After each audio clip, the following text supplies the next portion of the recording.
this off.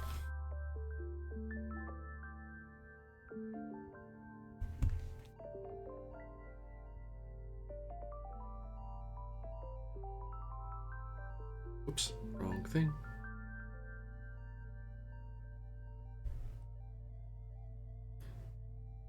Yeah, I didn't want to get the stream rolling until, because I know you would need a little bit of a preamble to get caught up.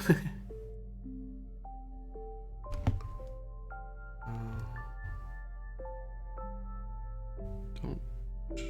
Yes, good.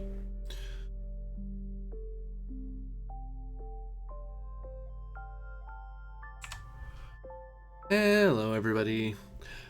I'm AD Springer, also known as Corbidian, and we're continuing our adventures in Traveler 5, Travelers of Galantine, our adventures of our exploits of the Void Gazer and its roguish crew. I mean, it's perfectly legal and upstanding crew who are all high social standing. It would totally get me in trouble if I made fun of them.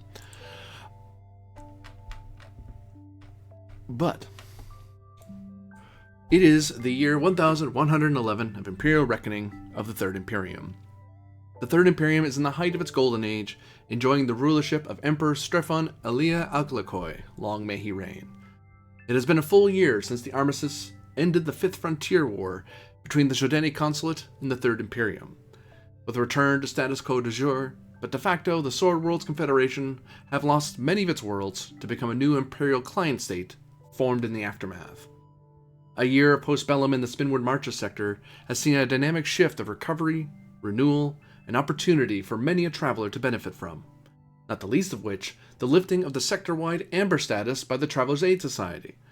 Between the interests of the mentalist Jordani, the Imperials with their Darien Confederation allies, seeking to uphold their self-appointed warrant of restoration, and the fiercely independent Sword Worlders, the will of humanity is made manifest in courts of high pageantry, to the respectable private courts of TAS member lounges, to courts low and dark of spacer bars.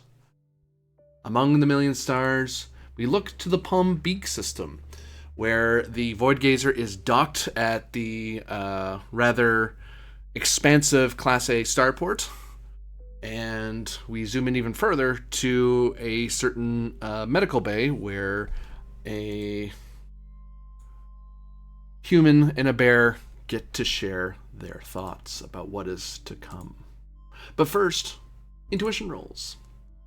Let's work those out. The intuitions. 8 insight and curiosity to the sick one, and 5 luck to the furry one.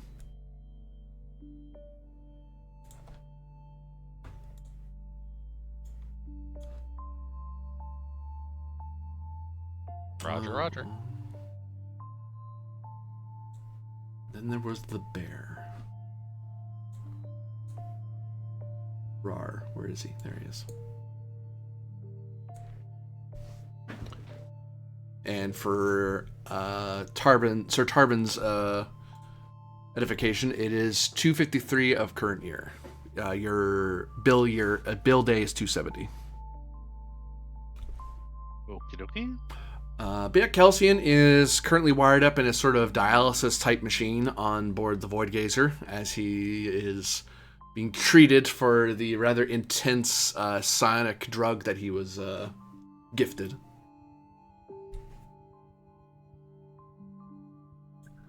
So it was a psionic drug? It didn't, yeah, but it didn't end up working. You just have to take more of it, it's fine. There's no downside to this at all. So, when is your contact supposed to deliver this artifact? That I don't remember off the top of my head. It wasn't long. It wasn't like a month or anything. I want to say like a few days, but I don't remember. All right, so we wait, and we'll see what happens with that, and then if we need to shake any other trees.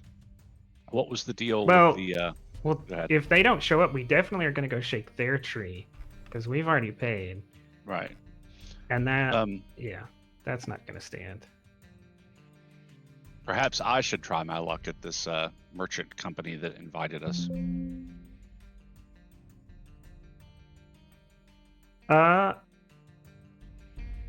If the clerk isn't playing on his toy today, perhaps. Well, sometimes being a 9-foot tall Ursa can distract people a little bit more easily than being a boring old humaniform. I guess, but they don't think that they're human. They're part of humanity. Well, So what has Tarvin been doing while Calcian and the professor have been off? Basically been arms deep, shoulder deep in doing some repairs. Well, when you guys were doing stuff on the ice world, some of the landing struts got a little screwed up, so you've been kind of it's not a hard thing, it's just it's a thing to keep it at peak condition. So you and your engineers have mainly been getting that squared away. But now you're free to actually step away from it. Your engineers can handle basic maintenance. It's at the basic maintenance stage now. Would Tarvin know if it's possible to dismount the cannon from the launch without too much trouble?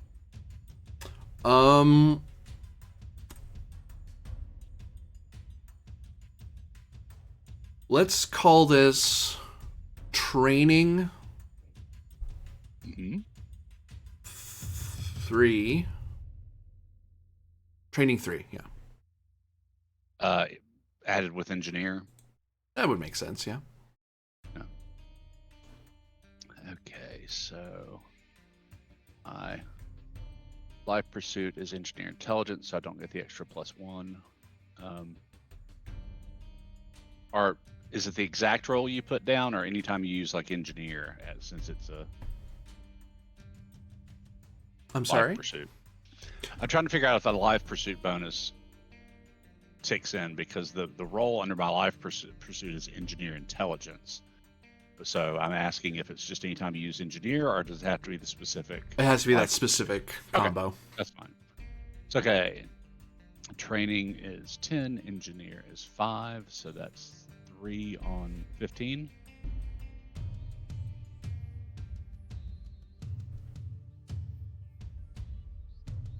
Yes. Yep. You figure out you recall there's a way to do it that isn't terribly involved. It's not pretty, but it does the job. It won't hurt anything. Just isn't, Okay. You'll leave stuff hanging visible and stuff. It won't fold away neatly like most Right. Darien tech. Yeah, good to know. Just kind of for my back pocket purpose. Mm. So I will need next to go and get whatever passport identification that I need to go out and about beyond the starport. All right. You just get that at the customs checkpoint. Okay. And you show them your TS card, and you get a special passport. Arctos Tarvin, lifetime member. Hi, how you doing? Okay, so here, kind of salt the ship, leaving.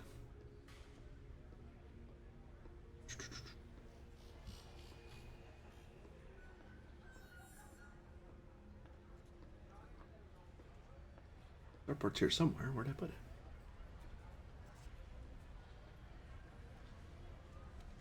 Oh, it's over.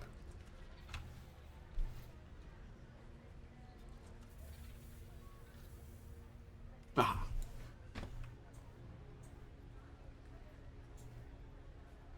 Oh, goodness. We're okay. Strova is the name of the trading company. If it's in your notes, that's good, because we didn't know. I had forgotten. It's like, it's a trading company. I remember that. But that would be the right company, yeah. When you walk up to the... actually, the first thing I ask is... the starport is rather large, and you're parked in one of the... hangar areas. Right. So when you walk out inside to the runway, do you just walk to the to the starport, or do you drive over in your grav, or do you hire someone to drive you over? Is there like public trans? Your feet. Okay, so no like shuttle service running or No, anything. they have people. They have like a taxi service that you would pay for the convenience. Okay. I think at this point, since I don't have grav as a skill, I mean, I've just got jack of all trades. I'll hire a cab. And your social standing is high enough that this doesn't affect you. It's you easily can afford a cab to ferry you around. So when the cab guy comes over, you see the human up front in the driver area. They look human except for a strange, a strangeness that you're not sure how you'd place it. There's no one specific thing. Maybe it's the nose, maybe it's the brow, but there's this uncanny feeling about them that makes them feel not quite Valani or Zolomani or Jordani. There's something else about them, and you're not sure what it is. They look at you and stare, and they leave the engine running, and then they kind of start turning the vehicle around. And then they look at their computer on their dash, and then look up at you, look at the dash. Yes, I'm your fare. He startles when you speak out loud, and kind of lets the grav vehicle come down to the ground a bit, and pops the door. So, Calcian, you said you can't walk around armed. No. Okay, so Charbon won't be carrying any weapons since it is hostile atmosphere. I will be wearing my back suit and just with the helmet tucked away. Yeah, and when you step out, when you look out into the sky, you can see the dome, as this place is a vac world. So okay, there's a few people who wear that just as normal dress, just because, well, in a dome city, it's a smart idea to be ready, right, just in case the dome cracks. So yeah, hop in and tell him to take me to the passport office at customs. Sure. Okay. He seems very distracted, because he keeps looking in the rearview mirror and sees there's a bear in his back seat, and he shrugs and just keeps typing away at his console until eventually he gets the grav lift going and gets you over. I take it you don't get many Ursa here. Ursa, is that what you are? No, I can't say I have. I've run into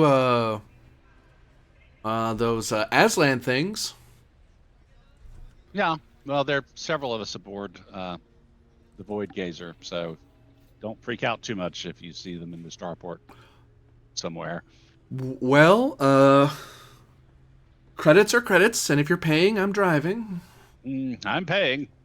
Good.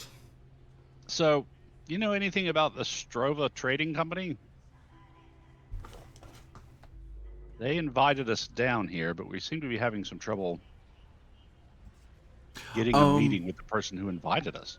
I've heard of them. They do trade with aliens and stuff. I work for the starport, so that's my allegiance. But trading company, I mean, they're traders. They know what they're doing, and people who like that sort of thing do that sort of thing. Fair enough. Do they have an office here in the starport, on starport grounds? Oh yeah, just look for the big green storefront with the. He looks at his dash and he taps at one of the symbols. It kind of looks like a symbol for credits, but it's not. It's an Anglic symbol that he points at. Actually, he taps. He taps. It looks like an Anglic symbol for it, but it looks modified. It's probably an accent, a local thing. Mm-hmm. Almost like someone tried to mix their own language with the Anglic system, so it's close enough you understand it, but it's also odd. No. So, what's the deal with Pome Beek? I've been buried in an engine room for the past week or two, so I haven't had a chance to find out anything about this system or its planet.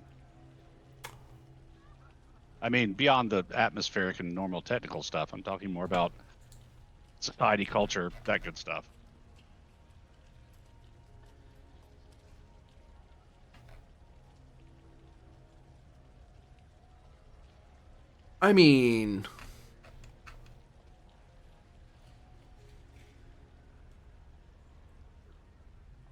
I mean, I'm sorry. I'm just assuming you're a native. Maybe I'm. I am. It's just not sure where to start, really. Um, Well, I mean, did you? Do you have records of your people coming here long ago, or just did you evolve on this? I don't see how you could with the atmosphere, but so well, I mean, you know how it is. It's hard to remember every aspect of one's planetary history fair. when it comes to that. But I mean, he starts pulling up to a parking spot. He kind of sits back and lets the grav lift slowly drift back to the ground. Yes, I won't mention that the meter's still running. I'll let it run. Um, it's yeah. You notice he doesn't tap it to shut it Yeah. off. I mean, I'm sure if Ursa did it, the legend of the beastly bears would probably come up or something. I mean, beastly Ursa. But What? well, 1,000 years ago, some horrible aliens destroyed our beautiful world, and well, I mean, we've ever since been guarding against off-worlders trying to do it again, really. But at the same time, credits, and with as way the world is, there's only so much we can do on our own. I mean, we get our Fair water from an enough. ice world, so like, So, and as I remember right, we detected like radiation from orbit on the planet. No, that was the Oh, system before this one. yeah. so okay, fair enough. My friend tells me that obviously you've got domed settlements and cities here. United government, or you've got different nations or city states? What's going on? Well, there's different. Everyone has a different opinion on how the world should be looked after and how the Hmm. people should be looked after. I mean, you have your. I mean, we don't have those archaic geopolitical systems where about one's beliefs and actions. I work for the Starport Authority, for example, but I also am a member of the Starport Authority here, Okay. which is a derivation of the Space Fleet. But there's also the Academy. There's the Guardians. There's our the Merchant Company. And various other smaller ones. But we all work together for the good of Pome Beek and remember the calamity. And each of us have different ways of honoring the memory of our ancestors and all that. So, No, that's fair enough. So, have is there ever that you know of been any attempt to reach out to the larger polities? I mean, you were literally right next door to one of the most advanced uh, human polities in the region. They would we've heard certainly be rumors able of to. some sort of strange alien further to the. Oh, what's the phrase in Anglic? Uh, trailing of us. But we've met some other aliens that have come and gone. Merchants come by to stop up, fuel up, and so on. But the Right. unfortunate thing is, they either want our sacred, our artifacts of the ancients, or they want uh, things we don't have, really. So it turns into this sort of. Plus, you must have seen a few aliens out there who are untrustworthy, whereas, and you would trust an Uh, Ursa over any other alien. Like us, we trust a Pombekian over some alien. I mean, your credit's a credit, but that's because my computer tells me it's a credit. If you try to hand uh, me bear claws or something, I probably wouldn't take it, or whatever your planetary currency is. Listen, friend, I tend to trust Travelers Aid Society members before anything based on sophantic appearance. Travelers are good people. I have heard that. I've never heard of a traveler doing wrong by Beek. So yeah, I hear that ancient artifacts are, well, maybe not common, but more common here than in other places. I'm s- I'd still just remain kind of surprised that you haven't, your governments or whatever haven't parlayed that into a really lucrative trade agreement with some of the other polities. But I mean, their choice. No judgment here. I mean, but man, just one of those things is worth a resource unit or more sometimes. Well, that's what keeps us independent. That's why we're as advanced as we are, despite the calamity. I mean, we would have been obliterated if not for what we found and what we've studied over the last millennia. Huh. And who's gonna rush to trust an alien when they're the ones that that almost got us all killed in the first place? Well, I can't argue with that logic for sure. Not All that I right. think an Ursa did it, because again, if an Ursa did it, I think I would have heard about it in history class. That would have come up. Yeah, we tend to stick out. Mm. All right. Well, thanks for the kind of overview. Any things, places I ought to be especially wary of, or I wouldn't know anything about that. I mean, I'm just a grav driver. that's fair. But grav divers also know often kind of know the areas of a settlement to stay away from, whether no matter what your species might be. Well, I mean, you'll need personal interaction to get him to share that information with you. Okay. You're querying him. Page 184. Which book? One. Sorry. Okay. So 2 dice There we go. query. Strategy.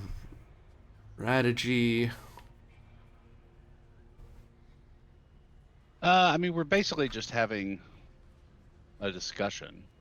Yeah, you're just discussing stuff. I guess logic, because I'm like the logic of I'm a traveler. You are from here and drive a cab, so you've got to know places that it probably would be to my best advantage to stay out of, or better places to go to. And I've not done anything hostile or mean or I would cut up say grumpy. politeness or culture, because it's culturally you're trying to, because that's what the tactic is why he should be doing it. But Okay, yeah, let's do culture then. I don't think politeness gives me any kind of additional bonus. you're not bluffing. Nothing else is really coming into it.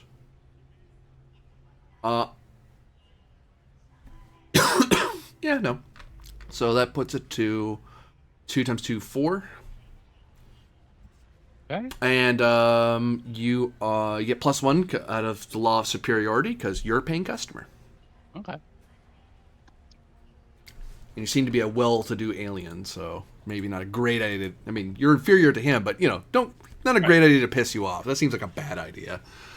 So, what is my target number?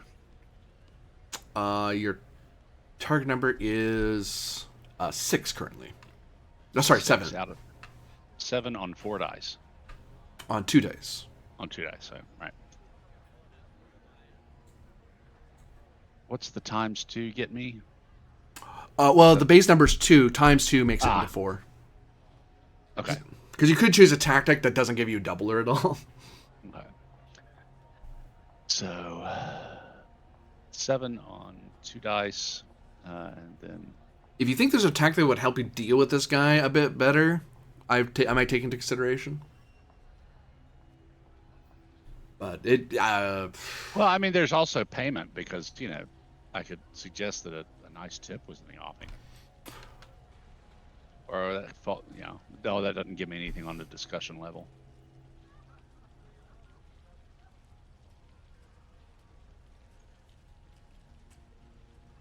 Ooh, how about referral. I got other members of my crew who are probably going to want to go out to at least the starport and stretch their legs and get away from the ship's quarters for a while. And I can give them his card and highly recommend him.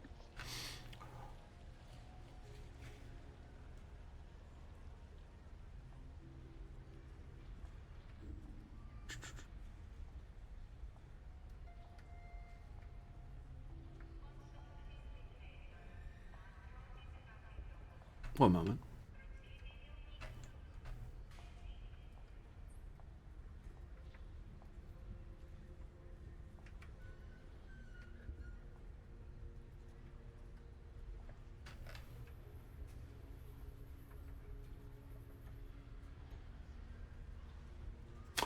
You can only really choose one tactic. That's the main way you're getting it. You're getting your thing across.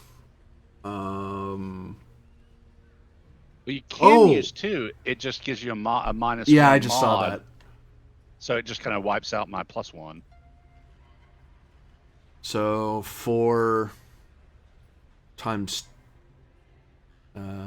tactic 1, 4, 8, -1 because of the mod, so 0.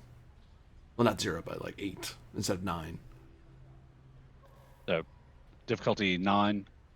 I'm difficulty 8. Difficulty 8, yeah. 2 dice. Okay. Well, let's see what we get.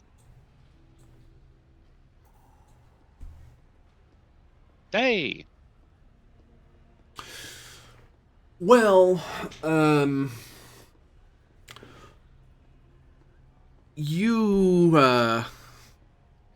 there's a bar just within the municipal lines of the Star Town. It's a short walk away, short drive away. It has its own private little dome. If you don't know that kind of shall we say roguish person, then I wouldn't go in there unless you want to get a free drug sample, if you know what I mean. What's the name of this joint? It's what's it called? The 11-3. It's refuel and it's refuel station 113, but he shrugs. It's the 11-3 for anyone who knows better. Fair. Is this the bar that Calcium has told me about? Yeah. I'd also avoid any place in Defender Red,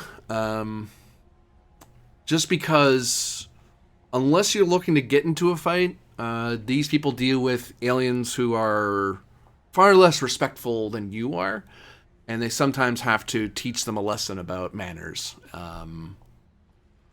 But you seem polite enough, you might be able to get away with it. Defenders are like your peacekeepers, law officers. I mean, we all have our own peace officers, if that's law enforcement, but they're the what's the angle for it? Army. Oh, military guys. Okay, fair enough. Generally, best to stay away from that type anyway. And plus, I heard a rumor that your ship kind of got into a tangle up with the space fleet. I'd avoid anywhere in space white or space gray. They might decide to. I don't think they'd kill you or anything, but I don't think they'd be super friendly with you either. Well, we didn't exchange fire or anything, so hopefully nothing enough to tick them off. But have you seen anything gold and brown, gold and silver, or gold and white? That's our port authority. We deal with aliens all the time. The green merchants, they deal with aliens. Like, we don't mind. I mean, okay, well, I'll be honest with you, we do mind, but you know, credits are credits, and we think that it's more important to make money than to lose money. Generally speaking. What's this guy's name, by the way? I'll ask him his name. Unk.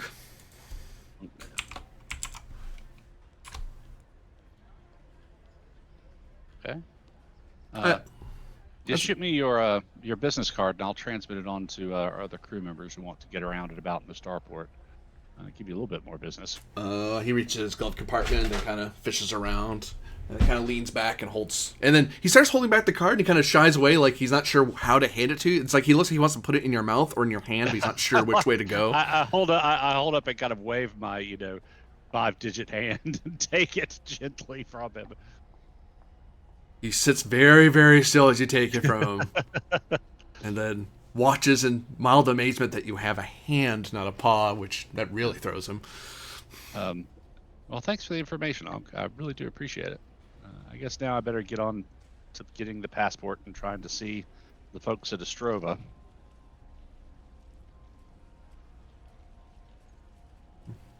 You have a good day. You too. So, and I'll tip him 30%. Easily done within your amount. Yeah. Okay. You get the feeling that this is the sort of thing that someone with social standing 5 could easily afford. It's meant to be fairly cheap. Right. So yeah, I'll head to where I need to be to try and pick up whatever identifications I need. So you walk up to the doors leading into the starport. It's terminal, and you see there's not much of a lineup. There's like 1 or 2 other people ahead of you. And then as you get up, the guard imagine like the terminal doors, and then there's like armed guards in the gold and white, and one of them's at a computer. The other one's carrying his rifle and looks you over. Seems a little edgy, but the person at the console just kind of looks up, stares at you, blinks at you for a second. Anglic, he says. Sure. Okay. Carbon Arctos of the Baronet of the Empire, the Third Imperium. Here's my identification and my TAS card. Oh, he takes your TAS card. His wariness starts dropping away the minute they see the TAS colors, and he slots your card into the computer. Sir Tarban Arctos, Void Gazer, good standing. All right. Tap, tap, tap, tap, tap, tap. The crunch of the kinetic keyboard, rather than the touchpads that are far more common in higher tech levels. So clicky. And eventually you hear a printing noise as a card is pulled out from under the desk, and they hold out like a name tag sort of thing. It has your picture on it, has your UPP code on it. It's in Traveler black and gold. And it has a little pin on it. He holds it out to you. He says, make sure to be displaying that openly at all times, or you will be detained. All right. I will hook it to some sort of attachment point on the back suit.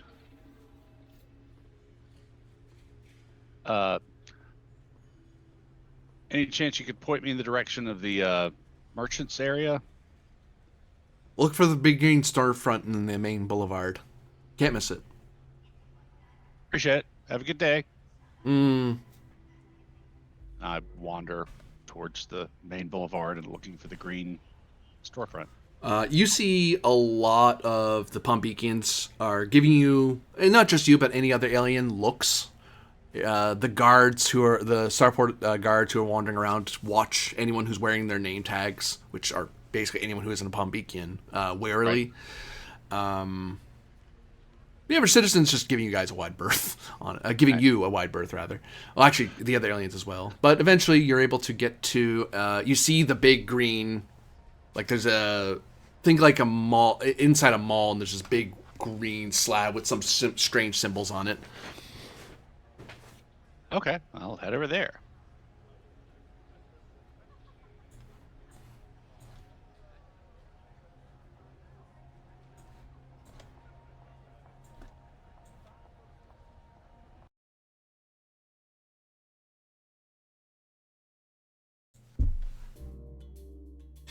As you step to the door, you see a Pombekian sitting behind a counter, fiddling with some sort of light puzzle. Like they're trying to get a certain sequence of lights to show up on certain sides. Hello.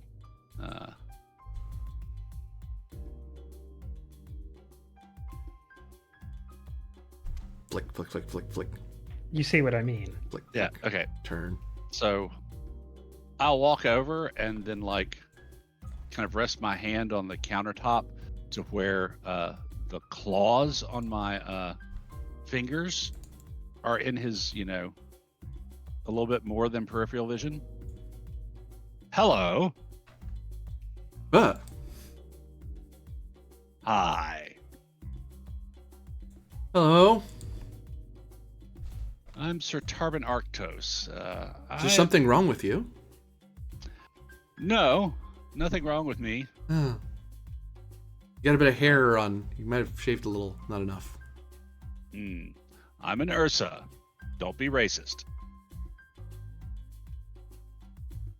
You're okay. Sure. So, the merchant company Ostrova invited my friends and I to land our trading vessel here. I need an appointment with them and speak with some representative of that company. Why is that Please. turning green? It was turning red a that? second ago. Stupid What's thing. he looking at? He's fiddling with his toy while he's talking to you. Does it appear to be functioning as it should? If you've never played with that particular toy, it's some sort of Okay. puzzle. You're not sure what the goal is. Something mathematical and light color based, but So if you could point me in the direction to go or get in contact with whatever representative of Ostrova is here, I would be most appreciative. I mean, is it important? Turns it around. Oh, it's tremendously important. Oh. In fact, it could affect the next update to that very game you have in your hand. Give me personal interaction. Persuade, 3 dice.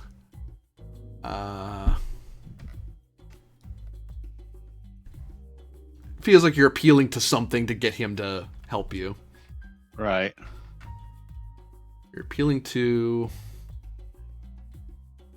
Probably emotion, because I'm appealing to, well, crap, I don't want, anything to interfere with the next iteration of the game.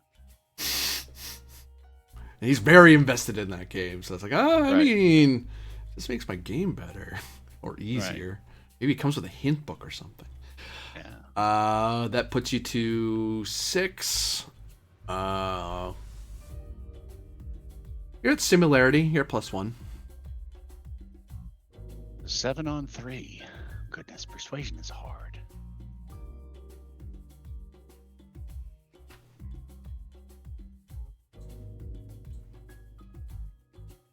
Okay.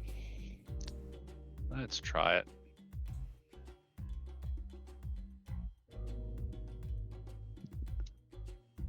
Oh, Cat, you really need to start picking the worst place today. Oof. Oh. Let me roll luck. Got a luck of 5, so 1d6. Mm-hmm. There we go. I don't know. I mean, it's important to me and all. Right. Well, I mean, the company that makes the game makes a lot of money. I mean, a lot of people have your same interest in the game. Well, at least some people have taste, I guess. I mean, it's a good game, right? It's challenging. I'll give it that. I've yet to figure out if it's any good, because I haven't solved it yet. See, But- that, from what I understand, is part of the problem. Yeah.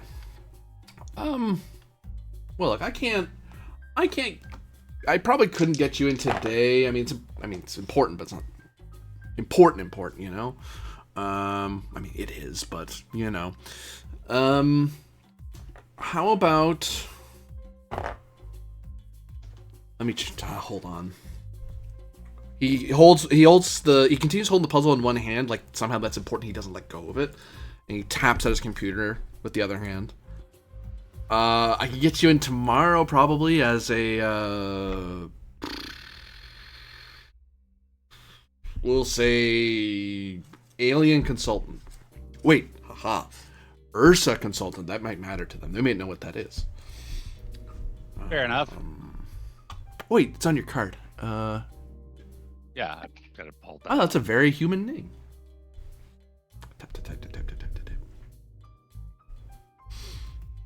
Type. BT Baronet. Baronet. Type. Yeah, never heard that one before. Okay, I got you in for tomorrow. Drugs, best I can do. They could still say no, but at least you're in the book, and I can call them. Sure, what time? Oh, I probably should tell you that, shouldn't I? Oh, and be sure and put the name of my ship, the Void Gazer. Void Gazer. Yeah, Void. that's how they reached out to us aboard the ship. Is that like void in your heart or void like space? Like space, the void of space. Space. Space Gazer. Not on file. Well, for emptiness Gazer. Oh, they got your name wrong. Oh, well.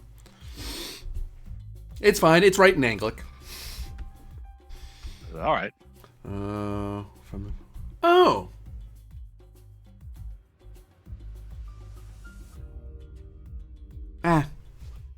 What? You should be fine. Sits back in his What? chair. I What? wouldn't worry about it. Well, yeah, but you're not me. What should I be worried about here? Nothing. Don't worry about it. Now it's... Oh, wait. Maybe I did it. Is that... Now it's blinking on both sides. Is that... I think that's right. Oh. Was he back to his game? Yeah. Did he leave the screen up from where he was typing? It would seem so. I'm just gonna look at the screen, see what he saw. You see in Anglic Void Gazer, and then you see a lot of letters and symbols you don't recognize. There's some numbers in there. You would need an intelligence check. They're human. They're Anglic adjacent, so I'll call it... I won't call it 5. I'll call it 4. Just because these people... Oh, no, I take that back. They would have ran into travelers, so I would call it 3. But you probably don't have, like, a skill for, like, languages or anything. I'm trying to think which one it would be, but I don't think... Well, Jack of all trades might fire. Yeah, I don't think there is any Right. non-specific language skill. Just languages are Linguistics. cheap. Oh, but linguistics is how you get different languages. Right. Could I argue for Anglic at half? I'll take Anglic at a half. Based? Yeah. Okay, so it's 9. You want me to round up or down? Down. Okay, so we're gonna do Anglic 4, intelligence 10. So what was the number of dice again? 3. 3, so 14 on 3. Got it. It is, as you read it more and more, you realize that this is a human-based language. Like Anglic is meant to derive from various humanity languages, and it's kind of that amalgam. That's kind of the design of it. Whereas Villani is meant to be sort of the various peoples near the Villani people. Anglic is kind of the more wider humanity. Right. This one happens to seem to have the same thing. Like even Swordworlders are from Earth, so even if they deviate, they still understood Anglic enough that eventually they could learn it very quickly. These people have some form of Anglic, but it's strange. Imagine like a Q, but there's extra little spikes on it, or an L with extra swirls. Right. Like once you see it, it looks painfully obvious what they're saying. But it's such a weird way to write their letters. It all kind of flows together. It's almost like cursive, but it's with way too many extra stuff on it. Ah, German Gothic. But it seems that you guys had an appointment yesterday. And apparently they were supposed to speak with someone from the ship. And the computer says that... one of the two members of the Void Gazer were here because the Starport Authority would have told them, hey, someone you're waiting for is here because you're the sponsors for these people. Yeah, he kind of didn't check the computer, and those two people, according to him, or at least what he's typed in the computer, those two people missed their appointment. So he just reinserted your appointment for tomorrow. He's like, oh yeah, this person is having an appointment tomorrow. You've now realized that this idiot could have let Calcian in if he just checked the file.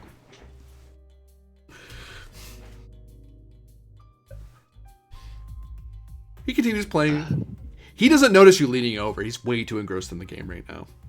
Okay, well, could I change my appointment for, in the next few minutes? So you start reaching over to the computer. Yeah. He's gonna look up at you. Hey, what are you doing, Shoo? Well, don't. Whoa. Oh, man, look what you did there. I pointed his game.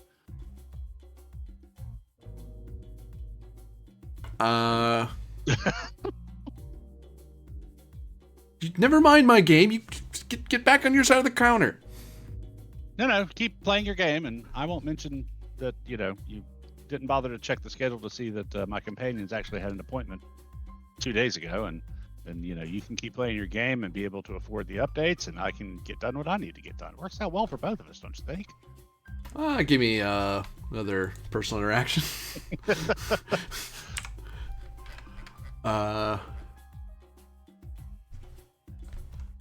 Sounds like persuade, force of will. Yeah.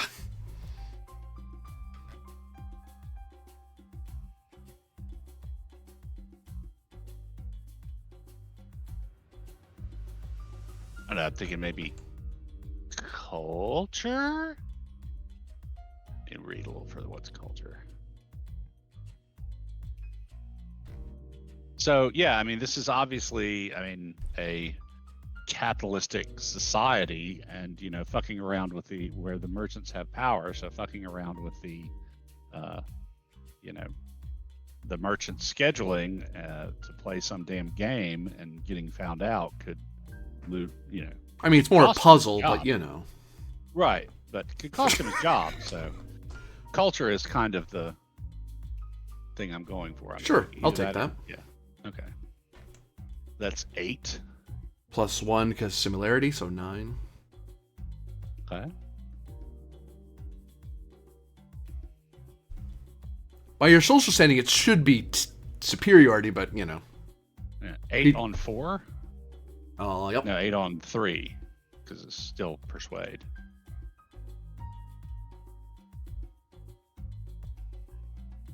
Nine. 8 on 3, yeah. Sorry. Just hit it with the +1 from similarity. I mean, yeah, but if I change it to today, though, I'm gonna get in trouble. I don't want to get in trouble. Well, I mean, you can get in trouble for messing up an appointment, or you can get in trouble for completely failing to see that the company got what they wanted. I mean, you're coming tomorrow anyway. Oh, damn it. Hold on. Just let me do it. I don't want you to scratch the keys. All right. Holds the game in one hand, types away at it. Yes. Yes, I'm sure.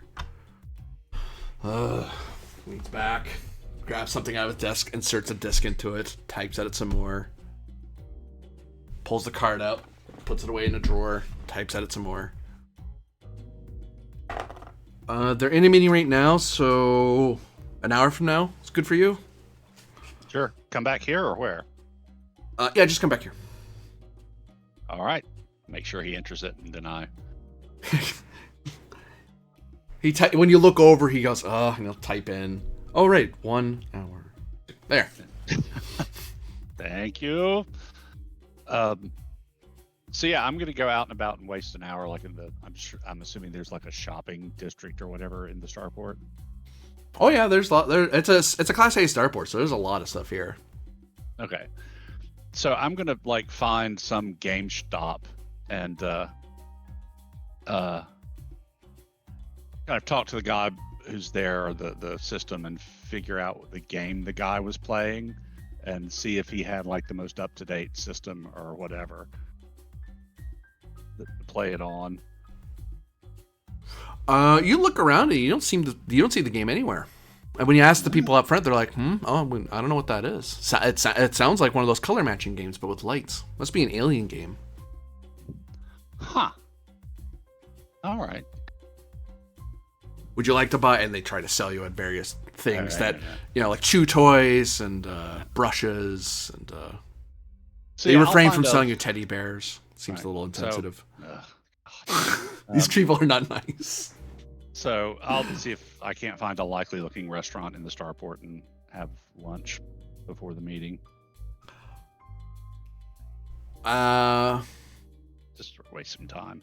Cat, look, I know that you love me, but I need my notebook. As you go around, are you going like into a restaurant proper or just some street stall? I mean, it's Tarbin. He's looking for the most interesting kind of food. Give me social standing on 2 dice. Because these people actually might refuse service. Because you're a strange alien. But they might be like, but I have money though. I look like I have money. I talk like I know what the food is. Like, you know what? I want your money. More than I want to be xenophobic.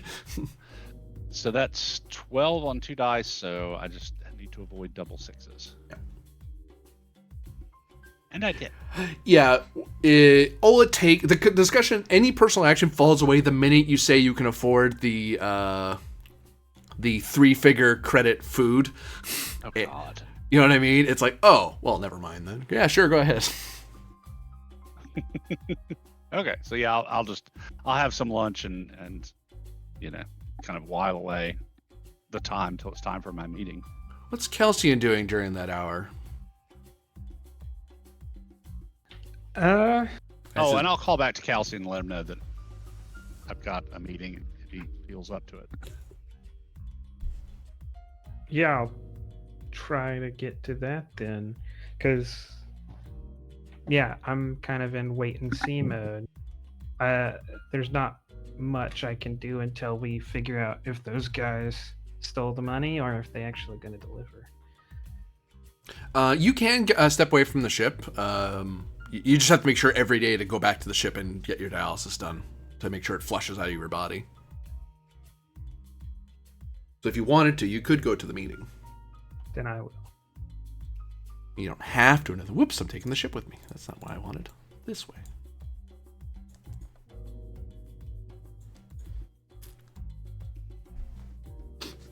Yeah, every so often, Kelsey, you do get the stray thought of someone passing you by, but it's so muffled because it's more like hearing a rock concert across the horizon. Like, there's noise, but you wouldn't be able to hum the notes.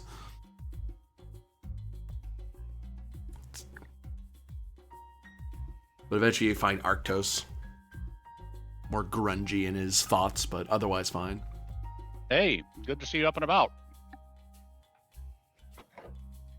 So, yeah, that refill station 113 or 1113, whatever it was. Yeah, that's not a good place to go. It has a reputation for drugging and rolling aliens. So Are we like secluded enough that this is not overheard? You could roll streetwise to make sure that you are. 2 dice. 3 dice. No, it's 2 because you're both travelers, so the guards aren't watching you too carefully. That's a success. Yeah. So, yeah, I wouldn't expect any deliveries from that joint.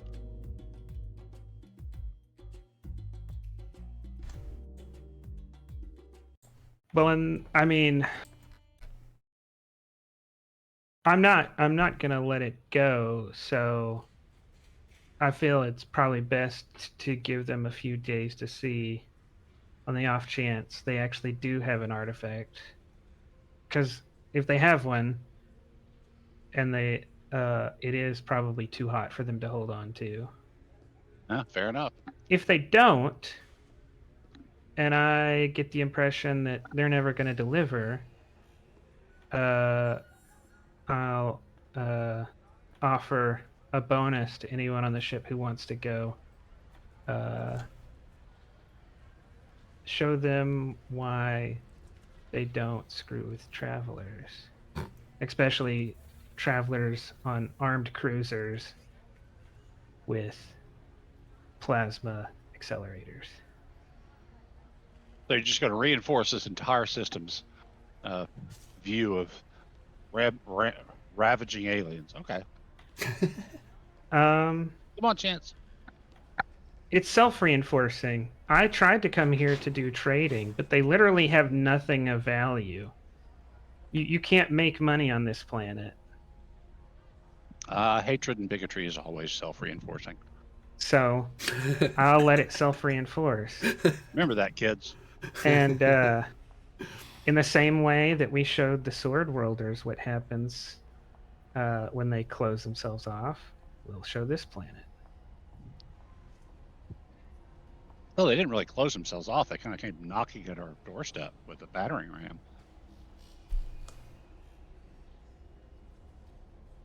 Well, I was trying to connect the victories, but I guess in the purest sense, I'll just say in the same way that we devastated the Sword Worlds, we'll devastate this planet.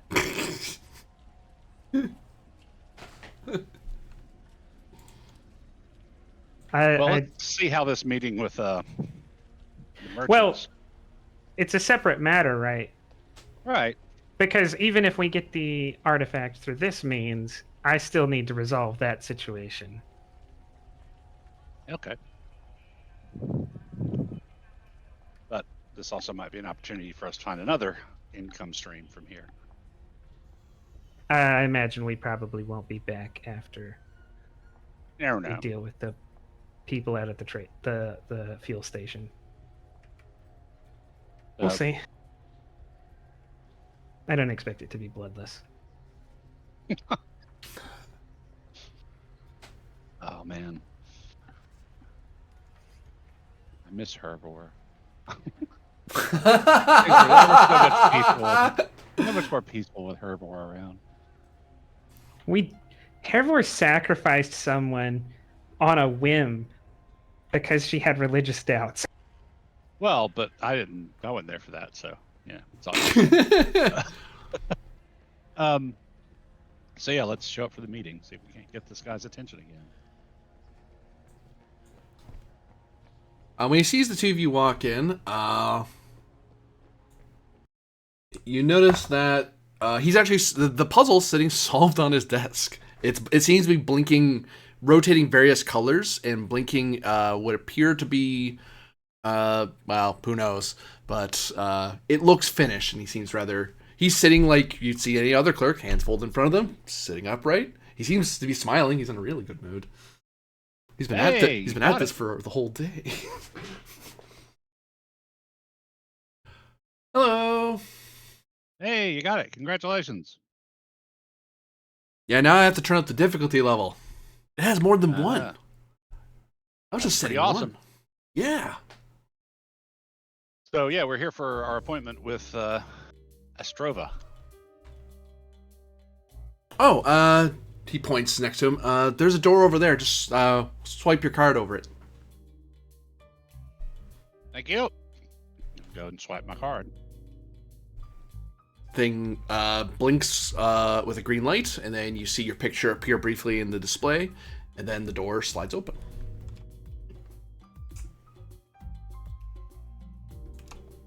And I'm back. And then it closes for Langoff now.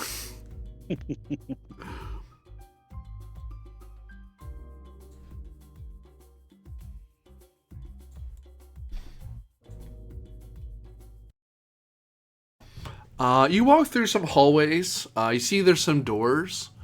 No one really attends to you right away, but eventually someone in a nicer suit comes along, and you notice that they're wearing a suit that doesn't look... It looks Jordani in inspiration, but you can tell it's been filtered through some other civilization. Like, someone took Jordani fashion and then did it their way, and then this person bought it. They don't look like your average Pombeekian, aside from their uncanny face. He says something. I don't think either of you speak Jordani. I do. He says something to Janae. Greetings, hello, many blessings. And also unto you. Do you, by any chance, speak Anglet? I'm afraid my companion does not speak Videttle. Oh, I can certainly speak Anglik. Sorry about Excellent. that. I heard that the language of the Jordani was the most civilized language in the galaxy. I must have been misled. The Jordani would tell you that. Anglic is certainly the most widely spoken. As to whether it's the most sophisticated, that remains up in the air. These two aren't biased at all. There's there's a language of everything, right? You speak Anglic for business. You speak Samagal to your enemies. You speak Tzult to cultured intellectuals. And Zedetl you speak when you don't have a mind. I thought they had very powerful minds. You'll have to ignore my... A few of them do, but they tend to steal the ones of the others.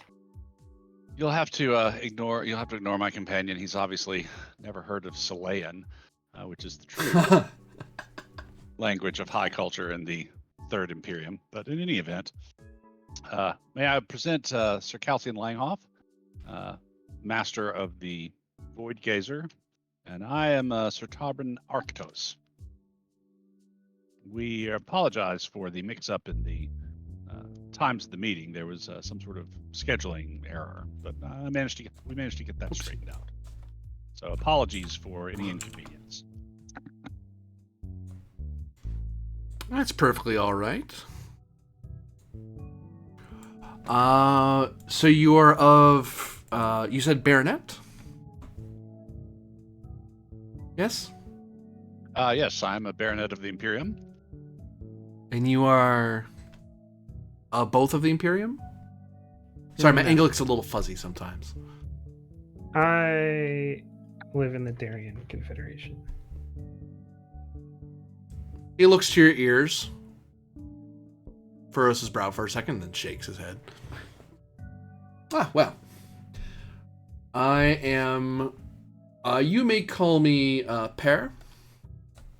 I work here at the here in the offices to assist with various interstellar and intercivilization trade. He leads you into an office. You notice that the tech level in this room is a little higher. It's around. It looks like to be a Tech 12 office. So not a huge jump, but you notice that the keyboard's a little slimmer. The computer is a lot lighter looking. The materials look a little more familiar because at tech level 11 you're kind of at early Third Imperium, but now it looks like 100 years of jump. You went from a 100-year jump of tech and culture from one room to the next. Huh. You can see obvious telltale signs of Jordani influence here and there. It's like various rising stars and waterfall imagery, some lovely looking jewelry on display.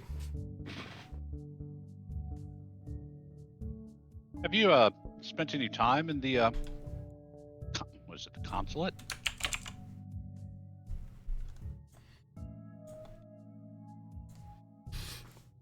I have dealt with the Jordani consulate before. We've had some of their merchants come out this way. I only asked because I kind of gesture around the office. I had almost become used to the kind of constant level of determined xenophobia in the area, begging your pardon. Oh, not at all. The fact that the Pombekians are more honest than most is something that most aliens have a hard time accepting. But the Jordani are very accepting about honesty, to the point that it almost feels like they prize such things. Although they do talk rather poorly of Imperials, but then again, feuds between alien cultures, everyone's trying to dominate the stars rather than trying to pursue trade. Fair enough. It does mess up trade. Langhoff will look around for any signs of the Church of Megadal, just to be safe. Looking around, you do see there's like a little figurine on his desk that it should be something a little more reverent. It seems to be one of those morality path figurines of some vaunted scholar. You're supposed to know. You've heard that Zodani put them in like a little case so you can look at it and sort of thing. He has it like as a tchotchke, like just as a thing you put on your desk. Which particular philosopher it is, you don't know. You're not Zodani, but Okay. But it's not that particular one. No.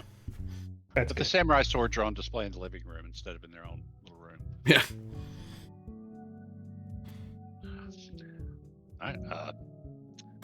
So I'll let Calcian lead here. I hear the Void Gazer is looking for some trade goods. We trade in just about everything. Let me pull up your ship's file. I'm very grateful that travelers like yourselves standardize your ship numerology. It makes it really easy to look things up like this. Oops. I might pull them over. I didn't. Let's see. So you're a Beagle Trader Cruiser, fast armored in battle. Well, I'm not going to need you to shoot anything. That's more of a Star Navy thing, really. But you are a trader. We saw. That should be... Yes. Not only that, but if you have complex goods that are difficult to sell, I'm also a licensed broker.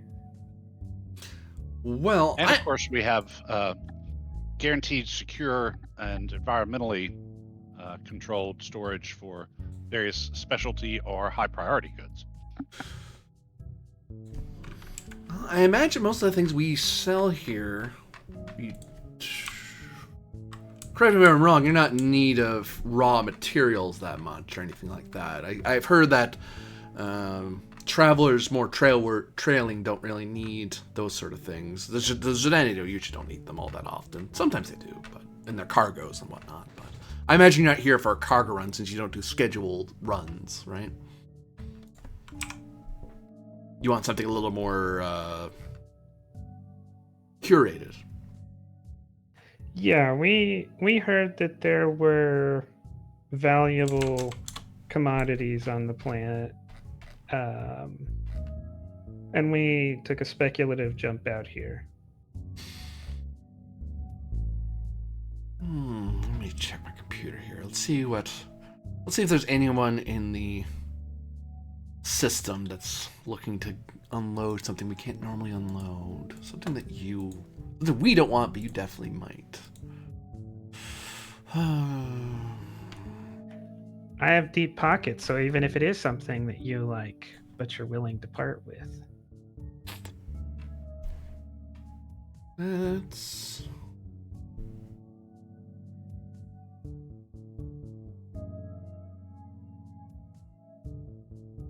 That's no good to you.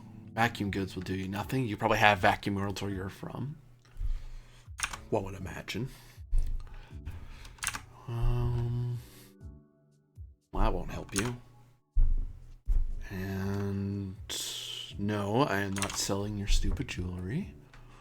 That's dumb.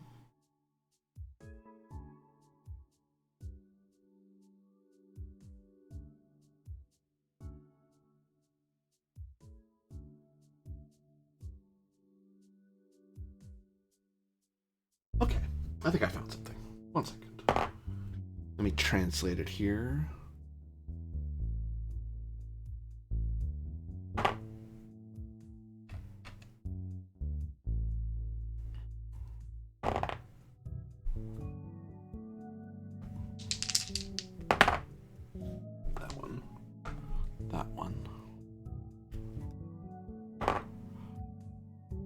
So I do have something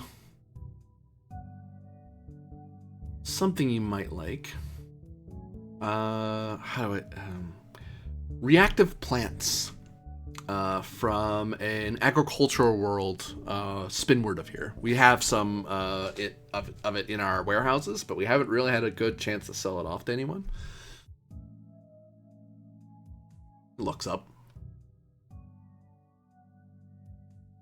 Reactive? How so?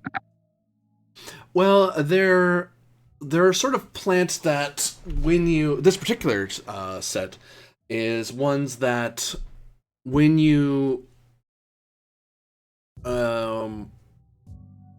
whenever someone starts humming a song, it tends to it shifts colors to match the tone of the song, and it actually gives off different scents based on what you're singing. So if it's a dirge, it's a little more, a little mustier. I think it was something like that. It seems to be a rather popular novelty plant that they were hoping to sell here. The thing is, there's not a whole lot of demand. Well, there's some demand, but not as much as the merchant was hoping there was going to be when they got here. So we actually have way more of it than we really thought. They thought our population was way higher than it was, and frankly, the amount of people who could afford or want such a thing either have it or don't care. So now it's sitting in our stocks and taking up space. Do you have any information on the plant's hardiness, ease of cultivation? Do you have a data slate? Yes. Oh, just he waves at you and they just, wait a minute, and he just gestures because he's like, he realizes you know what a data slate is, and he points to the bit you can plug into his computer, and he uploads it into your data slate. So Tarbin doesn't know all that much, obviously, about botany, but I don't. Oh, sorry. Go ahead. But basically, I'm just scanning it to see if they're hardy enough to transport, if they're pain in the ass to. If you have to have all these weird specific conditions to keep them alive, or if they're pretty. It looks like the place they bought it from. They made sure to pack it properly so it can be. It's ready for interstellar travel. Okay. It does give some care instructions, like make sure to water them, make sure to hum a tune once a day, that sort of thing. Like it's very basic stuff, but it seems like the crates are even like the 100 because there's tons of this stuff. There's a little walkway so someone can walk up and down them and hum a song, and then they just have to fill a water reservoir to get the case to water them all. Honestly, I could see these going pretty well in Darien. I'd say to myself, I don't say it out loud, but how many tons do you have?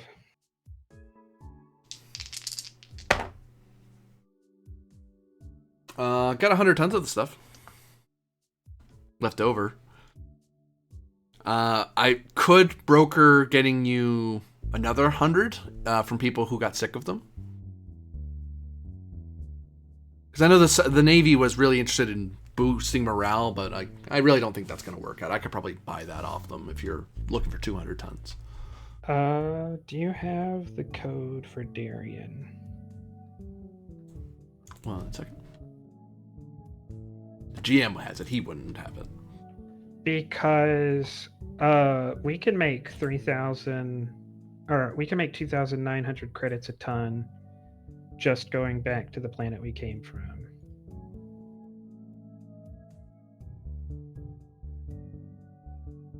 What code are you looking for Darien? I've got it pulled up on the map. So that would be $500,000 in profit. You want the trade codes? It's the trade codes. High population, ancient site, pre-rich. That's HIAC. HIHANPR.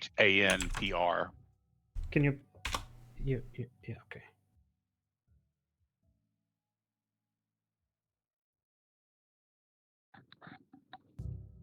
And actually, you can tag this planet that you're on as an AN, but that for trade code that doesn't matter. It's just that you know that there's an ancient site here. Like that's something that the Travelers Aid Society would like to know when you get back to them. I mean, if they want to pay for it.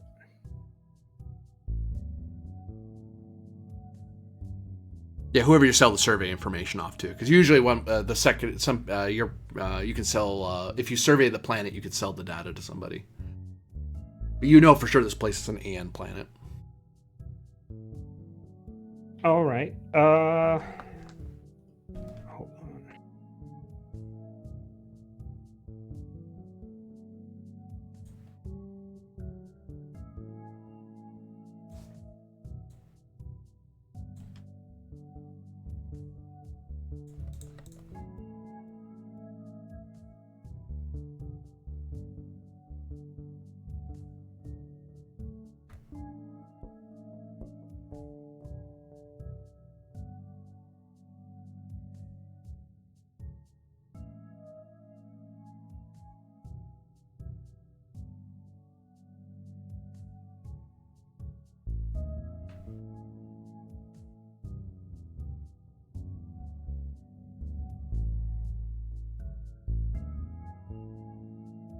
So are you interested?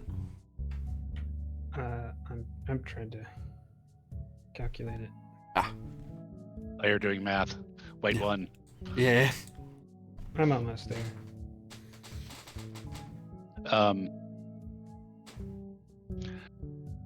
Tarbin will talk to Per. Hmm. So you say that the consulate's has occasionally bought raw minerals? Mm-hmm. Some of their frontier colonies need them sometimes. Hmm. Especially Ice World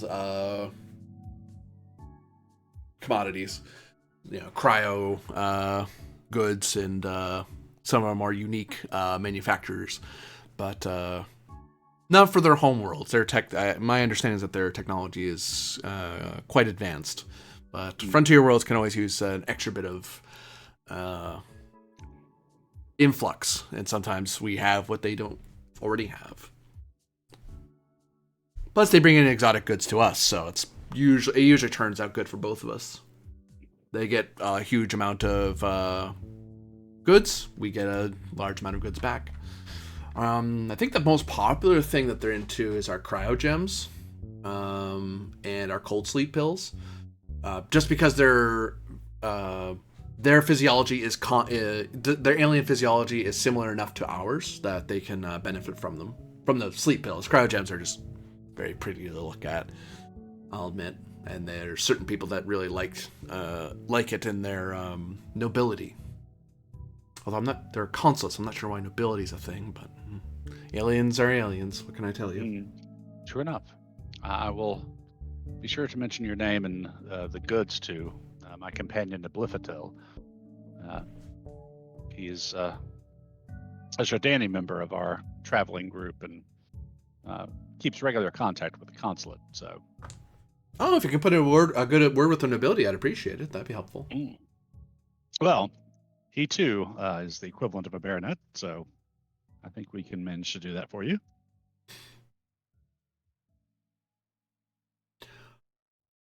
So, Calcian, after doing some quick math,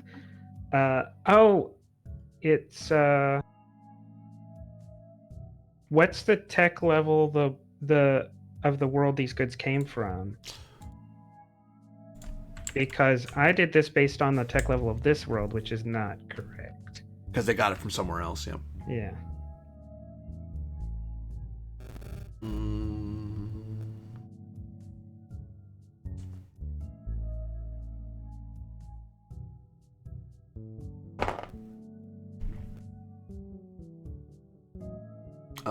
Tech level 13. Okay.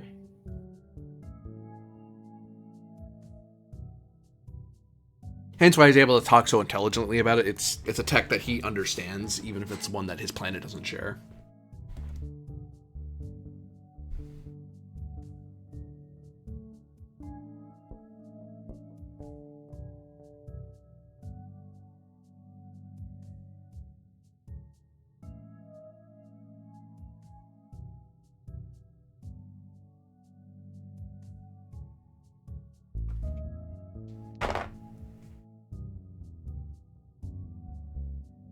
By the way, you said you're from the Imperium, right? I certainly am, yes. Have you ever heard of the? I'm gonna screw up the name. Alien name Anglic's so hard to use. If Shadani works better, I speak it. He switches to Shadani and he says the Sharashid Mega Corporation. Are you familiar with who they are? 'Cause I've heard they're out in your area.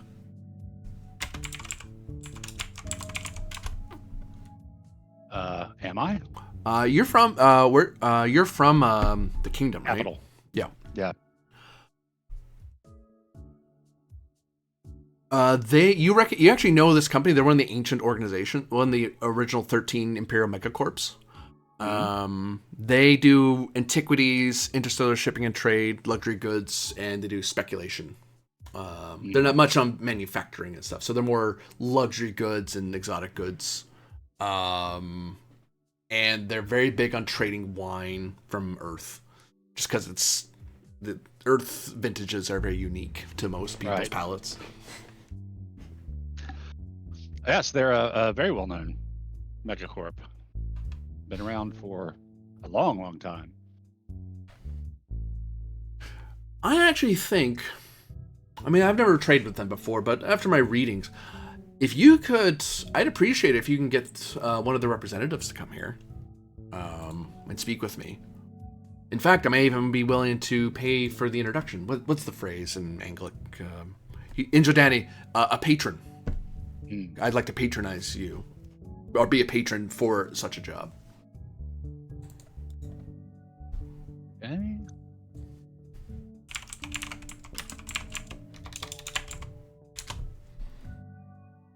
See, also the other reason they wanted to meet you guys, like, oh wait, this group goes, wait, hold on, we can use you. You can get back there.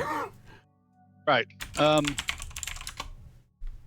Well, I'd certainly be willing to undertake the contract, but I'll need to know, not to put too fine a point on it, but the Sharashid are a very old, very wealthy mega corporation. They'll need something to hike their interest. So, if you're familiar with them, you know their basic lines. What can I tell them to convince them to come this way?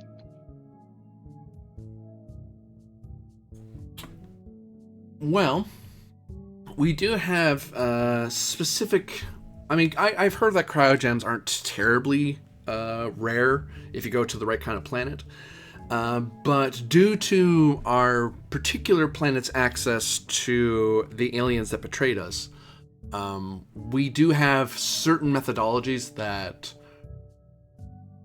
produce rather high quality and unique cryogems that you can't find, I would dare say, anywhere. But the problem with that is, as good as they are, they're too good. No one can afford the things, so I can't find anyone to buy them from me. Now, I've tried to talk with the Jordani, who are very reasonable for aliens, but there's a very... I'm used to our ways of doing things, and their way of doing things is very...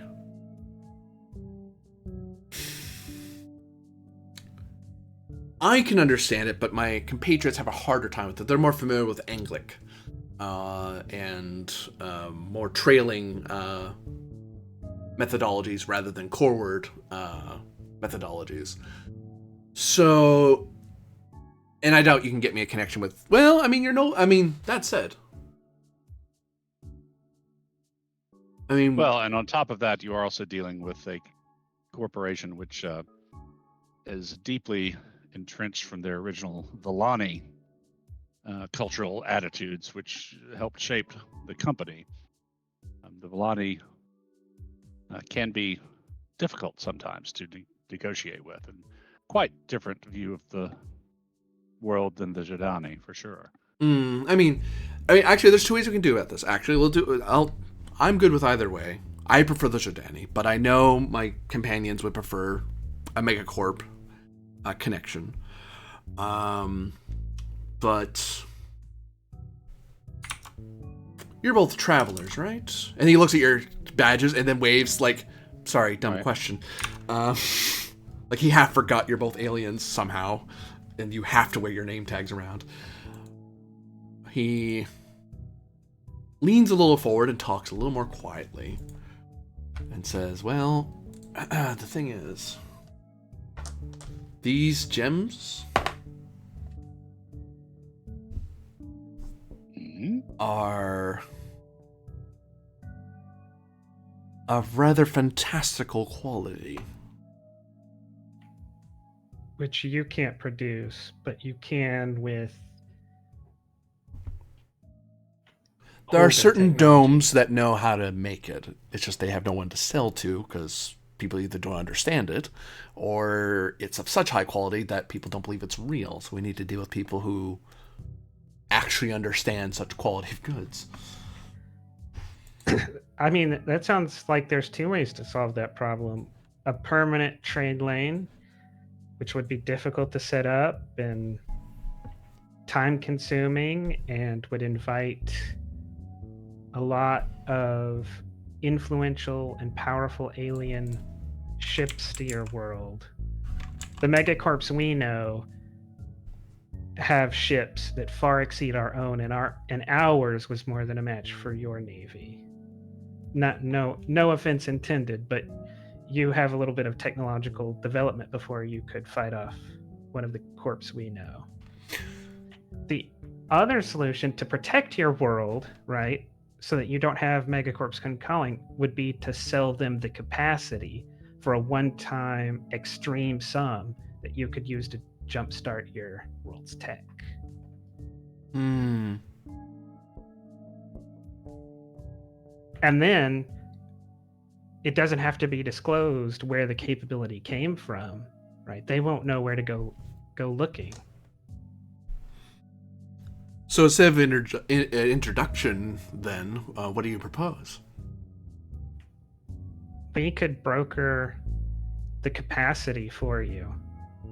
Whatever manufacturing facility you have, if it's within the size of 200 tons, we could directly transport it, or we could go back and arrange the deal and negotiate a transfer that does not reveal your location and the transfer of funds, and then you will have the resources to build the fleet that can protect your other manufacturing facilities.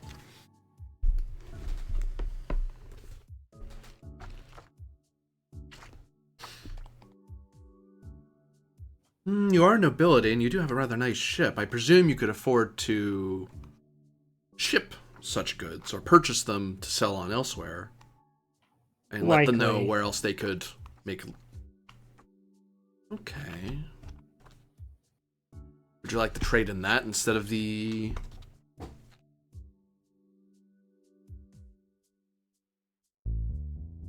other materials we were talking about?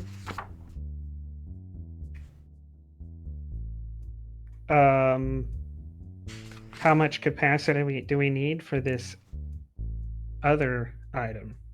These other goods? How much hold do you have again? 200 tons. I can fill 200 tons. I'll need a day, but I can get you 200 tons. 200 tons of what?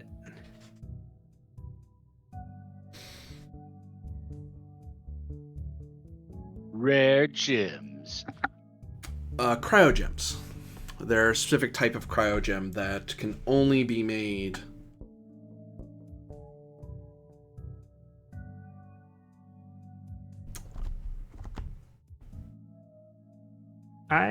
in a...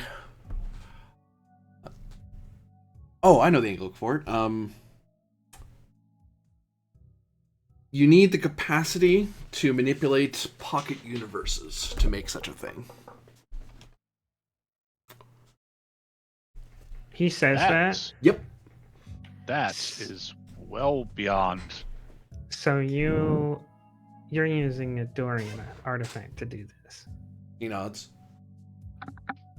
Though See, I wouldn't say that's. Others would say it's from the heart of the Pombekian manufacturing spirit, but I know what Dorian are. See, that's what I'm afraid of and what I'm trying to protect you from, because I bear you no ill will. I hope to do business with you in the future. The corporations who could use that item, if we just sell them crystals, right?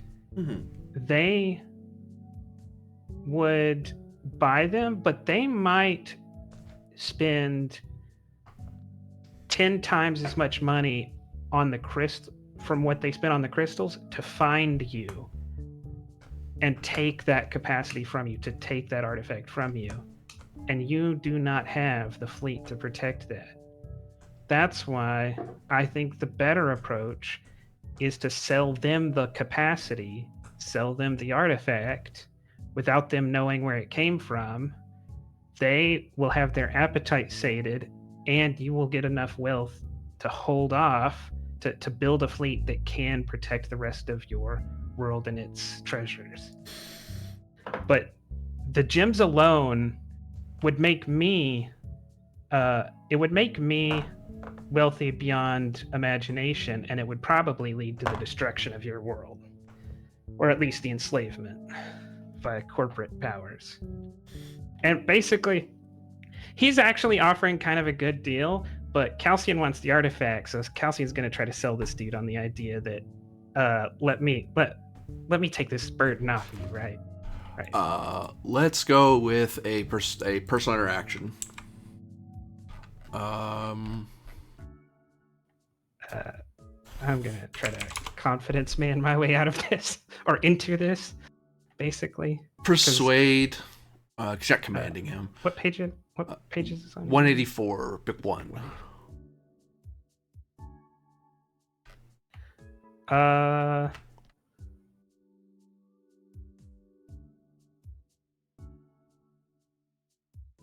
Charming common enemies, maybe, because I'm looking out. I'm telling him I'm looking out for him. I'm trying to sweet talk him, tell him he's got a nice planet that's worth defending, right?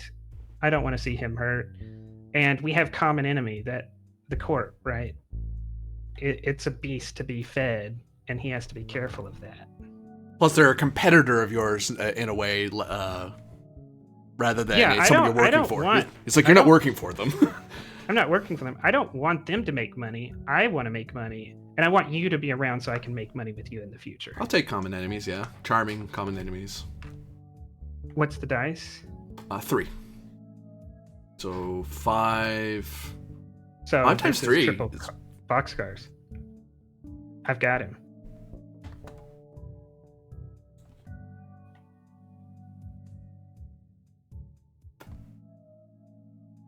So either we get what we want, or he starts shooting, I guess. 15. 15 plus 1, so like 16. Yeah. Yeah, because. Yeah. Oh no! I'm triple sixes is not 16. There was actually a chance for failure on that, and I was just bad enough at math not to realize. All right. Well, I hate to let it go, but then again, I don't want to get the other factions involved, because we can defend ourselves as much as we may look rather backwater to you. We have the means to defend ourselves. It's just I'd have to appeal to my fellow Pombekians who wear different colors to help me. I'd rather they don't get involved either, because and I want be the money. aware that when you're dealing with Sarashid, they'll figure out that you have ancient artifacts, and that's worth more on the open market and for that company than any gems. Yeah. This is. Oh yeah, I know. It would turn into this whole thing if what you're saying is true, and I do believe you. If it turned into a advanced war fleet, we'd actually have to get our other the Starfleet would actually have to use some of its toys. I'd rather not owe them anything. I'd rather just make the credits and be done with it. And let's be real. Sarashid might just buy your world. It might never be a shot fired in anger. That might not be terrible, but then again, really you're travelers and they're not, so... It's never good to be bought out by a megacorp. I can tell you, everyone thinks, oh, how much prosperity this will bring to my planet, until your cultural sites are strip mined for useless things like copper. Yep. Once the megacorp has put out the expense to buy your world, they then look for ways to recoup their losses, and they do that by cutting costs. And that's never good for anyone. There's a reason that the Empire strives to keep them in check. Well, I'm willing to sell it to you. The problem is I don't know if you can afford it. What's your price? Resource unit. And he shrugs like, at least that, if not more. Which works for us because we're not offering to take. We have no use for this ourselves. We're middlemen, right? So we would broker it for you to the actual buyer.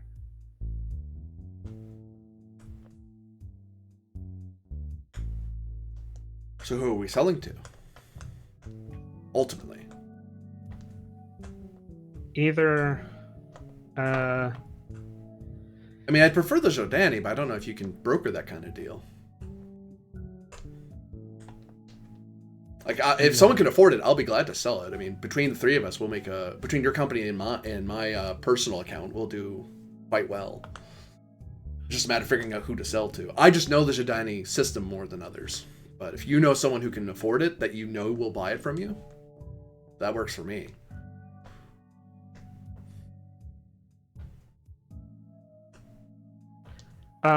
Yeah, we have contacts in the Darien systems. The Jordani would take much longer to sell to, so you would get the same value, but it would take a lot longer for that to come through because we'd have to go make contacts. Oh. Well, you have a Jordani noble with you, don't you?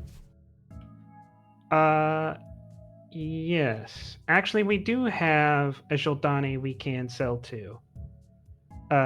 By way of Darien, but we can sell to them. Well, and we also I forgot the person we sold it to last time wasn't Darien. They were Jordani. Well, and yeah, we got contacts in the Darien space too, and we do have some contacts through Calvir and in the Imperium, and I'm an Imperial Baronet, so. So you're going to broker the deal. I imagine, are you going to be the ones delivering it in that case, or are you getting the deal first, then move around? Because I'm scared of you being... Well, he looks at the screen again. I was going to say I was scared you might be robbed, but I'm not too sure. No, it would take... This is what this ship was built for. Like, short of a battle-class ship, you're probably not getting attacked anytime soon.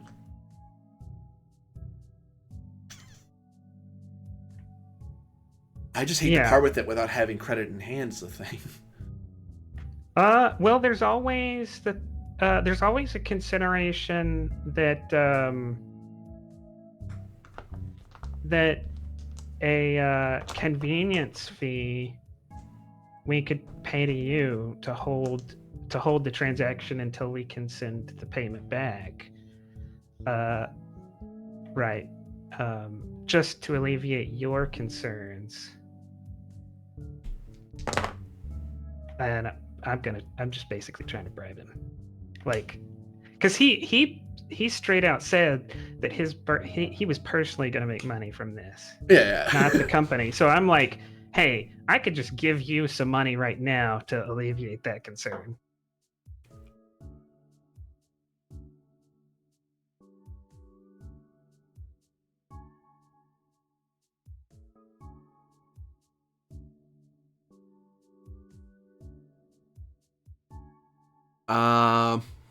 800,000.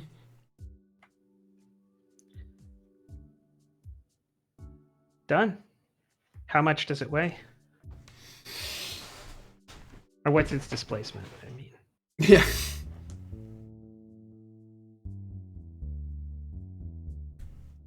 Hold on. Oh, good. So it's only that many. So it's about 40 tons actually. It's a fairly heavy machine because you have to move. You'll have to move the entire thing into your hold. I'll worry about the paperwork and the licensing fees. That's part of why I need the money is to pay for all that. Honestly. all right. And this other stuff, you can get a hold of 160 tons of that. That part. Oh, the regular. Yeah. Yeah, I can do that. I can get you those pints. That's just in the warehouse. I can have that shipped over to your ship from our holding. All right, then let's do that. And I guess, yeah. As soon as the worker, do you have an account number? So as soon as the workers are ready to load, I'll forward you the consideration. Oh, it's green pear 341. You can do that with the clerk that's at the at your hangar. All right. I look to Arctos. Any concerns? Nope. I think this is a good brokerage deal for all parties.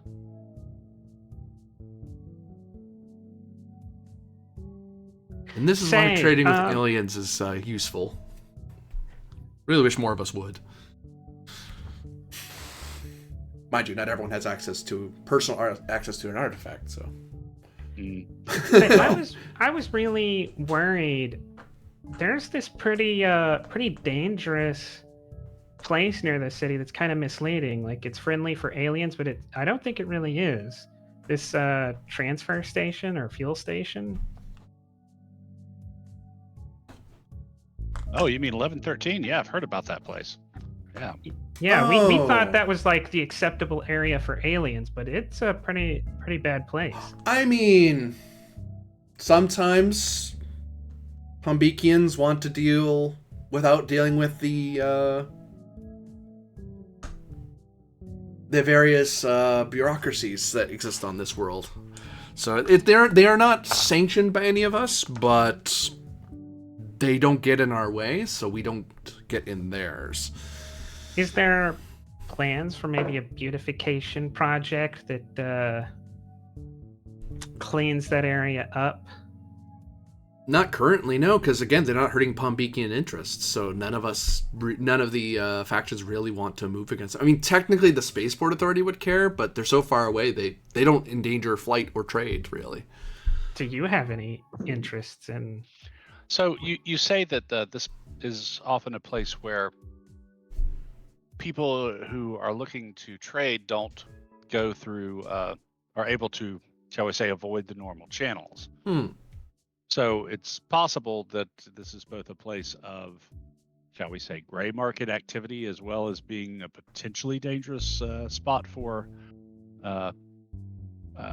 aliens, for some of the less salubrious people. I'm asking this question trying to suggest to Calcian that there's still, from what that guy just said, a chance that he did make a legitimate gray market deal. Yeah, I've already picked up on that. Yeah. Okay. But basically, what Calcian's trying to talk with about this guy is, and it sounds like he may not be interested, but Calcian would be willing to spend money to turn that place into a legit good market that's like free of restriction on aliens, just despite the people who dragged them. I see what you're saying. Like, send in the corpos to knock them all out and turn it into like a better place. I mean, I know that our company wouldn't care that much since it brings in the money that they would bring in is not worth the trouble to hire mercenaries. If you wanted to shove them out, you'd either need to buy them out personally, just go there and just take everything.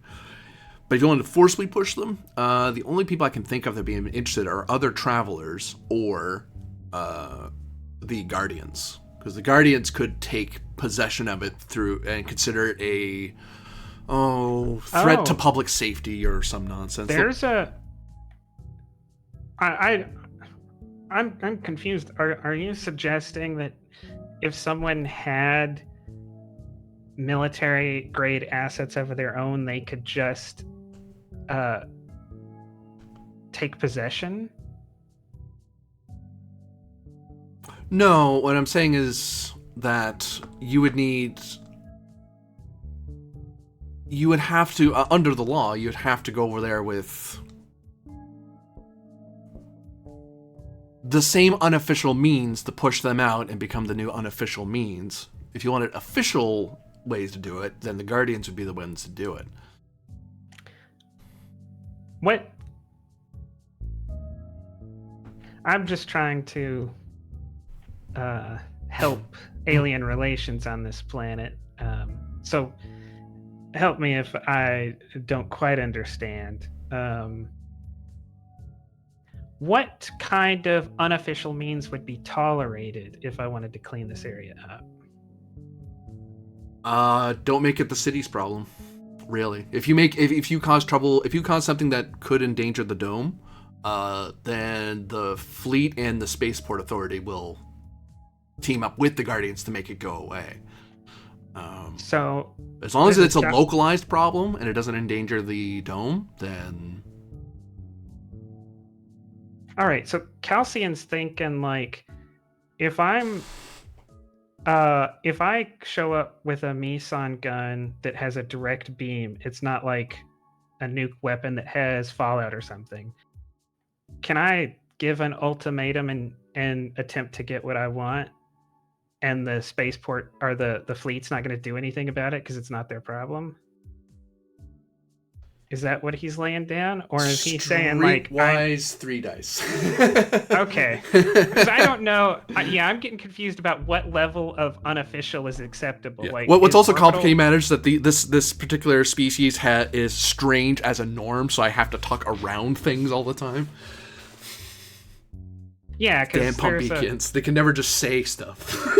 I don't know if it's like acceptable to like to do some like mob stuff where we show up with guns and try to take over the place, or if it's like gunboat diplomacy is legal. Like I can just show up and tell them, dictate terms to them. All right. You said 3? Yeah. Intelligence streetwise? Yes.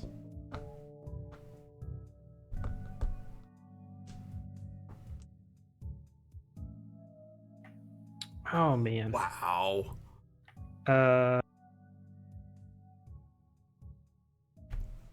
You're not sure what this guy's implying. Any chance Tarkin could suss it out? You could try. I mean, you're there for the same conversation. Well, actually, the way it works, your assisting would be because it's all the same. You do the one roll. You would be adding your streetwise to his number. Okay, and my streetwise. Oh, then we would succeed. It is 2. Yeah, 3. Oh. Sorry. Yeah, then we succeed if he's allowed to assist. Yeah, you can assist him. Yeah, I have a 13 plus int streetwise is a life pursuit for me, so that's 14 just for me. And then 3 for me. Yeah. So like Calcium's at like, I did this, that, and the other, and it's like, oh no, he means this. Like, oh, I get it now. So he is. It has to be something that the dome doesn't see or interact with. So you wouldn't be able to bombard, But if you go there and imply something, if you never shoot, then the dome doesn't see it and the dome doesn't care. It has to be something, but if you do shoot, it has to be something that only happens in that fuel station. Because if the dome sees it, then the dome will react to it. Okay, so right. Because imagine they're a little gas station or tavern just outside, just barely within city limits, but they're out in the middle in the forest. And if you blast it with a laser beam from orbit, they're gonna see it. But if something happens over there and things change, But if you go in with a pistol, at close quarters. The thing was that the first description of the bar was full of mercenaries. It's almost like they've had this problem before. Or someone else had this exact line of thought. Let me see. I think you may be letting personal grievance get in the way of extraordinary profits here.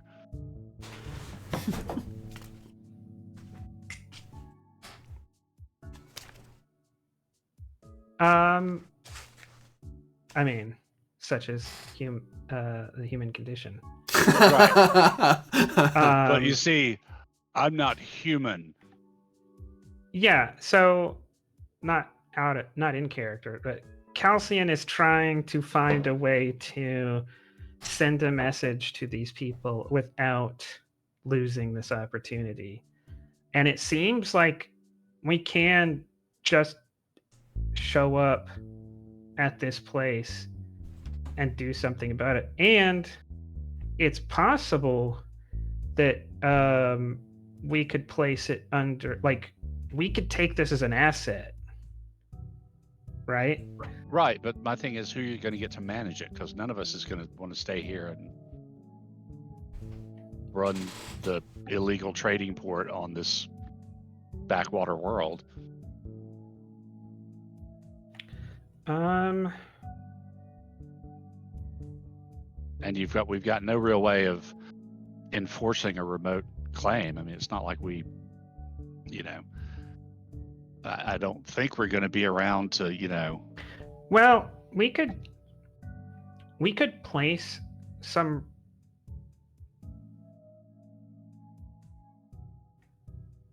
Yeah, we would have to stay for a couple of months to secure it.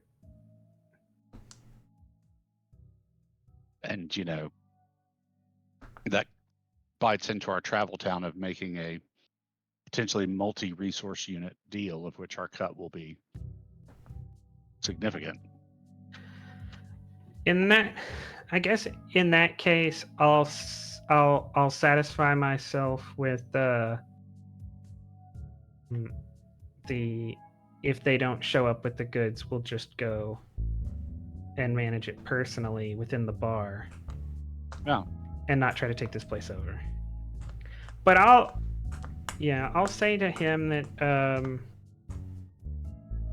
it would be a great asset to your relations with the legitimate corporations of the world if that place was handled.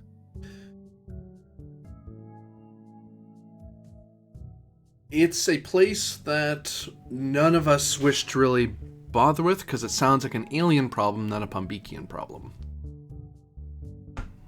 So, I mean, it's got a point. Because they don't bother us, they just bother aliens.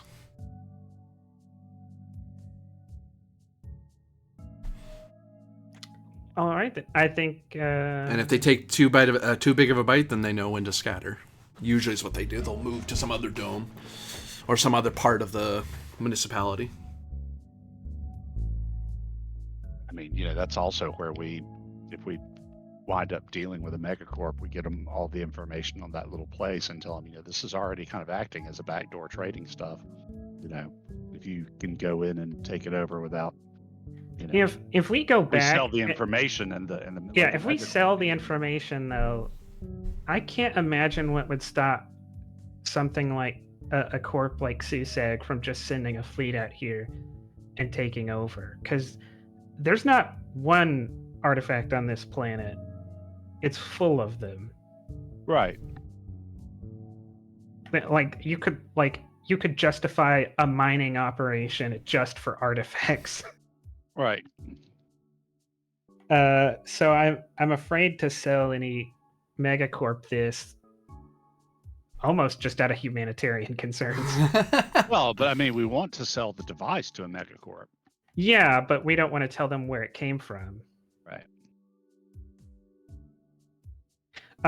I think we've business has been handled. Yeah. Mhm. So, what do you think? Retreat to the ship and just kind of see if Yeah. your original contact brings the stuff and oversee the loading of the goodies. Yeah. Also, I don't think I've mentioned it yet, but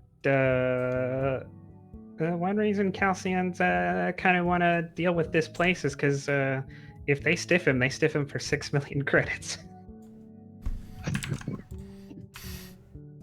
So a Yes, message well, needs to be The sent. company's not going to pay for calcium stupidity. So. Well, I originally the Oh, company you spent couldn't. company funds? No, the company could not afford to make this deal, so I floated it for the company. Ah. The company owes me. Well, I mean, you didn't clear that with the other shareholders. So, I mean, you know. They weren't available, and I'm majority shareholder. Well, but you know, that doesn't necessarily mean that you I'm spent clearing $6 it with you million now. on- After the fact. How that works. That's not how any of this works. So the two of you retreat back to the ship and wait out a day? Yes. Yeah, let's see if I mean, because there's still he didn't give us a that- time, so it's just kind of like give it a few days until it becomes obvious we've been stiffed. It is now 2:54. You do get the goods, the agricultural goods that he promised, before the end of the day, because literally it's moving it from one place, one part of the starport to the other. Okay, and I calculated that at 3,300 a ton.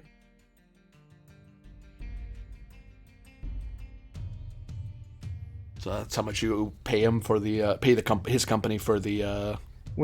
Half a little over $500,000. And as for the team smuggler, I have to figure out if they succeed or not. Is that the gray market guy? Oh yeah, the reason we had to pay so much money was to get the item to us. He had to hire heavy hitters because I didn't want to go get it. I wanted it delivered because this planet is so hostile to aliens. Getting it, I thought, would be difficult. Yeah, fair enough. Quick Oh. BRB for me. Okay.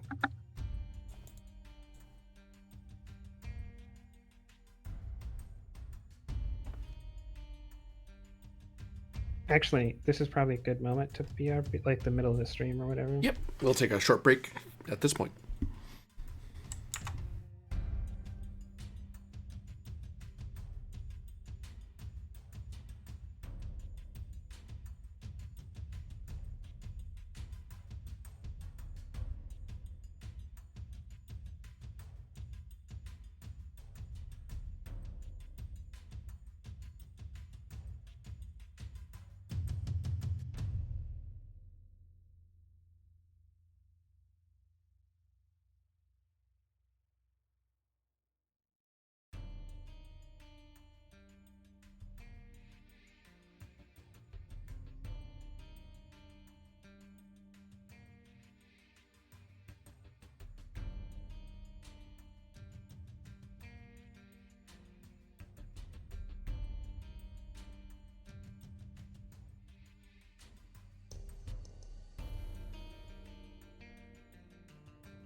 And I have returned, as I'm considering the massive amount of money they're going to be making.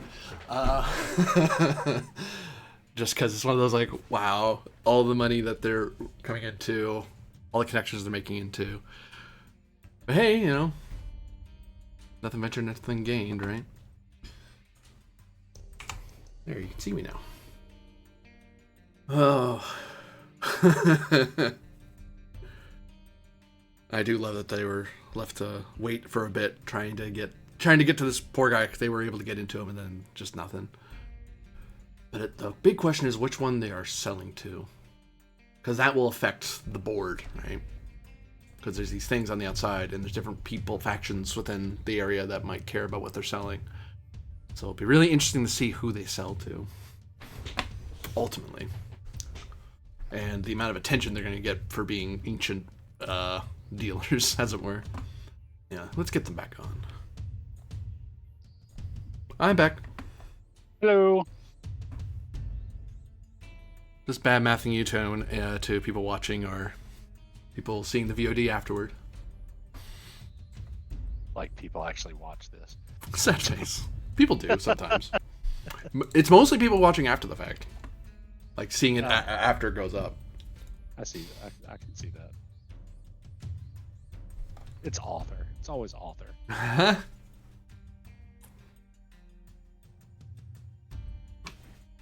Oh.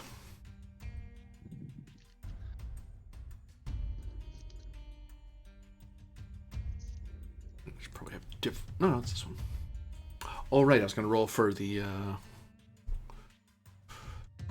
dealers.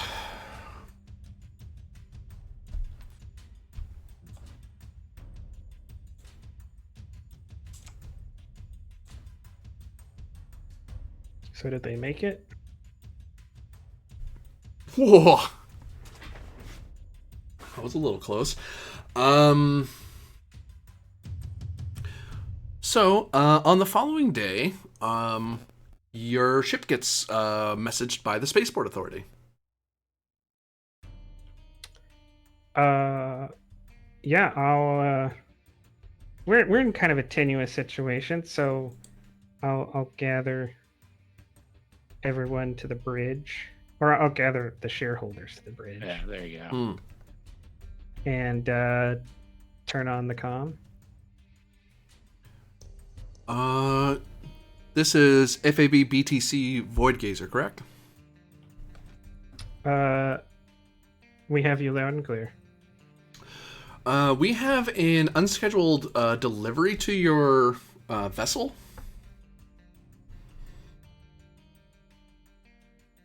Are you expecting a delivery that you didn't register with us?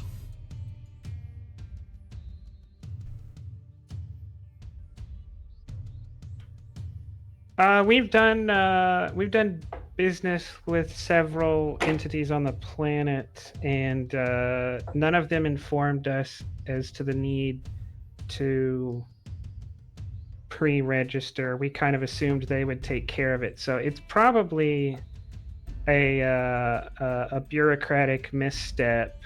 If you could go ahead and send it on through, I'll make sure to check out with each of our dealers to confirm and send you back a manifest. Well, since the appropriate paperwork hasn't been filed, there will be a fine of 1,000 credits. And we'll fill it once we get the manifest. We'll fill it out for you.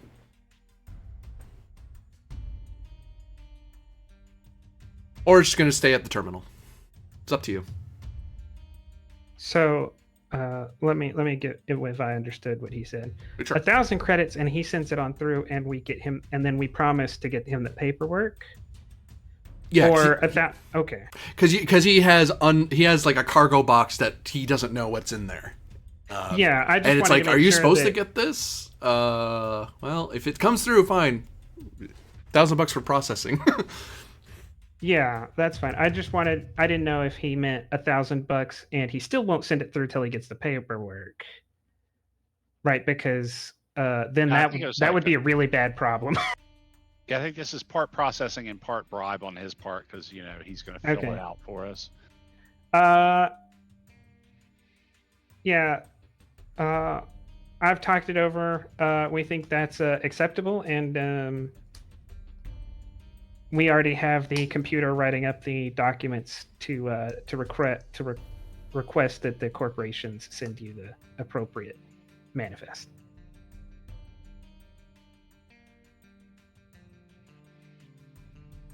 Very well.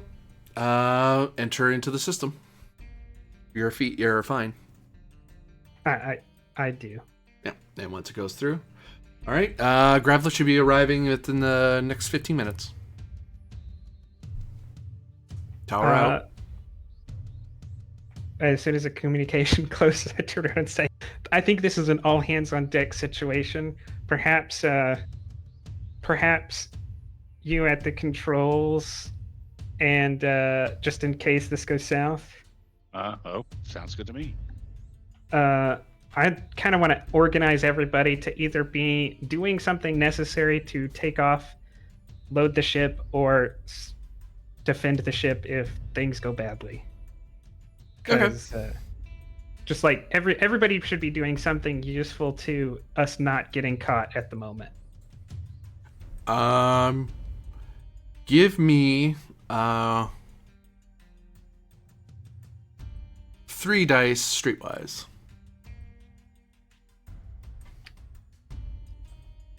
Intelligence, sorry. This is to organize everybody? Yeah. Might I suggest leader? I'll take leader here, yeah. I was thinking in the context of smuggling or getting away with something illegal, but you're doing Actually, more leader. streetwise is better. I don't know, you convinced me on leader. You did such an impassioned plea for it and everything. I mean, it's a 1 difference. You said 3? Yeah. Well, it's a good thing I chose streetwise, because I only have a 13 with leader.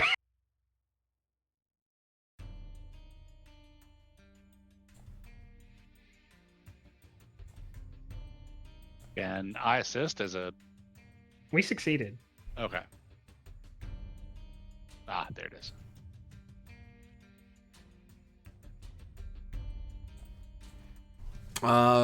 Your ship basically it's probably more like this toward them. A lot larger, but a group of people come by in a you can see from the sensors and probably out the cockpit window a bit, the bridge window, if you will. You can see that there's a grav lift with a large container in gold and silver with big red straps on it that are crisscrossing it. And the grav lifter seems to be packed with 5 people in 4 people in bright red armor and weaponry, and 1 person who has a hood pulled over their face, but they seem to be in navy white. Okay, and the other thing we bought from the corp guy, that was all above board, so it can just be shipped to us without subterfuge, right? Yeah, it's just gonna be shipped to. That'll be something that they would have put that's what he has to do, is fill the paperwork that you got fined for. Okay, I was just double checking that I wasn't getting them confused, and he didn't also have to be stealthy, and I didn't know who this was, but I'm pretty confident that these are the guys from the bar. Like, who else would it be? Yeah, they don't have the nice spiffy uniforms that the army guys do here at the spaceport. They look like more rough and tumble mercenary types who happen to be wearing red to be within the confines of the law. Our ships, are we allowed to have weapons with like outside but within like 20 meters of the ship, or is it not outside the drop hatch? You can. Yeah, on the gangplank area, this place where you are, you can. What's unusual about this place is normally you're allowed to walk around in terminals with your stuff. It's only once you go into the Star Town that you actually get dinged. This place goes, no. Your little parking area, yeah, you can have weapons, but you can't have them because your ship has that. If your ship has weapons, you need somewhere for the weapons to be legal. All right, then I'll arm and armor up to go out and meet them.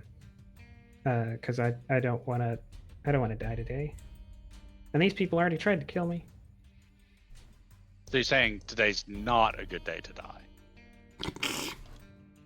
I'm saying that it would be glorious if I could just threat dump and deal with them all in one round, but Yeah, can't do that here.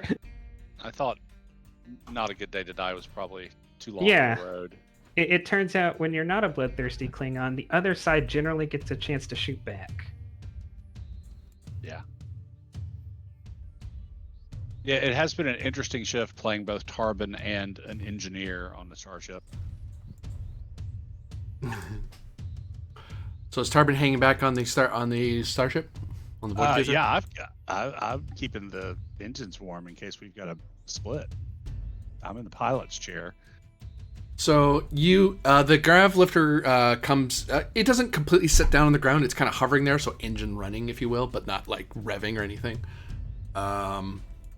Two of them are hanging out in the lifter. In the lifter itself. The one in the hood, and the one in a. Now that you're out of it and you can see him a bit better, he seems to be in some sort of battle dress. And three of the regular suited guys start pouring out of the vehicle. And you can see the massive container that's on the grav lift. Like when they were setting up, there's this big area in the back where they were kind of all hanging onto the straps and like the feet on the back to kind of ride along. Like, this thing isn't meant to carry this many people. It's meant for two people plus their cargo. Maybe three if you squeeze in enough. I also, in battle dress, will walk forward to talk to them. Met, Tall, let's make sure to keep our guests covered, eh? Let's do the Sandcaster and the electric scrambler turrets. Click, click. They whir into place and point forward. What a terrible fate to be in like basic body armor and then hit by a Sandcaster. Sand particles traveling at thousands of meters per second. I will point out this would also obliterate Calcian if he was still there. Well, yeah, but I mean, things go south. I get the company. It's fine. On the plus side, the floor would be clean. Until you find out Calcian has a long lost brother that comes to meet you like next episode. So you walk up. Hey, I know you, says the guy in the vehicle.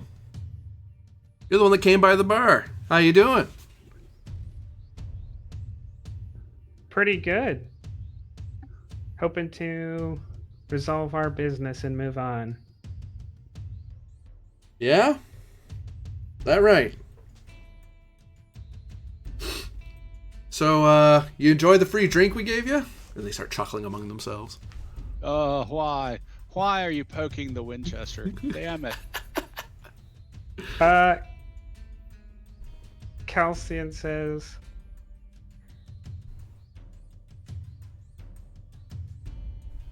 with what you're shipping me, I'll let it go. Mighty magnanimous of you. Well, I could always change my mind if that's better from you. I have yet to actually see what a Meson gun does to someone unprotected by a starship hull. Would you like to find out? I mean, kind of, but not right now.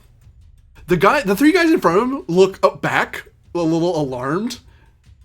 And he just kind of smiles.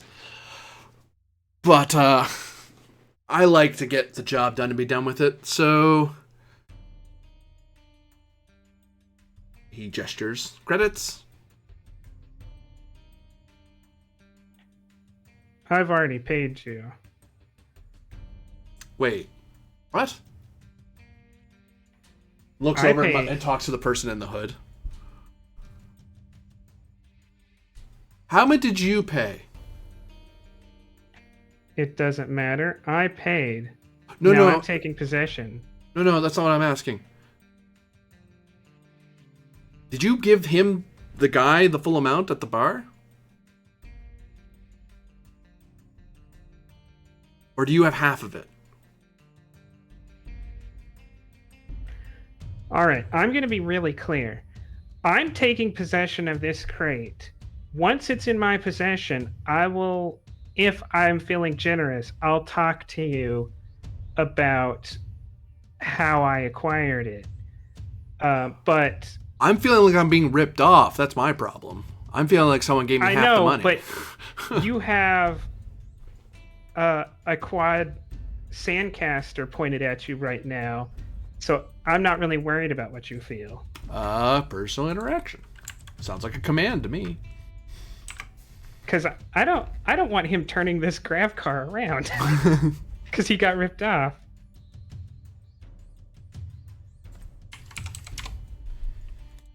Also, I guess I can take that back because I don't think I would know about the Sandcaster unless everyone knew it. It would have had to been obvious, right? Because I didn't tell Well, him to do that.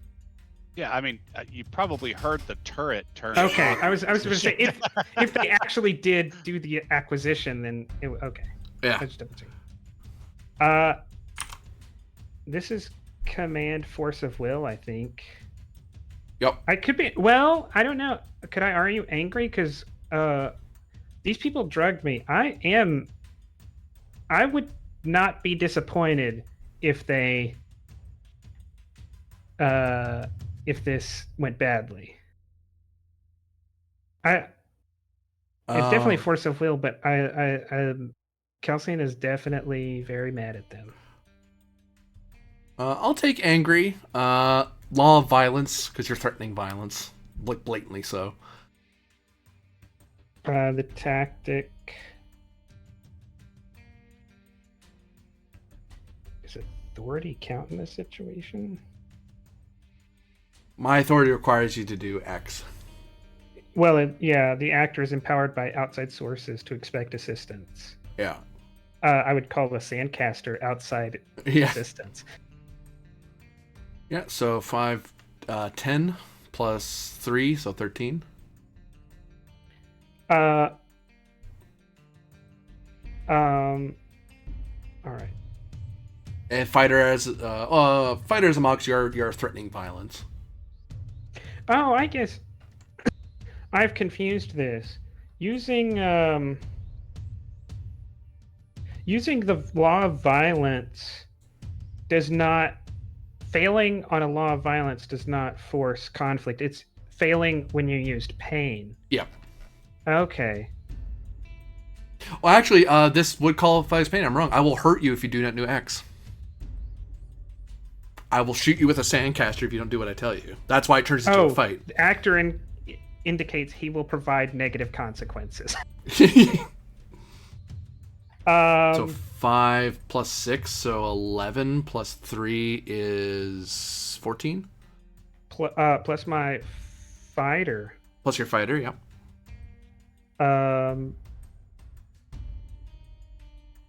Oh, and that does... Even if you don't use pain, using a mod of threat of violence also makes it become a fight. Oh, there you go.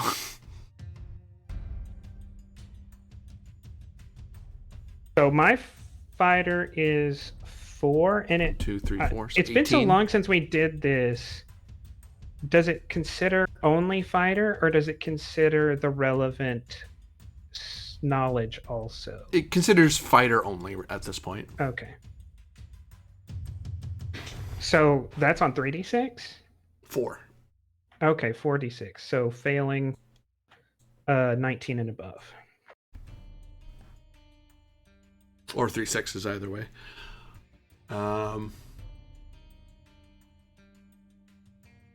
The person in the hood and white just kind of pats him on the shoulder and says something in Pombekian, and the guy in the battle dress kind of sighs. Fine. Hops out of the vehicle. When the hood comes with them, they move away from the vehicle. kind of make a guard formation around him and the other person. I'll retrieve the cart and pull it to the ship and yell for Calvier to do a check. Or whoever's available. To drive it over and have someone look at the crate? Yeah. It's a crate. What do you want them to look for? Well, no, I meant scan it and stuff, like ship sensors or something. Right. Someone verify that it's not just a crate. Is a person scanning it or is the ship scanning it? In this case, I think it's the ship because we don't have the players. The ship scans it and This would. it scans the crate and notices the crate has rather dense and numerous sensor baffles and scattering, but your sensors are high enough quality and the computer's high enough quality that it can figure it out. And then once it gets that thing inside, it registers as anomalous artifact of unknown origin, which is usually ancient technology is what that usually means. Right. 9 times out of 10. 1 out of 10, it's some other ancient civilization, but that's almost unheard of. I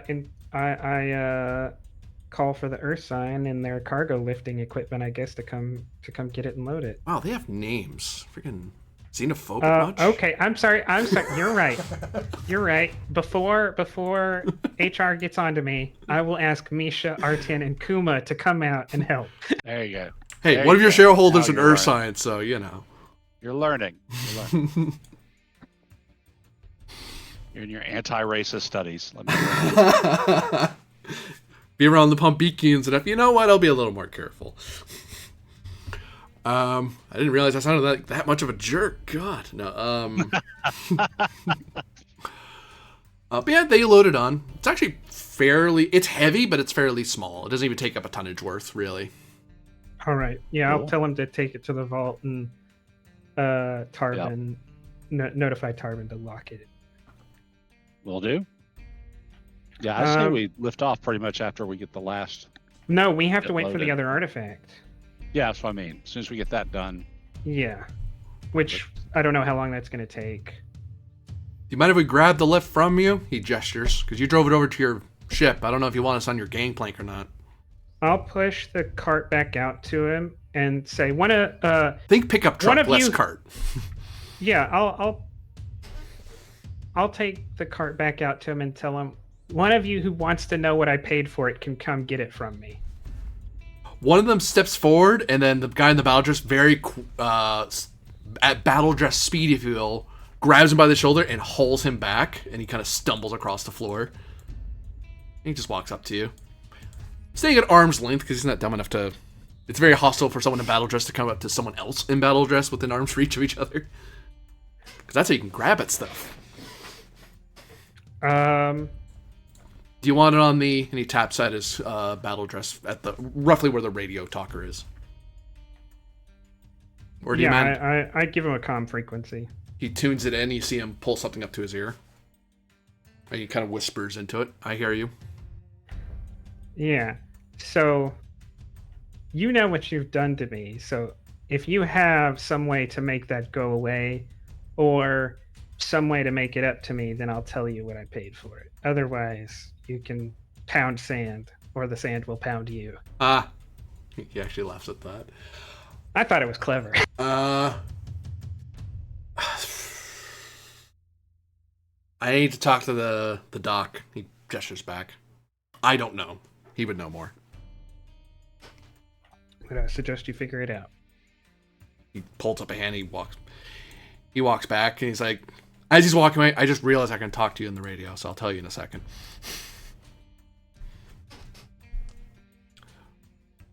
And they mutter among themselves for a second.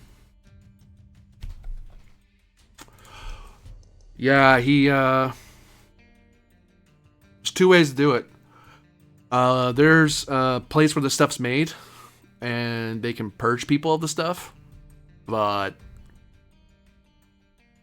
I mean, if you know the bar, you can get there, and you can get in, and they can give you the anti-drug. Or we can give you the rest of the drug and have it finish off. Those are the only two ways we know. What does he mean by the second option?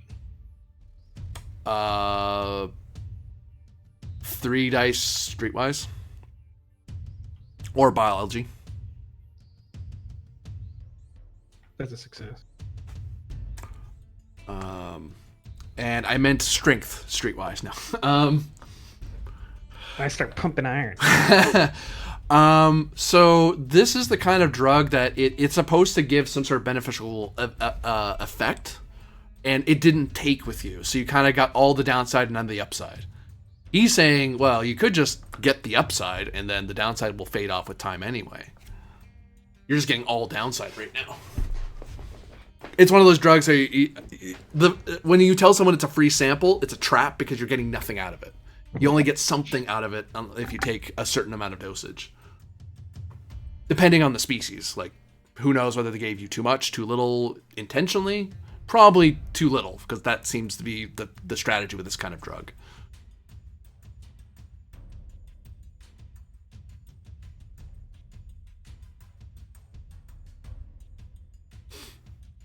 He goes on to say in the radio, the doc doesn't care that I get... Looks over and they mutter to each other.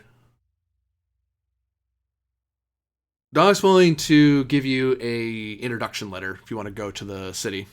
I mean, if you can get to the bar, you can get there anyway on your own, but if you want to get less hassled and not get any more free samples...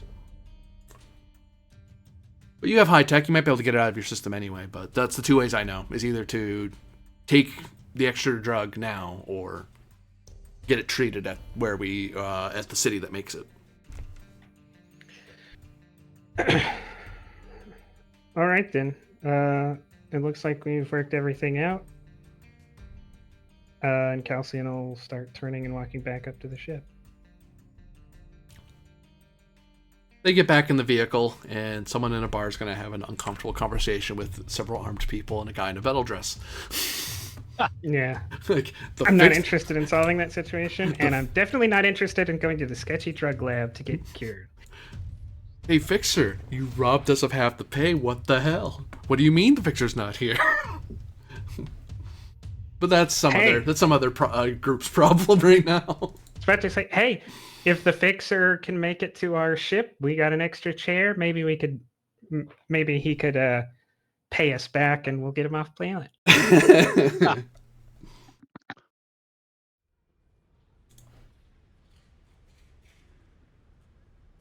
Wrong one. This one. Oops, you're still landed. Why'd I move you up there?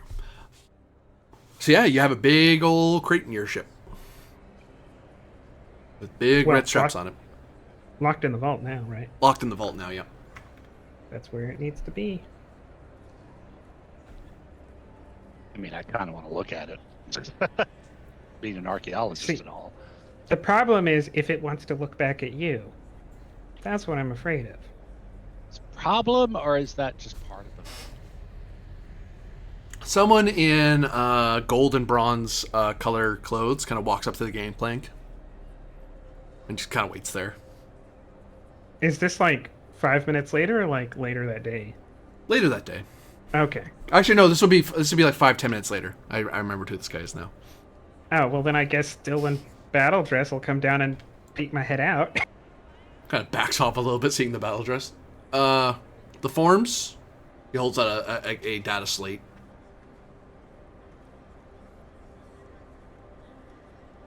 Or manifest if you have it with you. Yeah, let me step back inside and get that.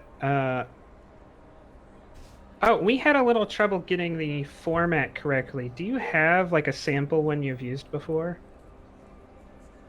He looks like he wants to hand it to you. He just kind of underhand like hucks the pad over to you because he doesn't want to get any closer to whatever that is you're wearing. All right, I walk back inside. I need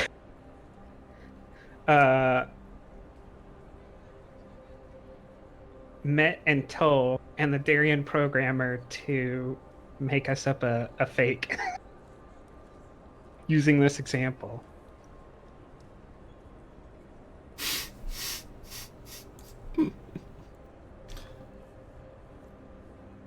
Unless, I mean, I'll tell Tarvin, like, do you have any other solution to getting us the forms or making this guy go away?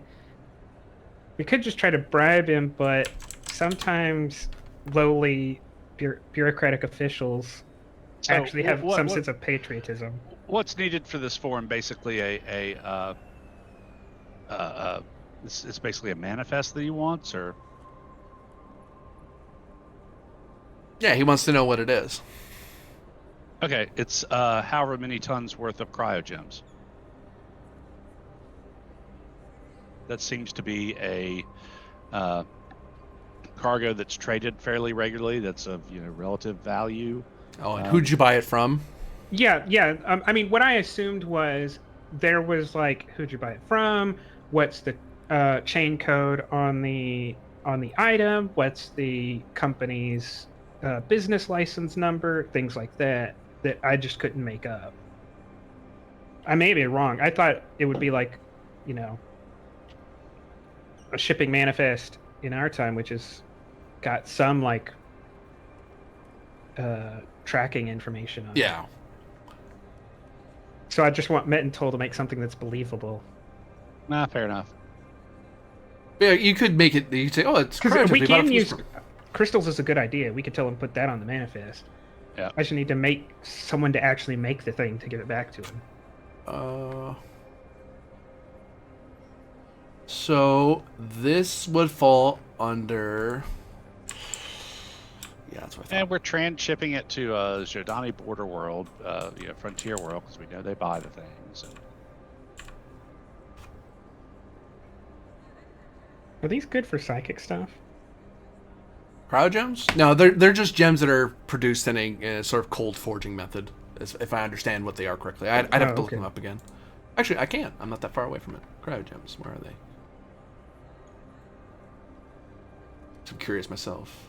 Gemstones encountered in very low temperatures, although stable at habitable temperatures. I would need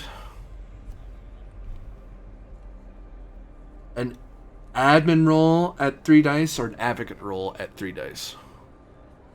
For the computer, the number is always 16.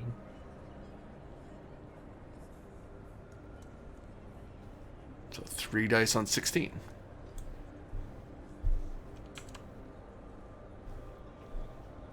Oh, you rolled before I did? Like Was that I 8 not was supposed you? to? No, I thought you'd forgotten to roll it, and I was like, oh, I'll roll it for you. Oh, no. I just assumed since it was our computer, we will respond. Yeah, you can totally roll for it. In either case, either of them would have made it, so it's good. Yeah, the computer's able to simulate something forge like that. documents. Yeah. Forge the document, yeah. Yeah, I look at the processing times and I say, Toll, you should consult on Met with his processing algorithm. He achieved the result faster. But good work anyways. He still achieved the goal.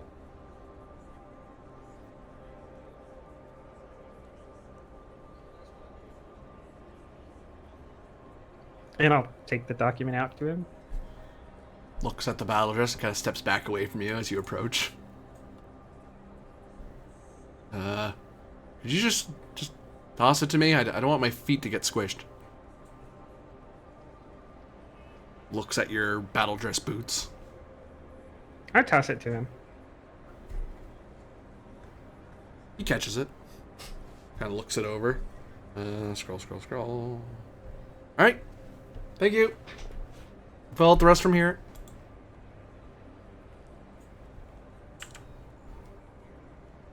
As the form you gave them was this, there's like other forms that the other side is supposed to fill out, and it's like, well, now we have to fill out. The spaceport is now the one that has to fill that out. It's like, well, now we're charged. That's why they charge you the money. It's like, well, now we have to give you a form, and now we have to fill out a form, and then we get to yell at whoever didn't fill out the form, which they're never going to find who that is. I can accept that they're racist. Or I can accept that they're incredibly bureaucratic, but dealing with them being both at the same time is tedious. Pick a lane. If you want less bureaucracy, deal with the military. They're very unbureaucratic. They just use guns. They wouldn't even give me a meeting. They're just regular xenophobic, militarist xenophobic. But eventually, without much trouble, another cargo van, which you saw moving the tonnage before, trundles up to your ship. It's actually a big like grav truck with a long bed, and you can hear the whoa whoa whoa whoa noise as this thing is hauling like 50 tons worth of stuff over to your ship.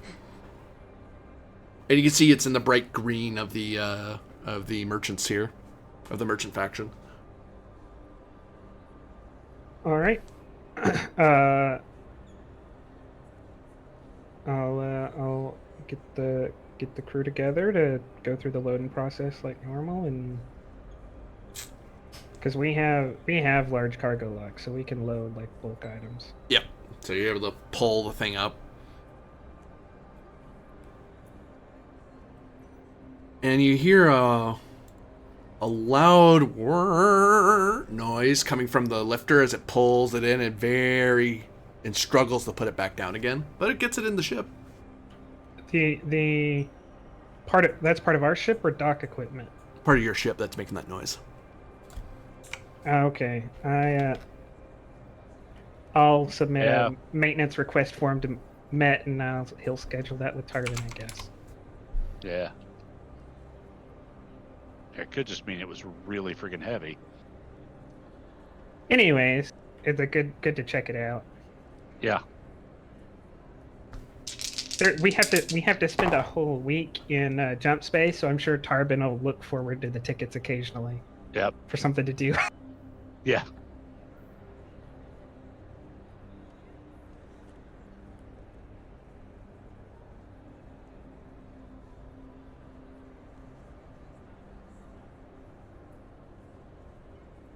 Let's see if anything.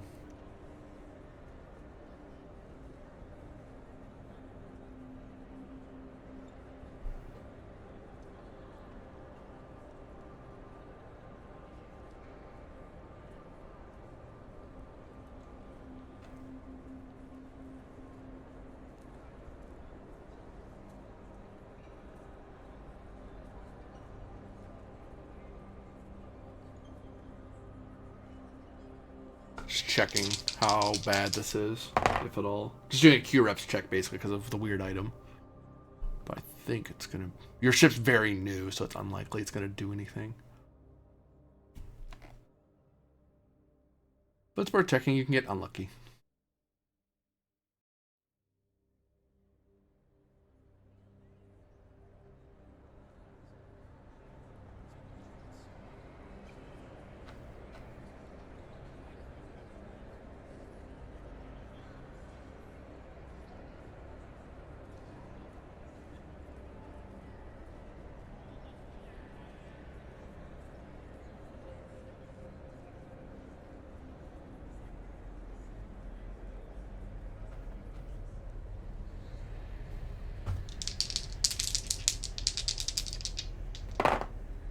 Oh.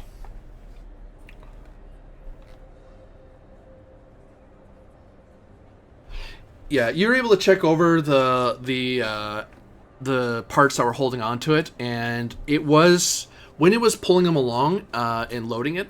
It felt that the computer was confused as the thing suddenly weighed a lot more and put a strain on the lifting apparatus. But the ship was able to compensate for it. So the whir was some of the safeties firing to kind of hold the thing and keep it from just falling into the deck plate and put a dent into it. But once it set it back down, the gravity of it, its weight changed. But your ship isn't damaged. It just made that weird alarming noise for a brief moment. As in, I rolled flux and your reliability of your ship randomly was very high. So what I rolled wasn't enough to make it do anything bad other than alarm you. So the thing has variable mass. Yeah, which is not really a problem for us unless it becomes like as dense as a star or something. Right. We don't care about weight. We care about density. I mean, not density, about displacement. And its displacement's not going to change. Hopefully. Well, that would mean it got bigger, and that would be a problem. It goes 100 tons bigger. We don't have a cargo anymore because it got squeezed out like toothpaste. Actually, no, the plants would be mushed first. But anyway. I'll put a monitoring device on it, or I guess instead of a monitoring device, I'll just ask.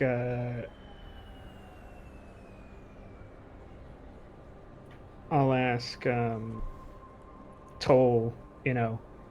Every few hours, turn on the densometer and double check its mass.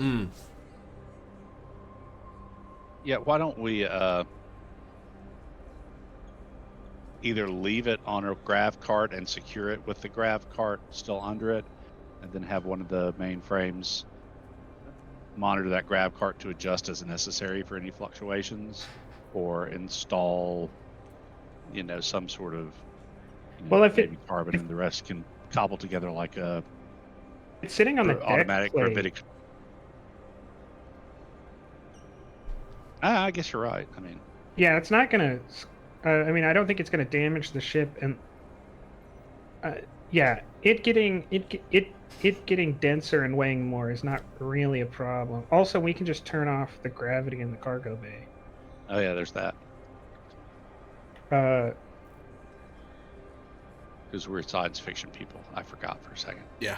Yeah, the only reason why the ship didn't turn off gravity here is because they can't turn off the planet's gravity. It's like, well, it's gonna hit the deck plate no matter what. We just like, okay, this thing's super heavy. Turn off the grav plates in the room. Fair enough. But I'll make a note. Automated checks once an hour. Yep. And someone from the crew needs to do a manual check once a day.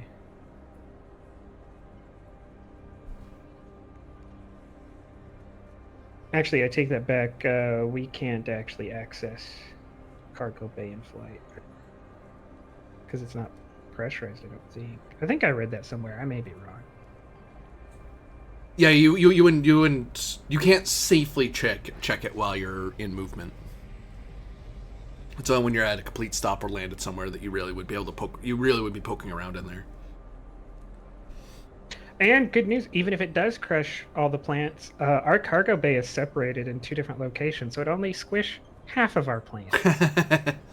In fact, it only squish a third of them because of how we have it distributed. Although, no matter where we put it, it's next to a fuel tank, so hopefully it doesn't grow too large.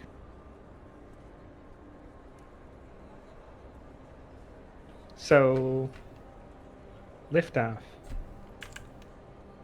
Sounds like a plan. Where are we headed for? Ectron. Ectron to sell off the first bit of cargo. And then Darien, right, to broker one artifact, complete Lon Ladrin's contract with the other artifact. In fact, I'm thinking about it. Maybe we play a little a game is the wrong word. Maybe we show up to Laladrin and tell him we have 2 artifacts, and he gets his choice, but he has to give us a better deal, or we decide which one to give him.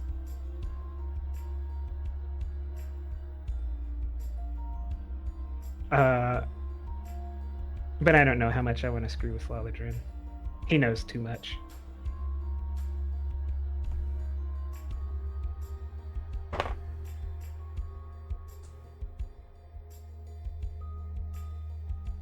So, we jump? Yep. So, there's a page number for this.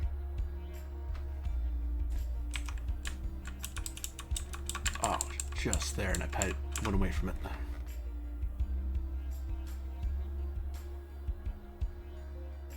Book 2, I want to say. It's book 2. Yeah, there's a page somewhere where it gives a whole checklist. Okay, 115.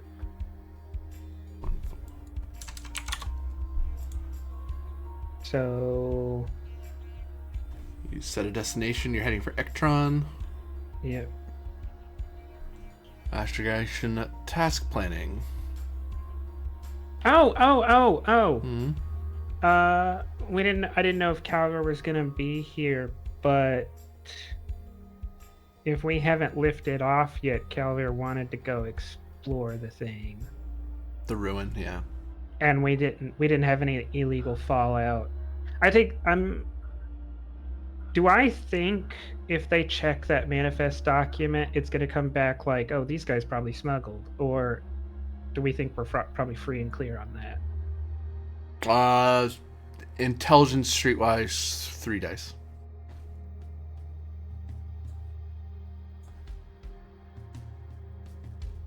That's a success. In the fullness of time, eventually it's going to be logged as an unregistered thing that was moved. But they'd have to get the fixer. Like, they have to get the team that brought it to you, get the fixer who arranged it, and then eventually come back around to you to retrieve it from you. So in time, it might be found out. But if they're missing one of the pieces, then they kind of get screwed because they can't assemble a case. And it also, I guess if it probably doesn't interest them enough, it might get pushed to the bottom of the cases to solve or something. Yeah, because they don't know an artifact's been moved. They could have smuggled novelty cryogems for all they know. It's like something was smuggled. We just don't know exactly what, and what are we accusing the aliens of? Like, they're xenophobic, but their law is the law. Like, they're not arbitrary that way. They actually have to have a reason to seize your ship and board it. Okay, well then, I mean, this is not an interest of Calcians, so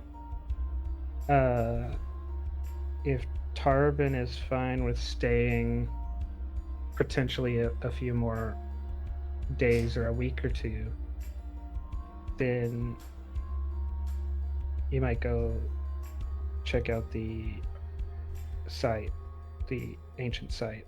Also, Caviar, give me 2 dice for your intuition. Sure. Is he gonna steal one from me? 6. He's gonna steal one from me. 6, I believe, is the second highest. What's Yeah. How much do you have? I rolled 8. 8. Oh yeah, Arctos is the one that has the luck. So, Calcian, you keep your insight. Calvier, you get 6 curiosity. You stole my curiosity. I think where I'm going, I'll need some curiosity. As Calvier finally steps out of his medical bay, as it were, and research bay. Eureka. Oh, as an update, we got 2 artifacts. The Strady deal worked out, and we found another one. And did you get your surgery? No, I still gotta, I still gotta come to the med bay once a day for the next 7 weeks. Oh. Okay. So, right, I can't go with y'all. If y'all go. Because remember, with the surgery, that was something you offered, and he's like, Yeah, the surgery was almost all downside. Well, let's hope that we don't stay at the artifact, well, at the dig site for Also, too long. you can't bring anything back. It's purely research and interest. Yeah, that's what the original agreement with the fellow was. And if we discover something neato, he might actually pay us a finder's fee. And we're not doing anything with the mole people, right? Because we don't have guns. Considering we can't arm ourselves, we can't do anything with the mole people. Oh yeah, I realize. Never told Tarbin about the mole people. What? Oh, yeah, so apparently underground, somewhere on these ancient dig sites, there are life forms that prospered in vacuum. Wow. The mole people, as we call them.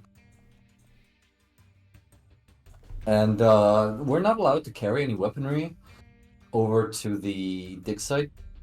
So I was wondering, maybe if you'd like to come with me. Maybe the mole people are scared of the large bear, Ursa, and you got claws. You know, those are registered weapons. You know, but they can't take them away from you. Well, I mean, we've already got 2 artifacts on board. Yeah, this is for like extra dosh on the side and scientific insight. Yeah, this is totally just for fun, to sate Funsies. y'all's interest in archaeology. Sure, I'll come along. I'll take the wafer, the archaeology wafer too, just for giggles.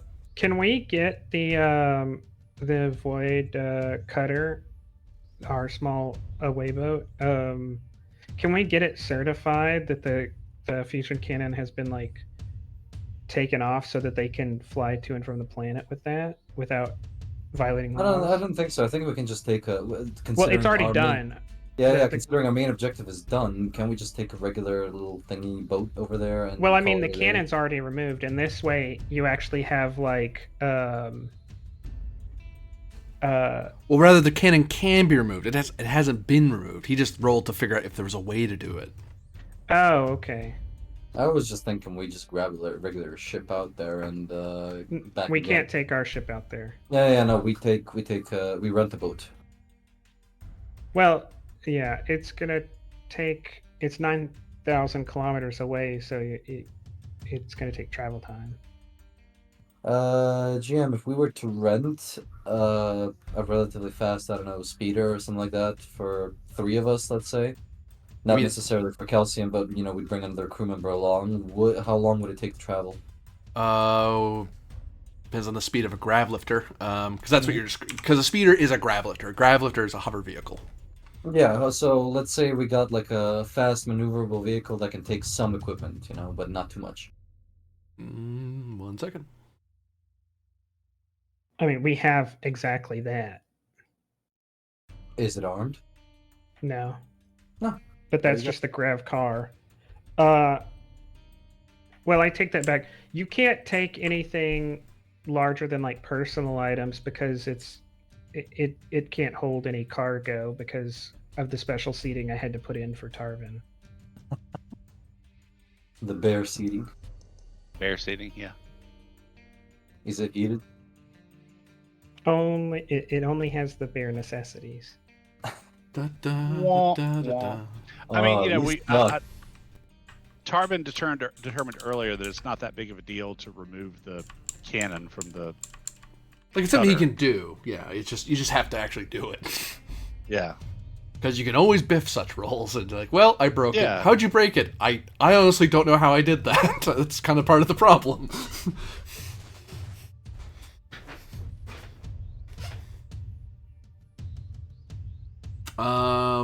What's the speed of your gravelet, by the way? Ours is much faster. Ours is 7, 7. So you can move 300 kilometers an hour. but Just to give you an idea of speed. you're not going to be able to rent one that fast. Yeah, because especially at this tech level, they'd probably be slower. So you can take your grav lifter. You can try to rent one, or you can try to remove the gun from the small craft that you have and try to take that over. If we try and rent one, how long would travel time be? Circa. It'd be slow. It'd be slower than that. That I can tell you off the cuff. I'd have to look it up. Remember that the cutter has 9 Gs of acceleration. It can get there like extremely fast. Okay, let's take the cutter then. Tarvin, you okay We with just that? have to take the gun off, and it has it'll solve one of your problems because the cutter has 16 tons of cargo space, so we can load up all of your expedition equipment. Oh, great. All right, let's do that. Tarbin, I need you to do Dex Engineering. Difficulty of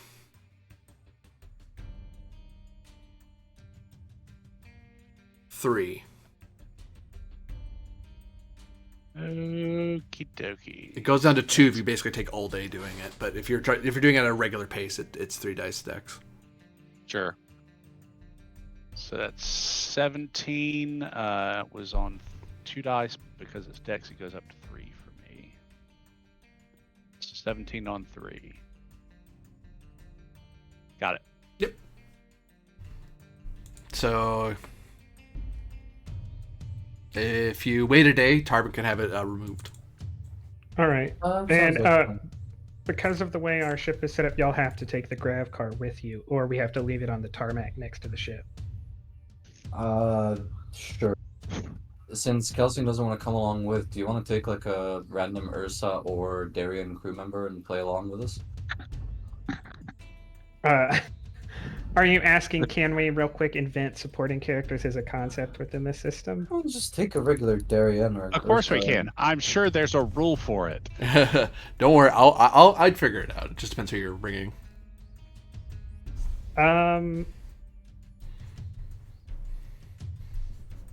We really don't know much about them, so that it would just be choosing at random, I guess.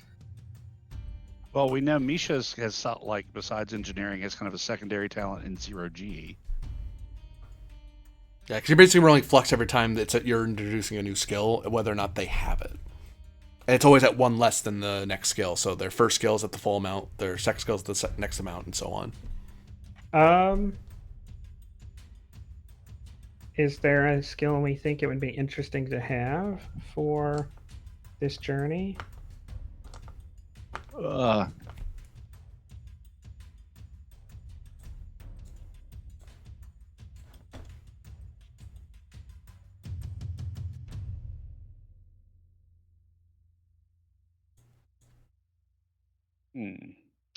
mean, I don't know really. Trying to look.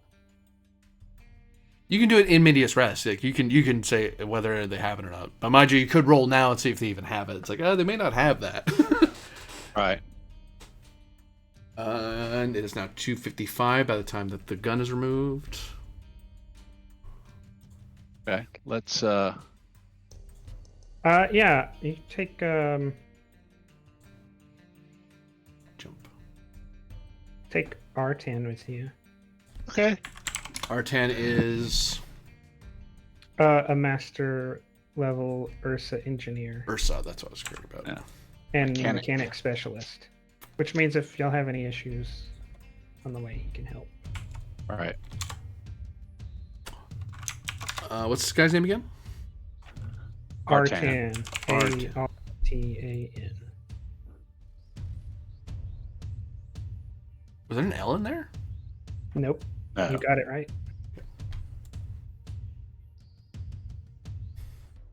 And I would suggest the other crew could go for shore leave, but the cutter only has 3 consoles and it doesn't have any rooms on it, so I'm not even sure there's. You would just be standing in a corridor if other people went. Like there wouldn't even be like comfortable place to be.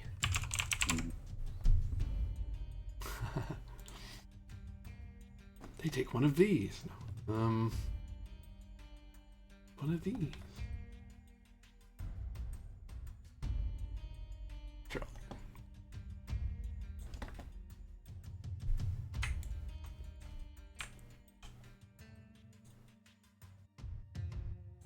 Oh, and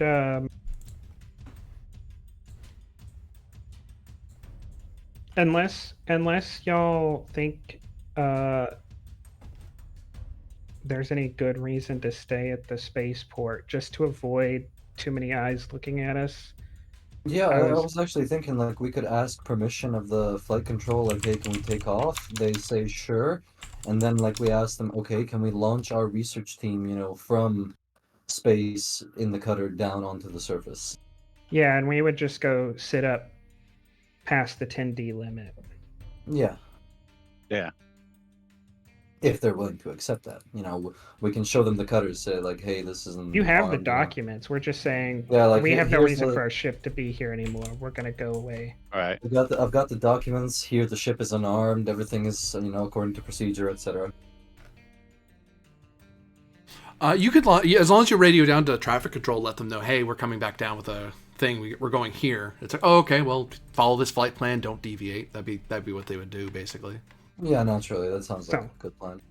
Basically, if I don't know, if y'all do something and things go really bad for you, you can get to us, and by the time you get to us, most of their navy won't be able to follow because the ship is already outside their range. But that's not their whole navy, so Yeah. I guess try not to do what I would do.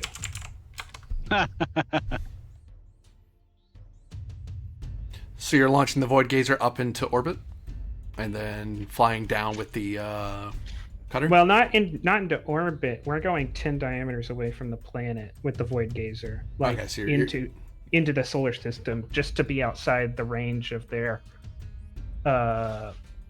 interplanetary or intraplanetary ships. Did I Okay. get it right? So, whoops, I'm clicking everywhere but where I want to go. You're definitely out.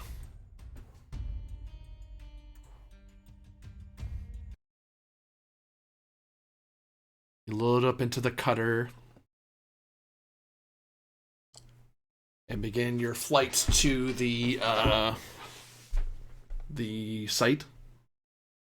Yep. Okay.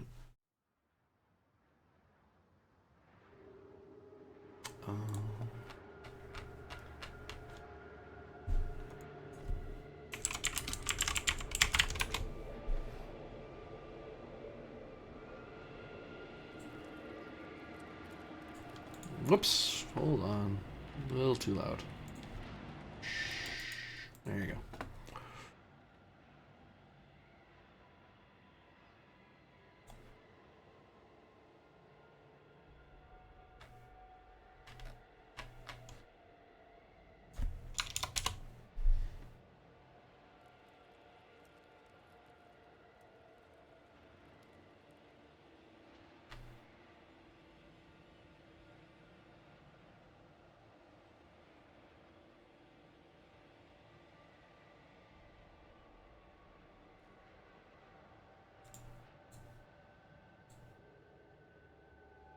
So you're flying down. You can see the dark planet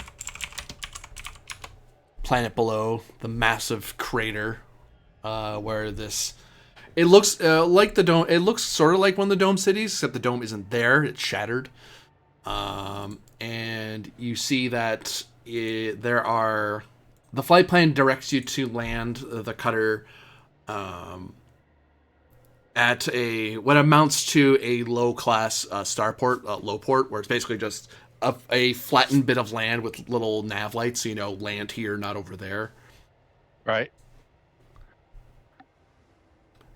And who is performing the landing? Because there's no groundside assistance other than what the people at the tower told you, that go to landing bay A2 All right. or landing that'd be strip Tarkin. 2. That's why I brought you along, pal. Thank you. Give me. You're not really in a rush. So I imagine you're just landing whenever the wind isn't being annoying. Standard landing, yeah. 2 dice dex. Plus the relevant pilot skill. Brings up to 3 since it's dex. My pilot is 4, but I get a +1 because that combination is my life pursuit. So 16, 17, plus it's a small craft, so 2 more, 18, 19 on 3. So I just don't need to hit 3 6s. Very good. Those look 3 6s to me if I squint really hard. No. GM dreams. Just reach over the table, start moving them. Hey, cut it out.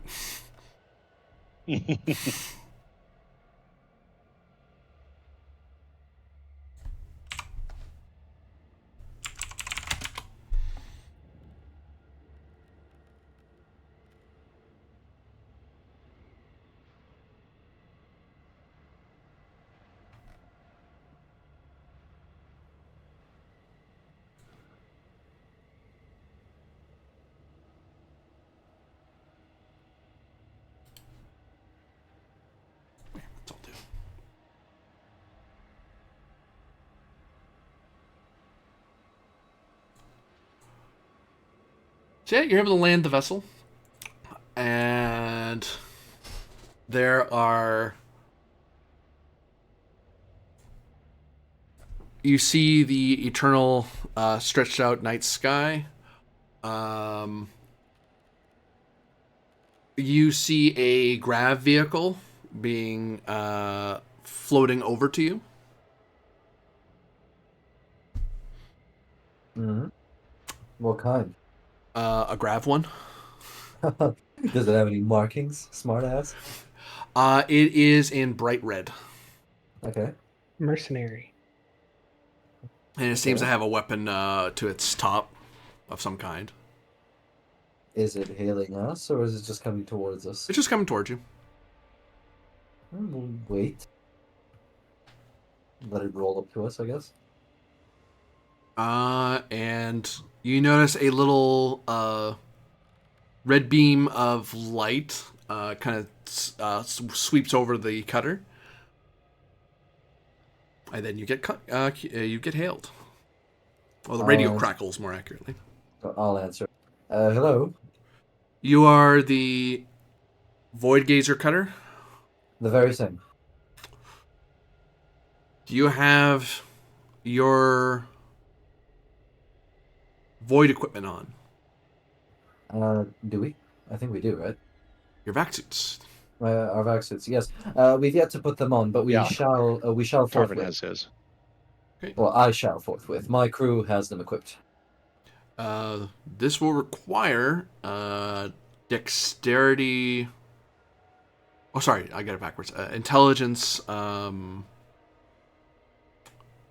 Vac suit. Vac suit. I was thinking how many dice.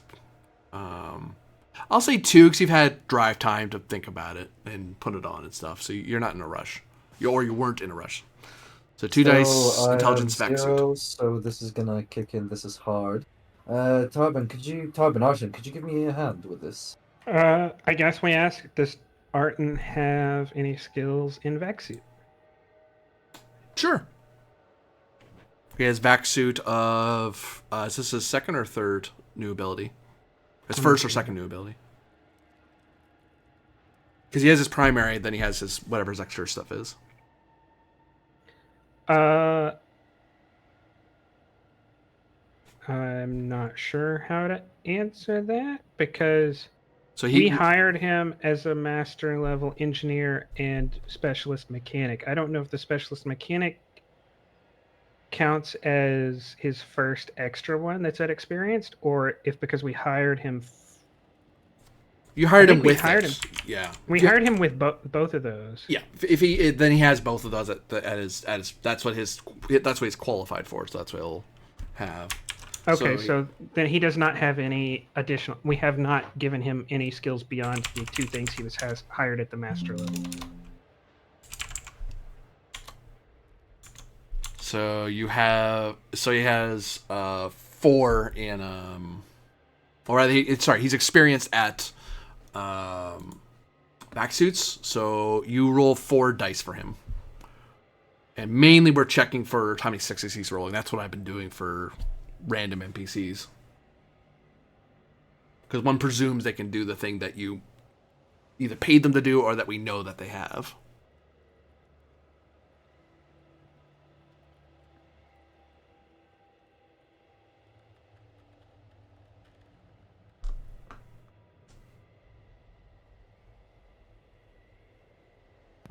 Sorry, I'm supposed to roll. There it goes. So it's gonna be 3 dice because this is hard. I'm sorry. Am I getting any assists on this? Well, go ahead. Tarvin could assist. I mean, I'm only adding 1 to your roll.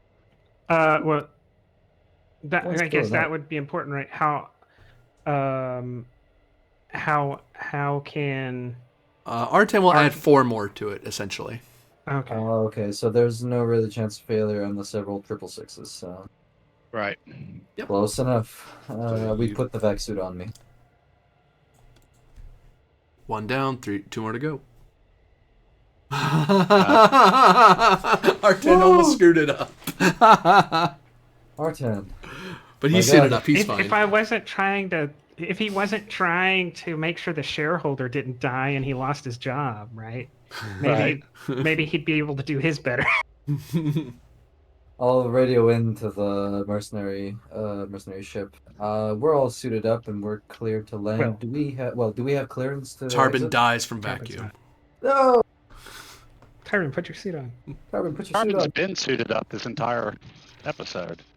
I started out by saying I'm walking around with my suit and my helmet, Yeah, but to secure it and make sure you don't die from a loose fitting, I do call for a roll. Unless you're literally... okay. Otherwise, I would have called for it at the top and then said, you're in a vac suit. Yeah, that's fine. Because anyone can just wear the suit and not have the helmet on and all the safety's turned on. You just kind of have it tucked under your arm. You just aren't doing the roll. You're just wearing it as armor. Or being able to put it on really quickly. So it's vac suit, and what is the attribute or? Intelligence, 2 dice. Okay. Well, here goes nothing. 11 on 2. Yep. Got it. You suit it up. Because it's not just popping on the helmet, it's making sure all the other safety stuff is turned on properly. Fair. No, that's fair. Yeah, all 3 of you are suited. You check your safeties. Yep. Short of someone shooting a hole in your suit, you're probably not going to see the vacuum. Now I'll radio in the mercs. We're all suited up. Are we cleared to disembark? We can drive you over, or you can walk over to the Declaration House. Can you grab our equipment? Are we taking our equipment with us to the Declaration House? If you plan to declare it and take it in, yes. Very well. All right. Tarbin, Arten, grab a case and let's go. Do you want to take our grab sled, or shall we take theirs? I say we take ours. I don't think we have one. Since the gentleman insists. But- I thought you said there was one on the. We had to take the grab sled with because it was in the ship. The cutter. No, that was Oh, their I grab sled. misunderstood then. What we have is cargo exoskeletons. So, like, if you didn't have to wear a vac suit, you could strap these on and carry the equipment with you. All right, I don't know if you're allowed to wear the No, I cargo see, that's fine then. We could. skeleton at the We'll same time as a see. vac No. suit. We'll see. Yeah. I think. So I you're just- going to want them to transport your gear, or Yeah, I was allow you misunderstanding. to use your grav car, because you have a grav car also. yeah. So So we do have grab, a grab grab a car. case. Grab a case. Oh, and I take that we'll back. go- You have a grav car, but it has no load capacity. Okay. Fair enough. Because you can convert load capacity into seats, and I had to do that to fit everybody. Okay. So yeah, we'll take theirs. What kind of equipment are we bringing, Calvert? Standard excavation gear, shovels, pickaxes, a couple of sniffers. Nothing out of the ordinary, nothing esoteric. Okay. I do have an archaeology toolkit, so I'll grab that. We also have 20 toolkits for this.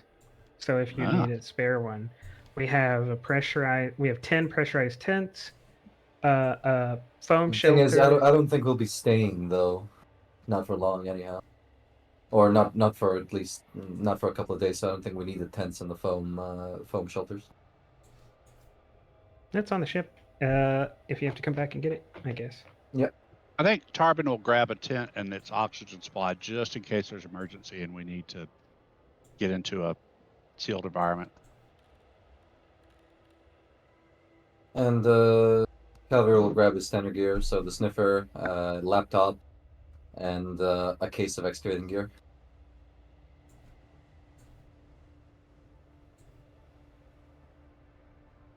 What is a sniffer? It's a scanner. It's this universe's equivalent to a... Detects particles in the air. Yeah. Oh, he bought that back on Darien or something. Yeah, because we don't have the handheld Star Trek scanners anymore. We have sniffers. We got a little dog nose on top of them and they sniff. We also make doggy noises. Wait. So you load up your gear. None of it's weaponry. It's all just archaeology stuff. It's all just archaeology stuff. Yeah. But Tarbin's classified as a weapon, so we're good on that. Then they turn him away because he's a weapon. No. No He is attack my dogs colleague. allowed. No, he's my colleague. Although to use my teeth or claws, I would have to puncture the suit somehow. Which would not Yeah. I think you inflict enough blunt force trauma for Molman to like shy away from you. Hopefully. Go ahead, bite through the helmet, see what happens. Yeah, no, you're able to get to the when you are driven over, because I imagine you're not walking it over. They're willing to drive you over in their Yeah, of vehicle, course, so. yeah. You find that this area is a small barracks house that houses the military, that the guardians that maintain the security of this facility. They look over through your boxes. They make sure it's all there. They check your identities. You've gone through the passport office, so you know the routine. Because your characters aren't smuggling anything, they also verify that you're here on a scholarly expedition that's been approved by someone of the academy. So they give each of you a white armband to put on your back suit. So it lets anyone who's wandering around know that that's who you're with. That's the faction who's approving you being here. Do not lose that, because then you will be removed from the site, because they'll think you smuggled yourself in somehow. You really are in Weimar, Germany, huh? Worse even, God, armband. All right. Weimar wasn't really the place where that had all the papers and stuff. That sort of came after 1933. Just put the armband on. So the three of you armband yourselves. Yeah. Mm-hmm. Yep. It actually fits onto the vac suit rather easily. Like there seems to be contacts where it's like these things are made for people to put onto their vac suits, and they won't jingle away and anything like that. They seem to be made of a fairly robust material, so they're not just bits of cloth, is what I'm driving at here. Okay. Were we warned about anything before entering the site itself? Any dangers? Don't puncture your suit would be what they would warn you. Don't take anything you're not Naturally. supposed to. They don't say anything about the mole people or anything. They don't tell you that. Are there mole people even? I'm starting to doubt. In any case, okay, what does the archaeology dig site look like? Where can we set up our shit?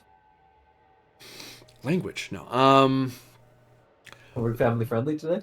No. So, are we allowed to take anything we find out of the site, or We're allowed to rules? document. We're allowed to document it. If we find something extraordinary, something that hasn't been found before, while excavating, we are allowed a finder's fee for it. I've managed to agree a finder's fee. Okay. But it's something exemplary. You Everything else, we're free to document and we're free to learn. You would declare it on the way out as, I have this thing, and they go, okay, hold on, we need to make sure you're allowed to take it. Fair enough. Usually it's a no, because it's stuff that they don't want taken out and all that, or Right. what have you, or it's dangerous for you to do it. But if they get approval from your sponsor, then they'll let you take it.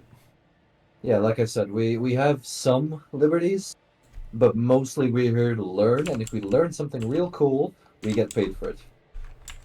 Okay.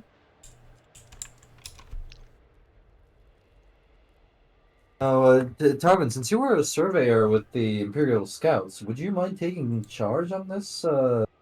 I think you'll be able to tell better where we're supposed to be going, right? And what we're supposed to be digging. Okay. Is this little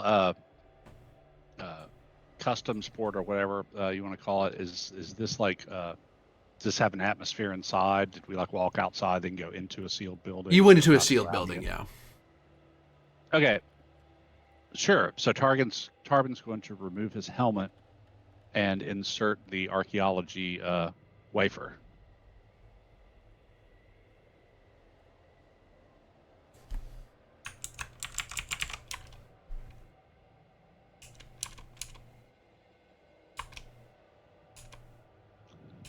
Joke's on you, it's a beetle. Warps your brain. So what? Shadowrun thing. Better than life chip. Drugs, Oh. but on chips. Really It's bad advanced stuff. Archaeology W13 chip, whatever that means.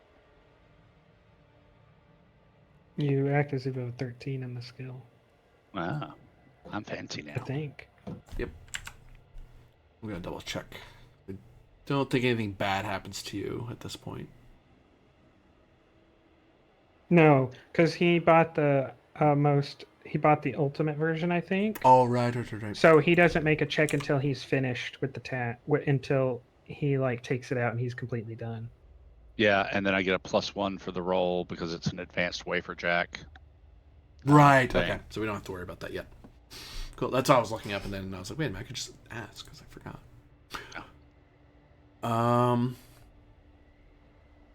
Yeah. Easy sand check once it end.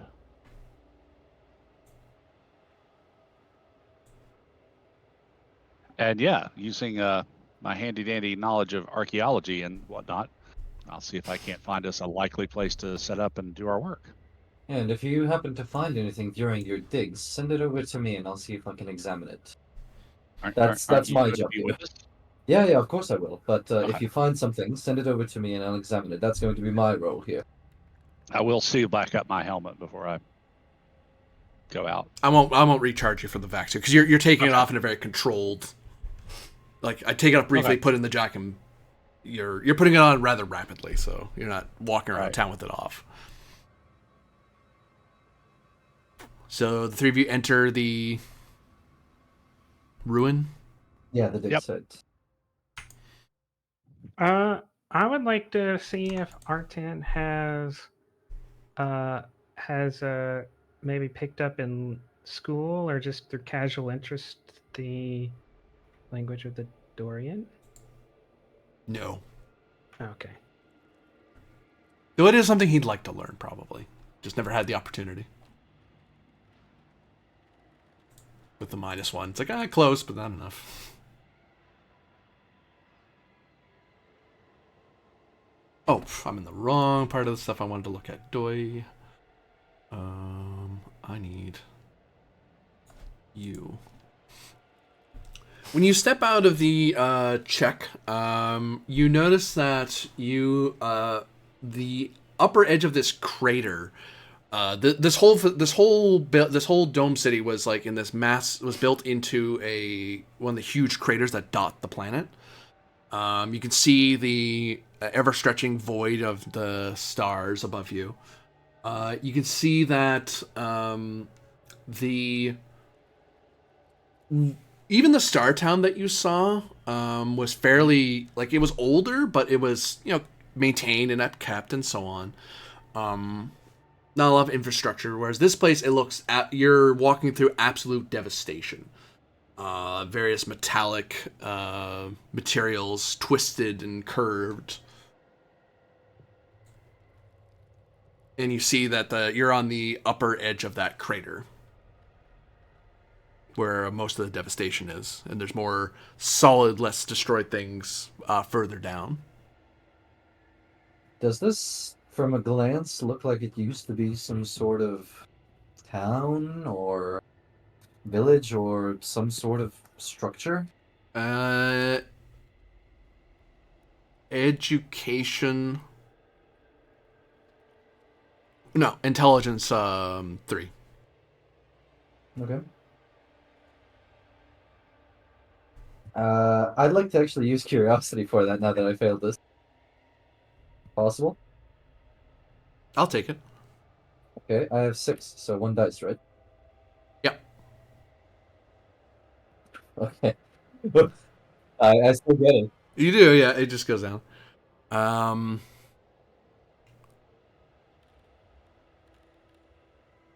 This looks.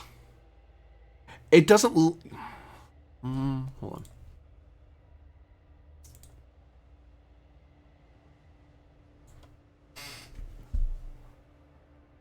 This doesn't look like a city. The shapes are wrong.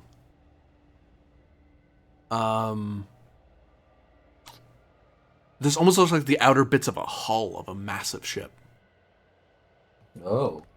I guess here's another question. Does Artan know anything about naval architecture? Nope. So this is something There's so like, many things he'd like to know. You've seen whatchamacallit's the new Alien movie, right? Where they go into that huge ass ship that's derelict on the planet. Something like that, Yeah. right? So Okay. is the reason they're worried about vacuum that like there's like pockets within this ship that are still under vacuum? Like Wait, the there's minute you step out of compartments? the minute you step out of the little thing, you're in vacuum again. It's Oh, I the- thought it the was just a dome. hostile surface. atmosphere. I didn't realize it No, no, was no, no, no. vacuum. The dome is cracked here, so it's completely in 0G and vacuum. Well, it's 0G. The Oh, it planet is in still has. 0G. Yeah. Okay. Okay. Urban, what do you think? Do we sit up here or do we venture further in? Let's see. Where would be a good place, do I think, based on what I'm looking at here and my newly acquired knowledge of archaeology and ancient archaeology, where would be a good likely place for us to set up that might not have been of the places that don't really seem to have been majorly excavated yet. 3 dice. So let's see, that's half of training, which is 5 plus 13, 18 on 3. Yes. The outer edge here, the best place would be as deep as you can go, because that'd be the hardest place for people to get at and set up a camp and examine. This is probably the safest layer, is this outer upper edge, because in a pinch you could always scramble up and out through the ruins here. This thing seems to be situated where there's an obvious opening they carved in to let people go around. The deeper you go, the more reward, basically, but the more risk because you're further and further away from any possible help. Not that these people have like a ranger service, but your archaeology skill would tell you that if something happens down there, you have a long way to go to get back out again. But that also means it's the hardest stuff to get, and your average archaeologist would struggle to get down there into the bottom of the crater. And Closer the to risk the is- bottom, the higher the reward, but the higher the risk. But also the lower, I mean, the reward doesn't really increase that much because you have to get approval to take it, and they don't like you because you're a Xeno. No, Well, no, but no. apparently we can carry the scientists- information out. We can carry the info out, and the scientists like me. I paid a decent amount of money into their college fund. Personal money, not company money, mind you. I think, Tobin, perhaps we can risk one ring further down for base camp. Okay. I mean, I'm willing to go all the way to the bottom. We don't get to investigate an ancient site terribly often. Or an ancient ship of this kind, if this truly is a ship. Exactly. You might have a point. Let's lower ourselves one level and see where that gets us, and then we'll have a look around. Okay. What's that sound about? Don't worry about it. Everything's fine. Because now we're actually playing Alien Covenant. Because did you know that vacuum is hideously dangerous? If you tear your suit at all, you're gonna have a very bad time. And these people aren't nice. But anyway, don't worry about it. I'm not gonna kill you. You'll just be maimed. I paid $20,000 for a vac suit. Credits. Patch and patch. That doesn't matter. My advanced vac suit with an armor rank of 20. I need 2 dice, intelligence plus survival, to safely navigate down.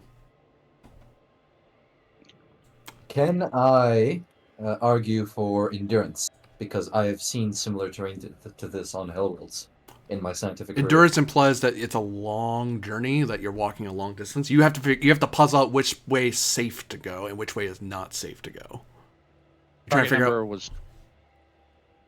Target number was 12. Roll to 7. Sure. Dex endurance. Oh, no, only one of you Tarvin's need to make like- it.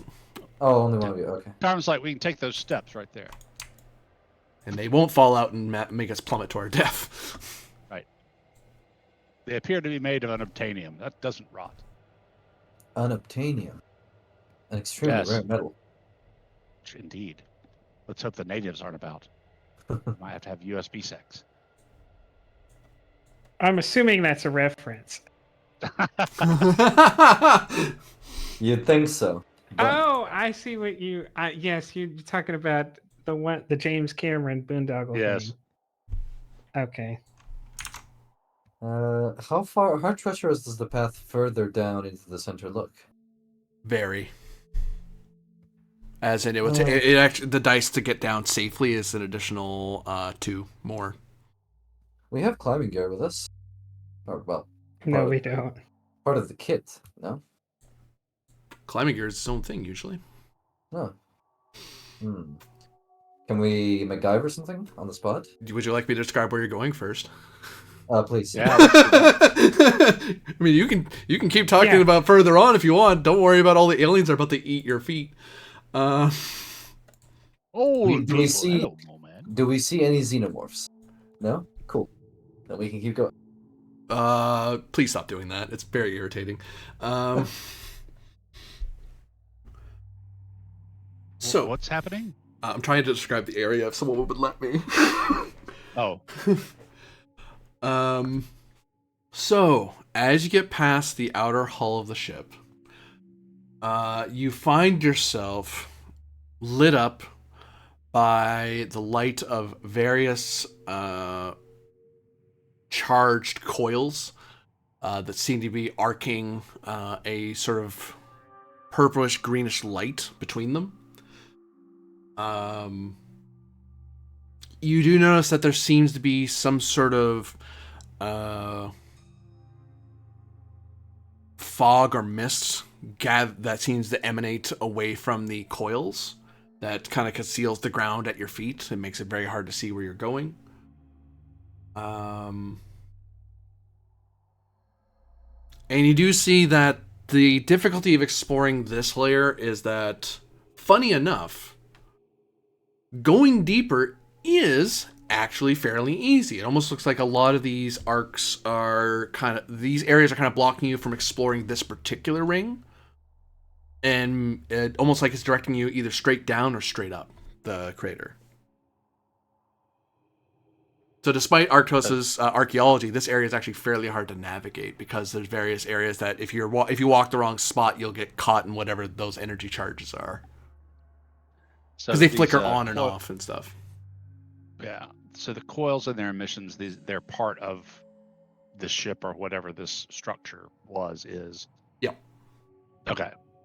I say we go down one. Can we see what kind of coils these are? What kind of energy this is that's coming out of them? Zappy. It's zappy energy. I mean, is it electricity or is it something else? You can examine that. Can I use my curiosity here? You could. Stick your finger in it. I got it. 1 second.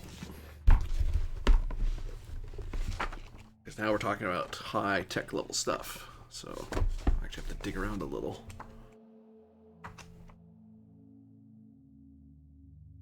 No, it's not that. Ah.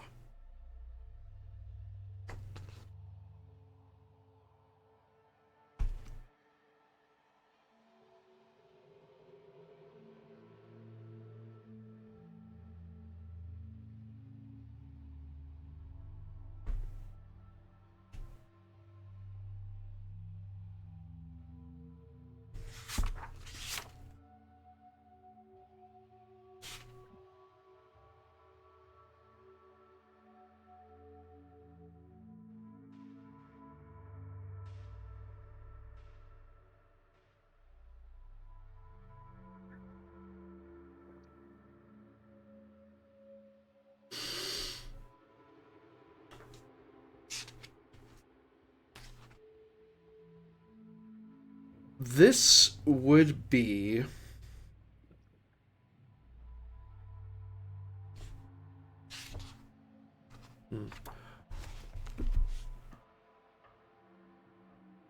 some sort of discrete exotic collector of antimatter particles, or at least that seems to be what it's trying to do, but it's on a planet, so it's not really going to do it. But this seems to be some sort of electroplasma field that seems to be trying to collect antimatter from the area. It's almost like, it reminds you almost of how you scoop water out of planets for your fuel. This is supposed to do that in that sort of environment. Is this thing actively refueling itself?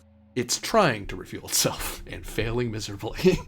So the energy just ends up going nowhere. Yeah, the arcs are just, it's in a loop of constantly trying to grab something. Mm, based on like sound logic, is this harming the planet? If you were in an atmosphere, it would, but you're in a vacuum, so it's not going to hurt anything. Okay. I mean, the siphoning of the fuel doesn't do anything to the planet. No, it's just okay. Yeah, at Is this point, there any kind of? Go ahead. I was just gonna say the amount of energy this thing's giving off, it would do a lot of damage to an atmosphere. It would like it, it in theory, because it's ancient tech, it might try to convert some other form of matter into antimatter and drain it that way. But because it's in a vacuum, there's nothing. Whatever it is destroying and collecting is so minuscule that it's not really of any use to the ship, even if it was intact. Right. I believe. Okay, Um, Tarvin. Is there any sign of an access panel or control panel to maybe turn this off so that the access to this level is clearer? You would either be doing, as a general thing of doing it over and over and over, you would do one roll of Dex, engineering, or survival, I suppose. No, it'd be engineering because you're turning electronic stuff off. You're turning off the power conduit so it doesn't blast anybody. Either through a panel, usually by opening up a panel and fiddling with something until eventually it just stops arcing like it is. Right. How's that roll for you? Or maybe Arden should do it. So, but you said it as a thing of doing it over and over, or Yeah, you basically are shutting off the not. So if it's doing it over and over, it's doing it over and over somewhere else, not where you're standing. So you basically be cycling over and over, turning off one set of barriers so you can move forward, then turning off the one in front of you by moving it behind you, and you're basically moving it. You're moving the doors around you, so you can multiple progress. rolls is what you're saying. I'll just do it as one roll, just to save you the effort of doing it. Because if you fail the first time, you're probably not going to try a second time. It's like, oh, I don't know how to fix this. Whoops. Dex engineering. Yep. 3 dice. Okay, so And you guys have appropriate gear for the sort of thing, so I'll give you an additional 2 to your target number. that'd be 17 for me, 18, 19. It goes up to 4 dice because I'm an Ursa. I don't think that my companion can do better than a 18 on 4 because he's an Ursa too. And I've got no engineering, so it's all you, Chief. I mean, am I right, or does Artan have me edged out on engineering?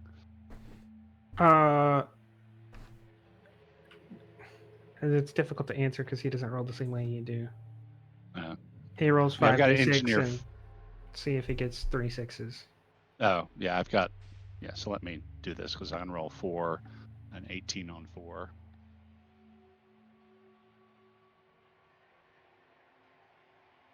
So, but then I don't get 3 6s. Very close in both ways. If you got 3 6s, we succeeded. Oops, we're trapped now. I do have luck, so I could have That's true. Yeah, taken that back. Yeah. Oops. Unless I whiffed that roll too. Which, the way I was rolling on Call of Cthulhu last night.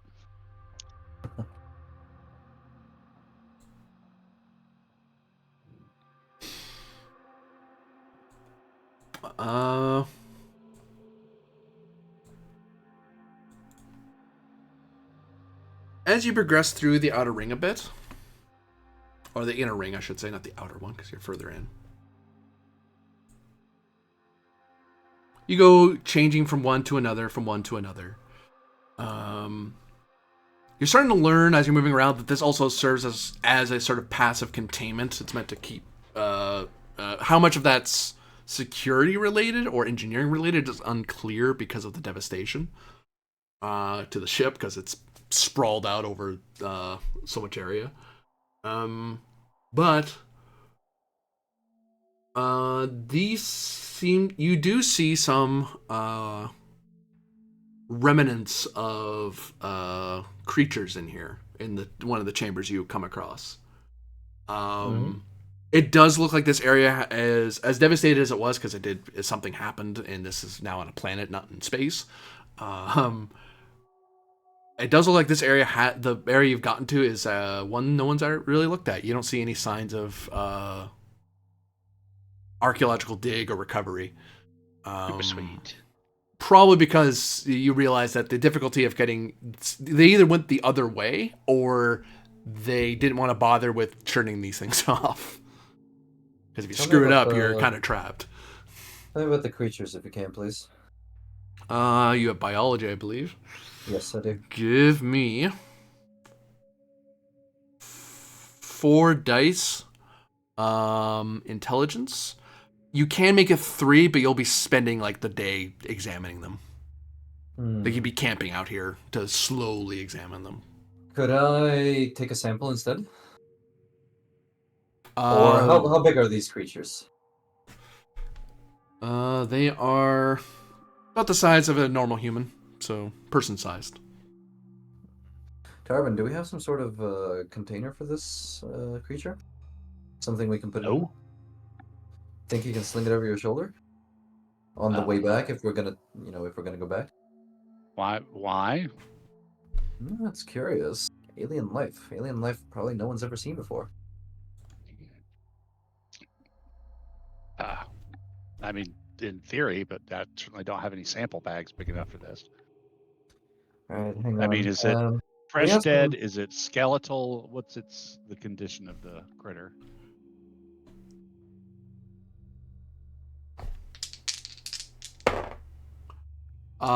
It looks skeletal.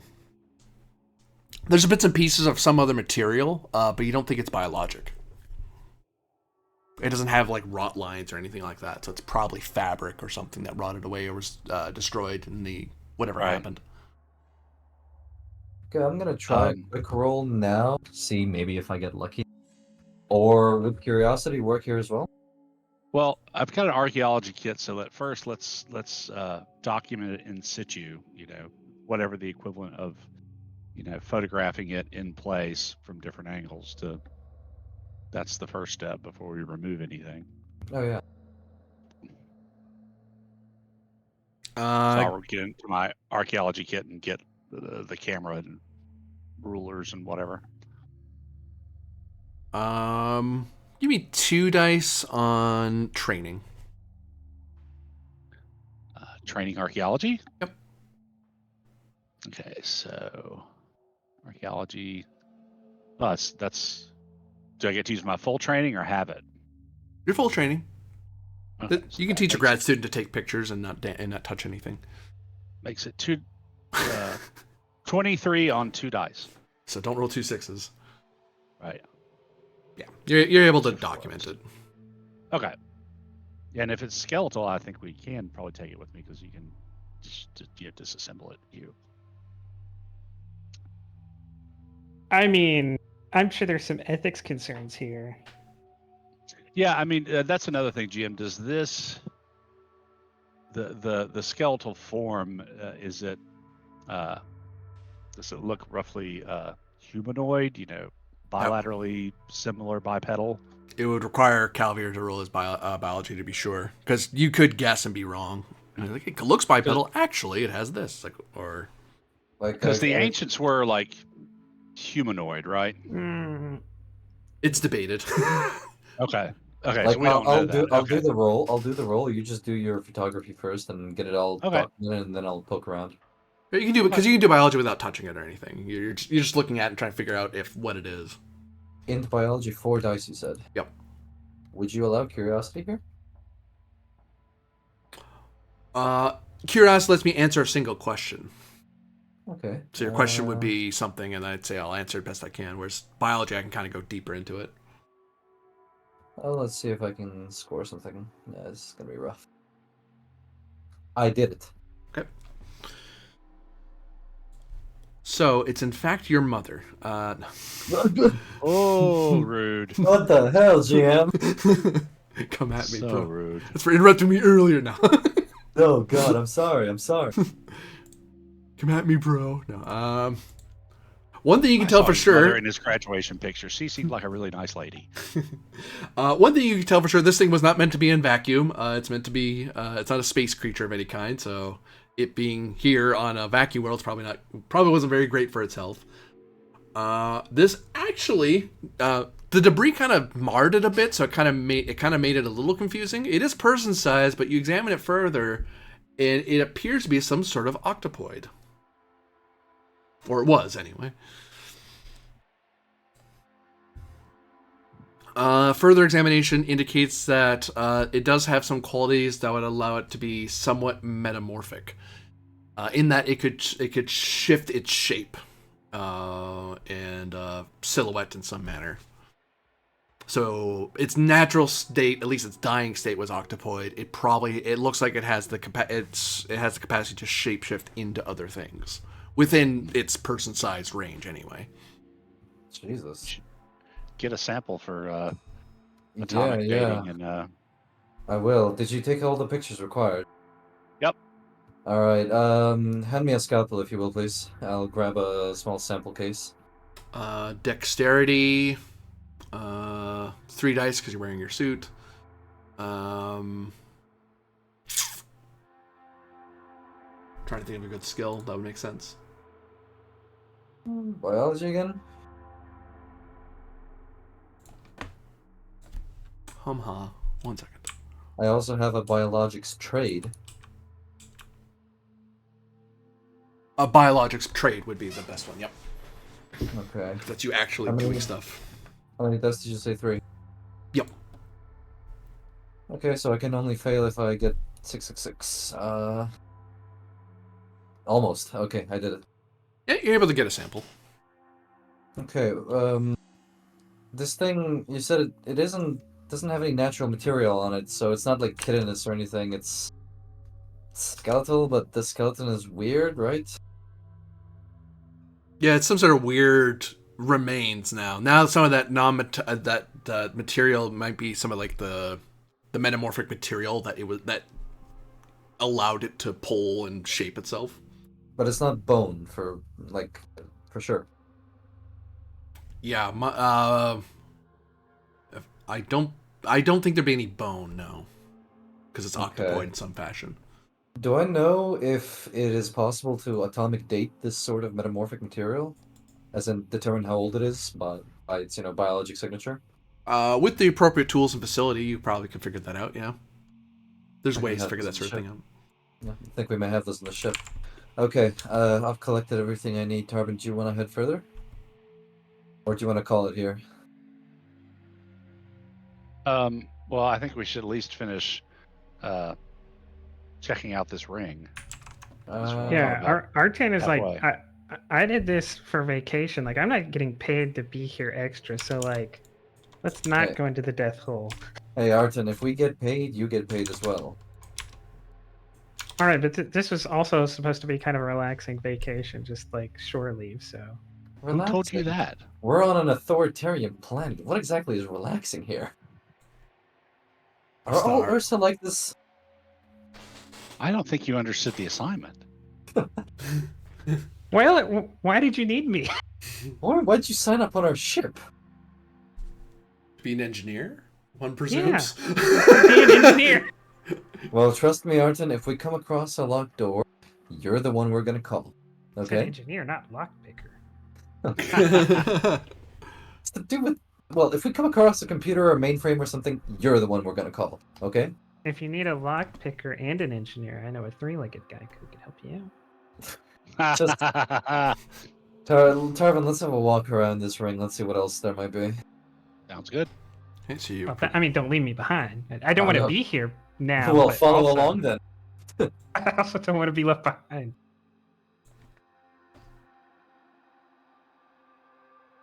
All right.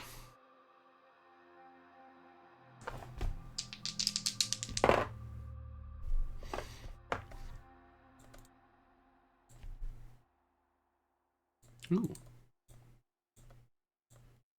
Oh.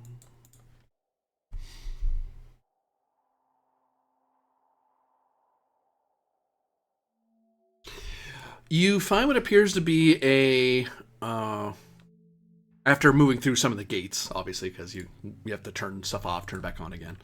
But eventually you find yourself in a chamber with a console of some kind, with various levers and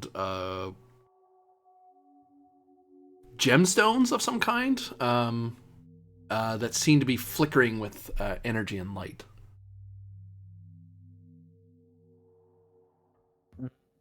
Can I take the sniffer out? See if they, I don't know, are they radioactive? Do they have any sort of dangerous material on? Are they made out of dangerous material? Are they safe to touch?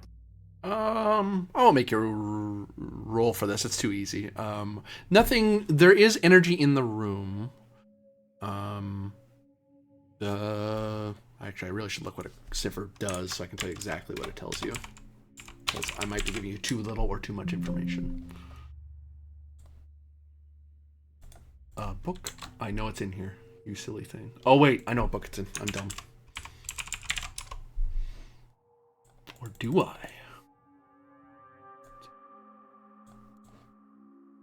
What? There we go.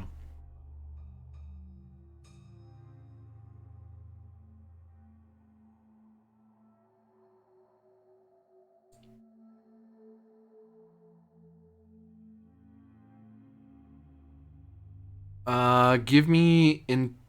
You'll probably make this, but you could get double sixes. Intelligence, biologics, on 2 dice. Yep, got it.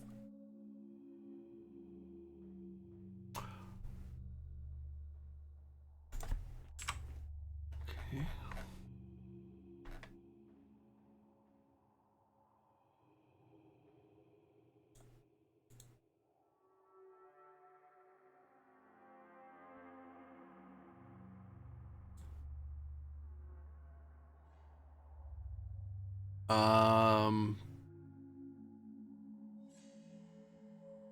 You detect no other organisms in your area other than yourselves. Okay, and the crystals, do they have any sort of harmful substance on them? Like, are they radiating? Are they made of something that could melt my skin upon touch? It would not seem so. Okay. Take a little sample bag. Tarbin, could you help me out with this? I'd like to get one of these crystals in here. Just take these pliers. I'll hand him one of the, pliers for grabbing things. And I'll hold the baggie open, see if you can put it inside. Okay. What are we removing these crystals from exactly? Some sort of console. Oh, Can oh, I? Yeah. Okay. Maybe we shouldn't do that. Does Arkin know anything about electronics? I must have missed that part. Goddamn. Nope. Yeah, Really I thought doesn't that's like what was it either. happening, and I was like, okay. So this is some sort of antimatter collecting device. So this seems kind of engine roomy. So, Tarbin, have any idea what this console might be about? What skill you're hoping to use to help you figure that out? Engineering? Let's call this. Or I guess if something like this has been discovered before, maybe archaeology? I would call this 4 dice intelligence. Okay. Or 4 dice education, but I don't think you want to use education. No, can I add I could use education. archaeology or engineering to it? Either of them would work. I'd answer the question differently. Well, archaeology is pretty much going to be a slam dunk. If I don't roll 3 6s, engineering is a good chance, and it would tick off one of my life pursuits.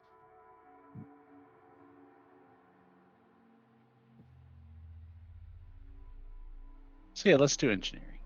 Set intelligence. 15, 16 on 4 dice. Unless that has something to do with jump or maneuver drives, in which case I can add one to it.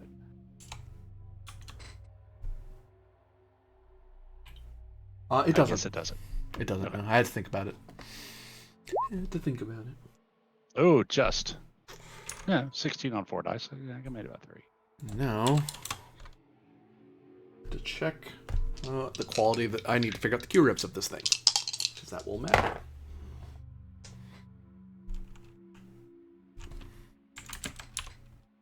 No, computer. Stop. There you go. No. Yes.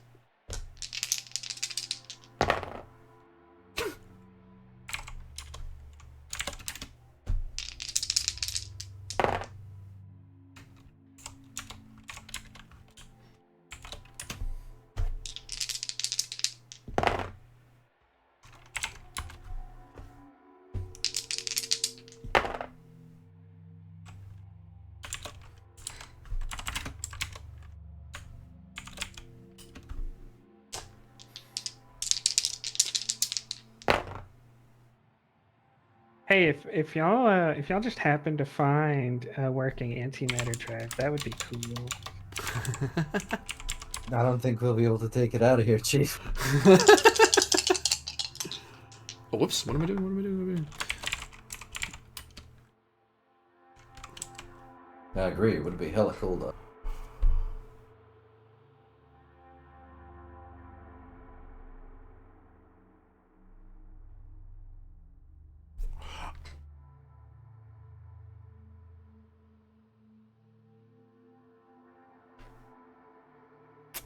So,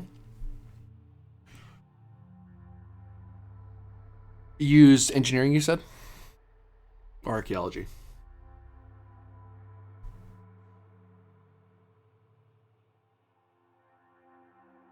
Tarbin?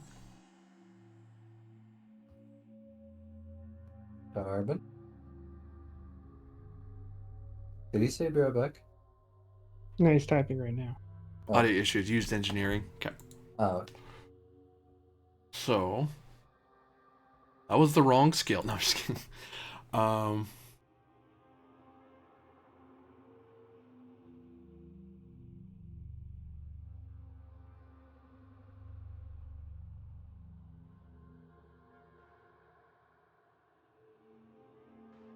Can you hear me now?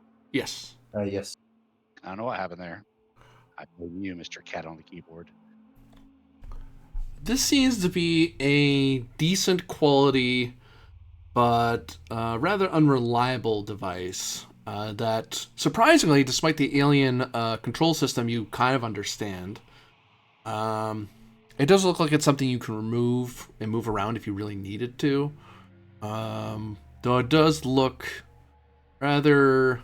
it doesn't have a lot of safety features, either because it was designed that way or because of whatever happened to the ship. This would appear to be some sort of security or weapon control system. Oh. Can we tell if there's anything still connected to it? Yep, it's connected to something.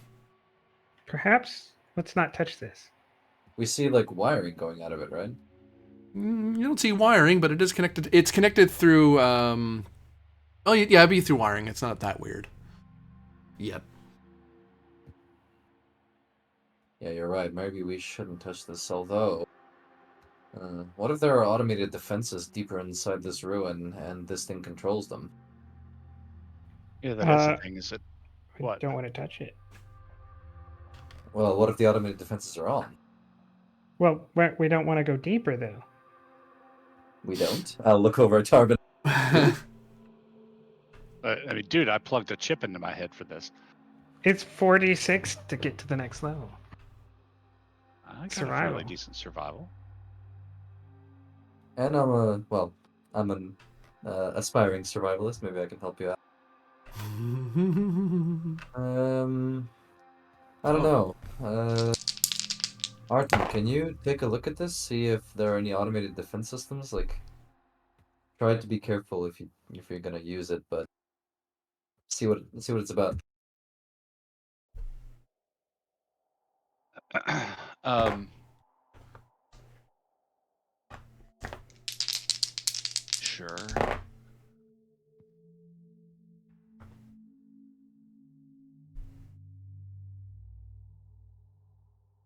That's what you're trying to do? I asked Arkin if he could check the thing, the mainframe, or the console rather. Yes. Are you saying Arton or Tarkin? Arton, Okay. our Harley. Um,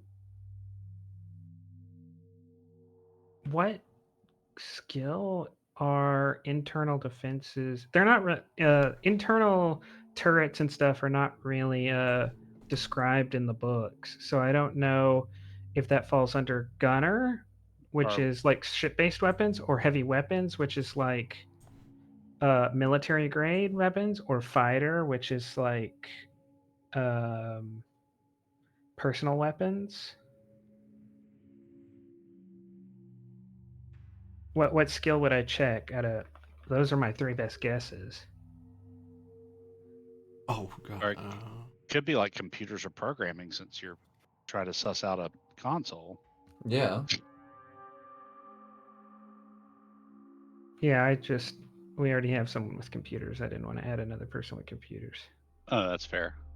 That's why I don't really want gunner to be the answer to this question. Kind of want it to be heavy weapons. Carbon, you have something for gunner, right? No, not really. Oh dear. I'm This would a be pilot, engineer, archaeologist, chef, man. That's this what would I be do. gunner turrets or something to that effect.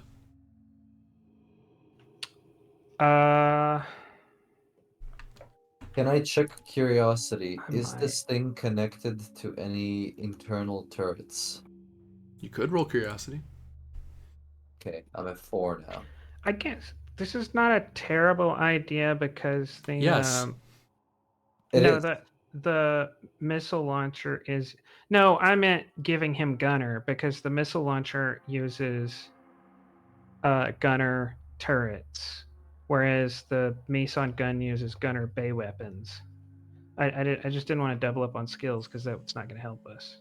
So say again, GM, this thing is connected to Internal turrets. Yep. You actually look around and notice that there's some telltale signs of turrets that are aimed at your position. Then I'll. What does Arton know anything about turret systems? Oh wait. All travelers I think get turrets too, or something like that. Am I not? Am I wrong? I thought believe there you're was wrong. something. I thought there was something about that it was like super common. You usually your skills are based on your homeworld and your job, and the careers you took along the way. So there are people out there who don't know how to work a turret for their life because they never needed to. Like a I craftsman would never need have, to know. A citizen would never need to know it. I have a program skill. Can I try and reroute power from the turrets to something auxiliary or something else that's not Well, turrets? since everything's like messed up from the crash or whatever happened, why not just see if you can't turn the turrets off? Actually, yeah, I have program. Could I try and turn the turrets off? You could certainly try.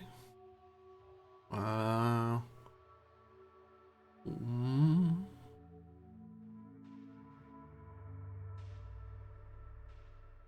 You would roll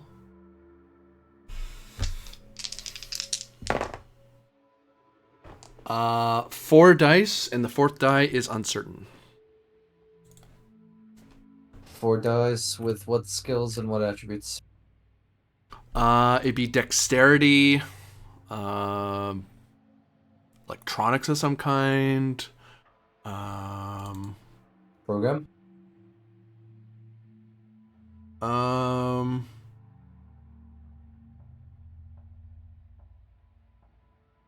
The problem is you don't know the language it's programmed. Oh wait, no, it's 0 ease, so it doesn't matter. You're responding to certain lights, and it's meant to be easy to use for any alien, for anyone using it. So not easy, but like usable. So you could program it to power down or something like that. You know. Can I argue for education here?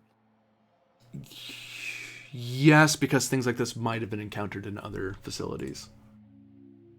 But so Okay. you roll 3 dice, and I roll a 4th die that you don't know the result of. Alright. Well, here goes nothing.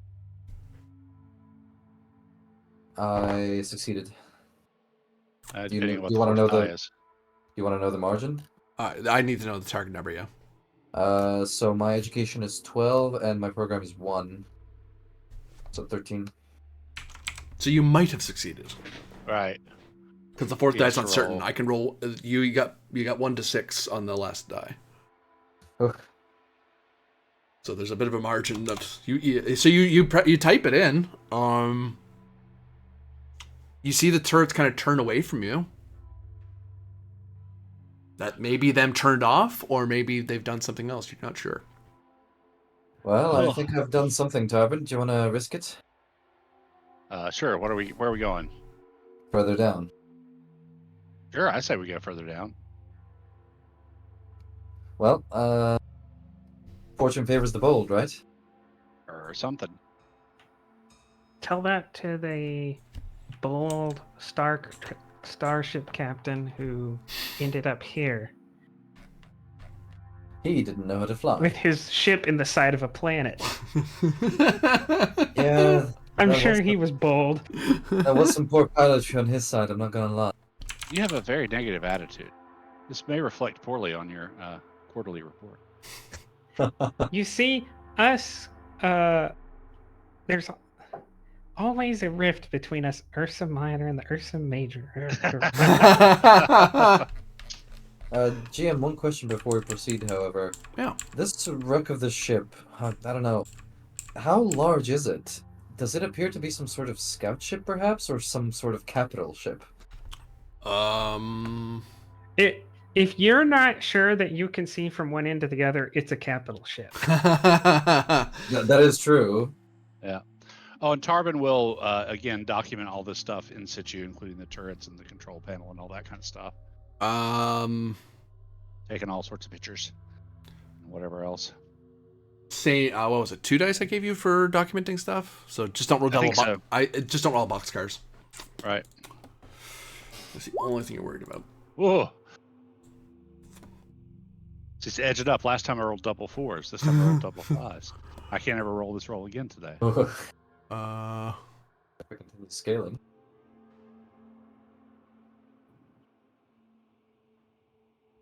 Six, 7. If all of this wreckage that's within the area, this dome or pseudodome, is accurate, you're looking at 700 kilometers worth of ship. To the planet's core. We're going to need a bigger bag. Help me out real quick. 700 kilometers Wait. is capital ship size now. Well, and Or this isn't actually a planet. This is a planetoid. So this very well could be a, over who knows how long conglomeration of ores and debris and junk around the ship, which would have its own kind of gravity pull. I mean, the planetoid could have formed around this vessel. damn, that's hardcore actually. Okay, let's head down, you and I. Well, the three of us actually. I mean, it wouldn't be. Well, we don't have rope, so never mind. But Doesn't every adventure have 50 feet of rope? Only if you bought it. Traveler's not that nice. No, there was no option to take a dungeoneering kit at character. So Wow. yeah, it's at 700 kilometers. That's like for us heathen imperial system users. That's like just a little under 435 miles of ship. Scattered across this stretch of land. Yeah. Yep. It's massive. That's large. 700 kilometers is approximately from the north of my country to the south of my country. Like, if the ship landed on your country, be buried. Yeah, literally. Yeah. I mean, literally. So it could be the planetoid. Oh dear me. So 4 dice, intelligence, survival. Could have knocked Croatia off of the original planet into its own little planetoid. Can I assist Tarbin with my 1 survival? You could, yeah. There you go. Consider yourself assisted. You said it was intelligence survival? Yep.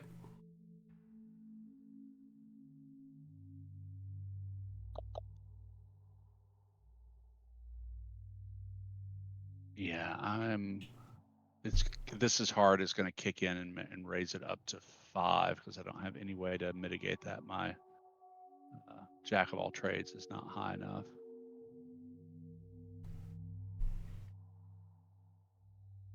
So that is going to be 12 on 5. Could go badly. Fortune favors the bold. And you're helping. What's your With survival one. skill? With one. 1. So It's my hobby, so 13. it's just one. 13 on 5. That is not 13 on 5.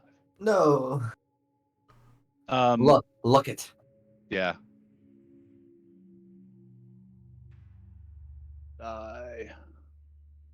Nope. At a 4. You all feel really tired. Ugh. How tired, you Okay. ask? Don't worry, I'll answer.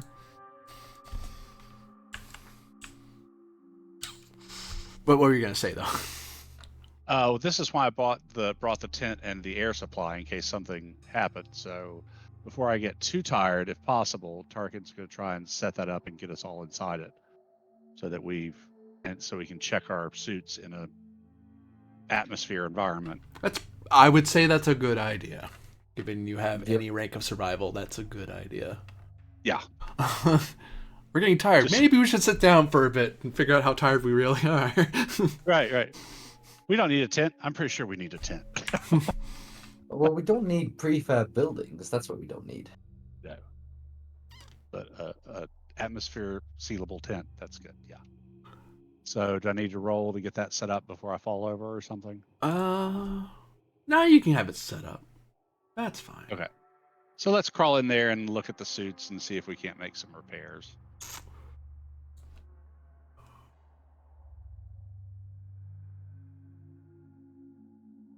Oh, I know what I'm looking for. I know what I'm looking for. Here I am scrambling around, forgetting where things are.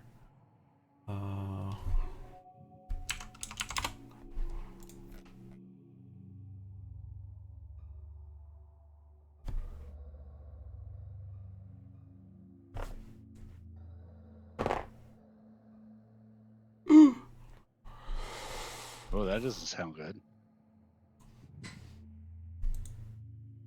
Of course, the flip side is character generation is a lot of fun in this game.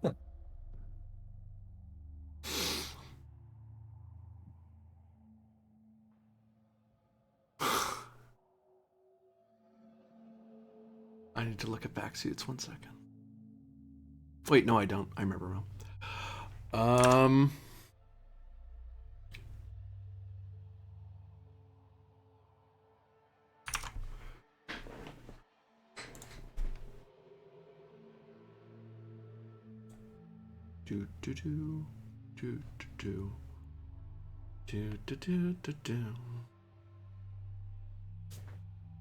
The 3 of you suffer 14 physical damage that you can spread out across your 3 physical stats as you find that you are insanely tired, as if you've been walking for days. 14. Yep. I mean, Arton has no physical stats, so What's it? He's a master. yeah. He's fine for now, but he is not he's not in a great mood right now. If he takes another bit of that, he's not going to be moving around too much. Mind you, that's most people. Shit. I'm gonna spread out. And this is temporary damage. It's not permanently forever Yeah. gone, but it's So- your numbers for those are lowered by the amount you put in. So do you have to do it where like you start at strength and you zero that out and then what's left over you go to dex? And so I'm letting you on, or- spread it out across all 3. Okay. It's not hitting all at once. It's not a targeted attack. It's more of a general degradation you felt. Okay. I'm gonna spread 8 on my endurance because it's really big, and the rest I'll spread between the strength and dex. So 3 to dex and 3 to strength. Jesus. So we should rest and then return to the surface. You mean rest and go further? You can. You notice that you've covered over 500 kilometers from the campsite Ooh. in the span of like a couple hours. We passed through some like time shifting device. Or space shifting device, anyway. Well, no, because we still experienced the time. The dilation effect. Yeah, we did. Oh, I'm sorry. I wasn't getting that we were tired because we lost time, is what you're saying. No, we're tired because we walked 500 kilometers. We just did it in an instant Oh, without realizing it. we're still in the dig site, or no? Yeah. Oh, you are. Okay, You're on the fair. other side of it. You walked. You went down and then and then went all around it and covered like 500 kilometers. Because remember, this whole purple thing is the entire site. Oh, Right. yeah. I was not. I guess I didn't have it scale right in my head, but that's fine. We should. Can we take a We nap? should call the ship and tell it to ask for clearance to come get us. Why? Because we're like extremely tired. Well, we have a tent. We can take a nap. We'll take a nap, yeah.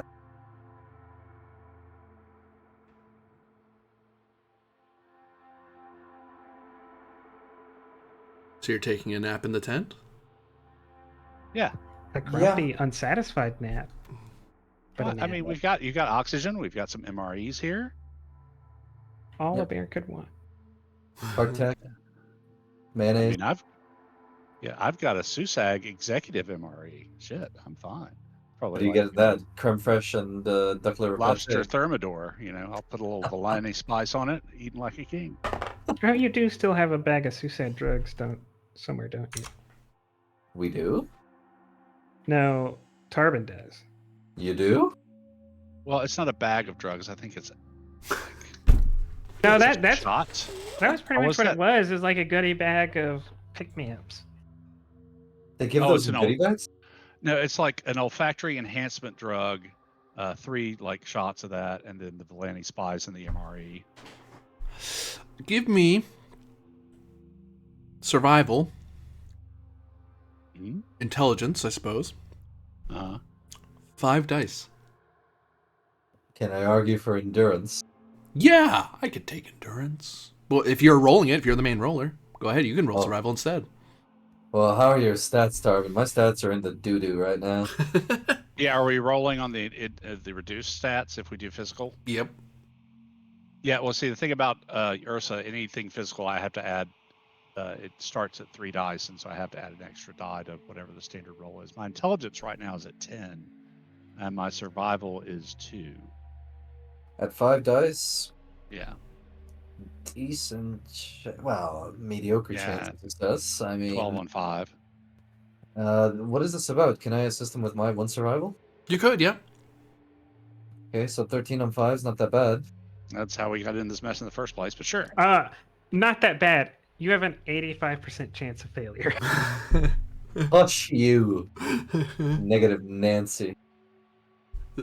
I'm gonna have to go to HR. the what's his name? The Yuck union N. rep guy? Yeah, I'm gonna have to talk to my union rep. This is why union reps are a thing. Right. For exactly this kind of nonsense. You can scream now, but your union rep can't hear you from here. And That the is- and this that planet sounds is like a- Union rep can't hear you scream. and you guys are giving this planet a hard time. Right. Okay. They may be xenophobic, but they have workers' rights. Sorry. 13 on Gods in 5. heaven. Okay. Yeah, here we go. That's the same roll. What's your target? I can try and luck it. 13. Yeah, no. Try luck though. Try it. What am I down to? 3. 3, yeah. Oh, You know. there you go. You start camping and you start getting set up and you're checking for make sure everything's set up, everyone's suits are getting there. As you start getting settled in, getting ready to sleep for a bit, you check your chronometer on your suit. It looks like 8 hours has gone by in the time it took you to set up the camp. You get the feeling if you sleep, you're sleeping for a very long time. The hell? Are we in some sort of time dilation bubble? I know you may have pressed a different kind of internal security thing. Please, I just turned the turrets the other way. You didn't activate a time dilation bubble. It's That weird. you know of. I mean, yeah. If it's looking more and more like we probably need to exfil at this point. Do our radios work in here? Can we check? You can certainly check. Yeah, they do. Okay, Mama Bird, this is Professor Trusani requesting immediate exfil. We are on the third, am I correct, Tarbin? Third ring of this wreck, and we need immediate exfiltration. Here's the thing. The ship's not on the planet anymore, and it's armed, so it's not allowed to fly on the planet, I don't think. But you are definitely within comms range of the cutter, and the cutter has a computer just as advanced as Met and Toll. Very good. But you might start a war by asking the ship to come to get you. You've got to ask permission from the people guarding the site for the ship to come and get you. Of course. Guardians of the Galaxy, come in. This is Guardian Outposts. Go ahead. We would like to request exfiltration. Would you mind if we called our cutter down here so we can exfiltrate out back onto the outer edge of the ring? You come back the way you came, or not at all. See, here is the problem. We are in some sort of time dilation bubble. Time is moving at an incredibly rapid pace where we are right now. We are aging greatly, I assume. We would like immediate exfiltration. Either from you or from our ship. I don't care which, but we need immediate exfil. Personal interaction to convince them to let you. So we never made it down to the third level. We're still on the second level, right? Yep. Okay. Oh. There's the outer shell, the inner shell, and the deeps, and you never got to the deeps. How bad of a roll is it going to be to climb back up to the first level, the outer shell? It's the same as before, so it's 3 dice to get back the way you went. Which that also wouldn't be that also wouldn't be a solution, because we would have to then travel 500 kilometers the other direction. We'd have to walk up the ship, right, to get back to the surface, and then 500 kilometers. So let's see if they'll send the car for us. Yeah, that's fair, but also it might get us out of the time dilation, in which case we could camp, recover, and move on the next day. I don't know if we're still actively in a time dilation. He said if... To ask for help, by the way, it'd be 3 dice, target number of 7. What I'm telling them is well founded in physics. Would you allow my score of physics to go there? God, no. It's not well founded in physics? What do you mean? No. I'm not using that as a method to convince somebody. The reason you should help me is because physics says you should. What? Well, yes, you see. Okay, physics says you should give me $500 because it weighs. I'll have a lighter. Your wallet will be lighter. Physics says so. Give me $500. Would my bureaucrat help me here? It would. You might know of some protocol that they have that would get them to help you. Yep. Okay, so add a +1 to that, so it's how many dice on 8 now? 3. 3 dice on 8. If I play it nicer and say please. You would get to. You could re-roll and beg them to help you. Or be. Right. Oh, it's politeness. You can still do politeness because you're appealing to. So you could. You have a re-roll if you biff this. 4 distance. What? 4d6. Why 4? Oh, sorry. How many dice did you say? 3. Wasn't enough. 3. I'll re-roll. You still failed. Well, 20 minus 6. You fail. 20 minus 6 is still 14, so I fail. I'll try again by begging them, like, guys, please pick us up. I really don't want to walk. Okay. So you try to convince them the first time around, try to appeal to physics, realize that they really don't want to hear that, and they could be dealing with anything else other than the aliens who are bugging them, who disappeared for a certain amount of time. But you beg them, and you're polite with them, and you ask them very nicely to come and get you. They will send another archaeology team that's near your position, and they'll guide you the rest of the way back out.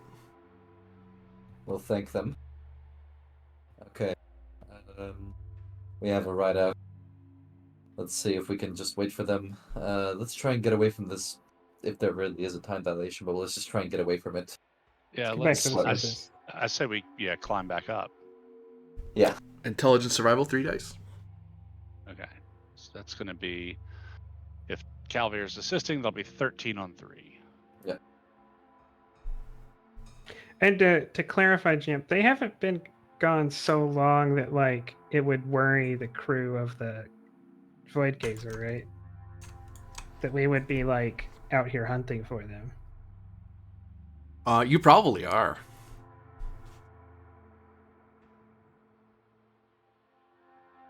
And it's one of those, we don't know where they went. Well, let's look. You know. And we're not allowed to bring our ship with its advanced sensors here to search because it has guns on it. Right. Well, I mean, you could be in orbit, probably. You could be in orbit and scan. You just can't. You just Okay. can't break atmo. Which some of those scans you would be seeing. You don't know where the hell they went. They could have even gone. And when you ask them about it, they go, maybe they went into the deeps. And if they're down there, there's nothing to sense. And could you look for them? We don't know where to look. They might be dead. They might have left. We don't know. I think the general rule of thumb is, we're gone for 3 days. Call the cops. I think you were gone for a lot longer than 3 days. You walked 500 kilometers at like what, 5 or 6 a day? Yeah, you're able to climb back out, and eventually you meet with the evacuation group, who are all in EVA suits, in bright white EVA suits, and they help you onto. It's not a proper grav car, but they offer you to lay down on like little grav pushers, like little grav carts to push you along. Okay. Rest our weary bones. I'll ask the evac team. Sorry, could you tell me how long were we in there? You don't know? There seems to be something weird with the laws of physics down there. Could you please tell me? Oh. What's the date? Oh, wait, they don't probably. Who's know the 'cause they're president? dating. Well, actually, we've joined the Third Imperium, you see, after the long Sixth Oh, Frontier no. War. Splendid. Hey, actually, Calcian's not sticking around that long. Did you? That is splendid. I have 2 artifacts to sell off, like 3 months tops. We're looking for you. Oh, 1 second. I have to figure out how long it was. I take that back. Whatever the GM says you were down there for plus 1 month is how long we waited. We would Thank wait. Right. Someone has to do some math, and it's going to be me. 1 second. Yeah, you don't want any of us doing math. We have proven that today. So, sorry. But there it is. Oh, but hey, good news. Calcian had a lot of time to heal, didn't he? Oh, wait, what am I doing? That would have been ridiculous.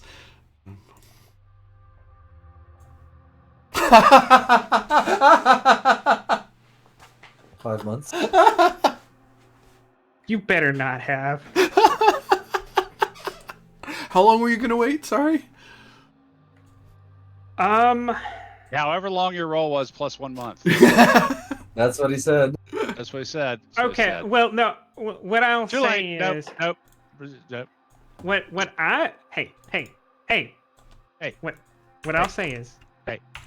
I would for like 4 or 5 days, like I'm not checking in on them at all.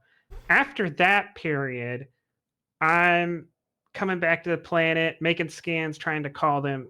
After 2 weeks, right? After 2 weeks after they left, I'm calling the government. I'm trying to do all that kind of stuff.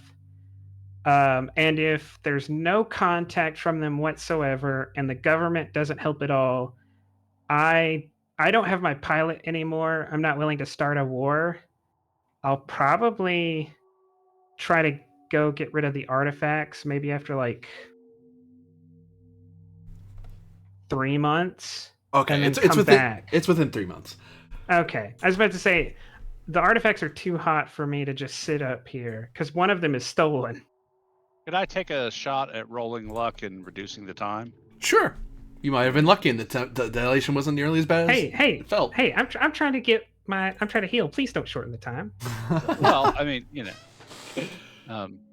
we'll see. I mean, I've only got 2 or less, so there's not a high probability. But we do. Still 20%. You got This is the handiest luck has come in for me thus far. Since Okay, so plus 255. So they say 28. They tell you an effective date, and you translate it eventually and figure out. At first they said 282, and you're like, sorry, could you say that again? Like, oh, sorry, translation error. It's 268. So how long were we in there? So let's see. We went 15 down days. at 254. So yeah, like 2 weeks. Which means 2 points of weeks. my endurance have come back. 2 weeks, but Tarvin, we were only in there for a couple hours at Well- best, right? Well, you were the one talking about time dilation. So I wasn't. So I wasn't full of shit. Man, One of the people who came to rescue you tells you that's why we're very careful about going to certain parts of the ring, because in the certain areas are affected by artifacts that we don't truly understand. We're not even sure what you ran into. It's happened to someone before, but we don't have a reliable way to know exactly where it starts. We know it's somewhere in that second layer. We're not sure if it's on that layer or it's happening from something beneath that layer up into us. But we do know that if you go into the innermost layer toward the deeps, it seems to fall off. But that little journey, that second ring, there's a chance you walk over it, but usually it only happens if you go past like the energy fields. have we gotten any physical changes? As in, have our beards grown? Have our, I don't know, has our skin gotten older? It looks like 2 weeks have passed for you when you look in your mirror. Yeah. So we do have like a 5 o'clock shadow or something. Yeah. Arden says, time dilation effects or no, I want my contract dependent to add 2 weeks of pay for that. You're gonna have to speak with Sir Calcian about that one. I'm afraid he takes care of the paychecks. Also, do you have anything to declare? Says the guards.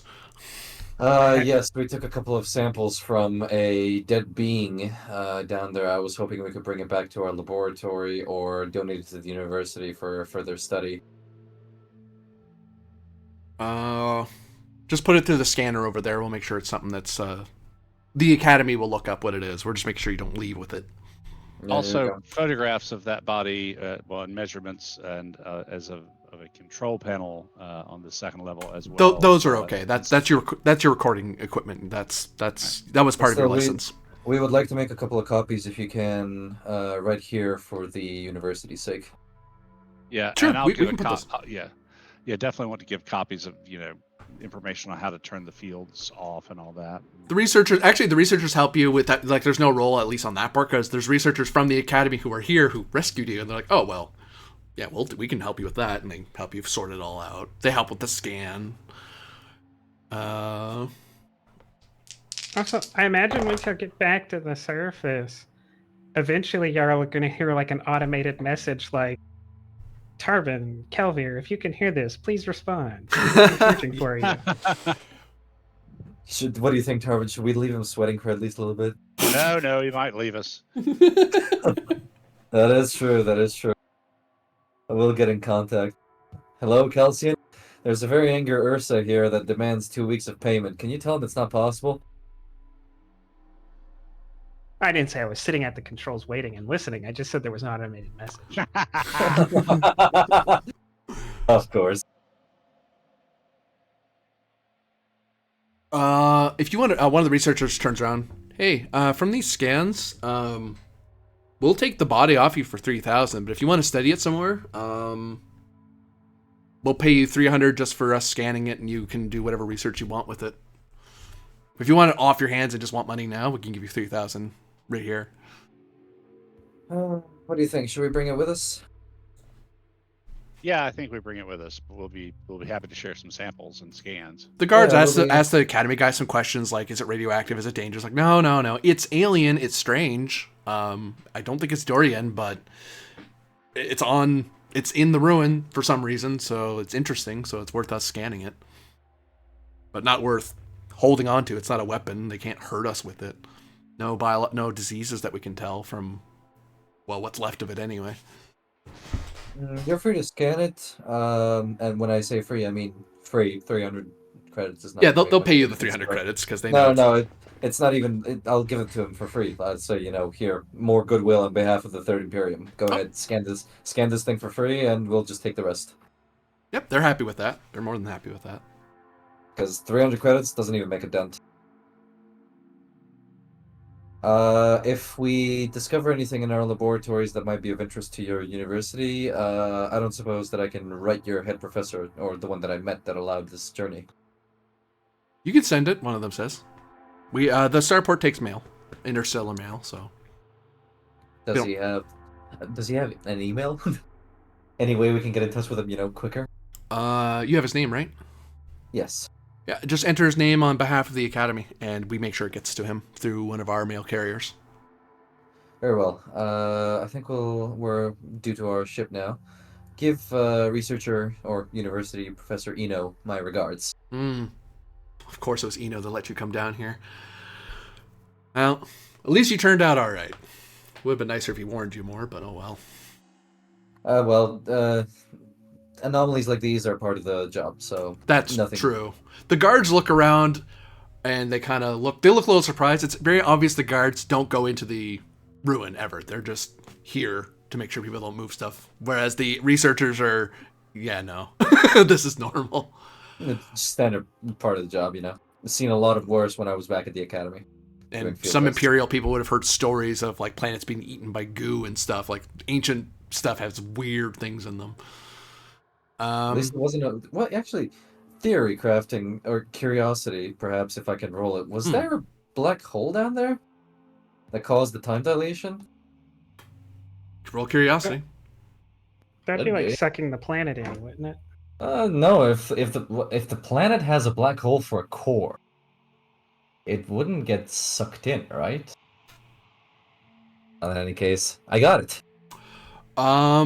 It doesn't appear to be that's what happened. The signs don't match up with what you expect to happen. Then again, you're pretty sure that's not what happened. Okay, so it's beyond absolute TL-33 post-singularity tech, which then anything can happen, but at that point you're talking about the fabric of reality. Right. So, short of that, probably not. Thought we were running into an interstellar situation here, But all right, let's head back to our ship. Good job, guys. The guards give you they tell you can keep the armband as a souvenir, and they actually give you a little metallic badge that pins to it that indicates that you went in and came out from the second layer. Oh, thank you. Which means if you come back and want to look again, that's kind of if these guards aren't here because they do cycle them out, that kind of gives away immediately that you are competent to go at least that far and come back. Because when people die, it turns into a whole thing of recovering the bodies and verifying they're not actually part of the ruin. There's someone who died down there, Right, guys, I wouldn't actually mind jotting this planet down for future reference and coming back here to this ship. There could be stuff here. Good stuff. Yeah, about that. So you guys head back. There's a limited amount of time before they realize we smuggled something. Yeah, let's get out of here. Yeah, let's bounce. And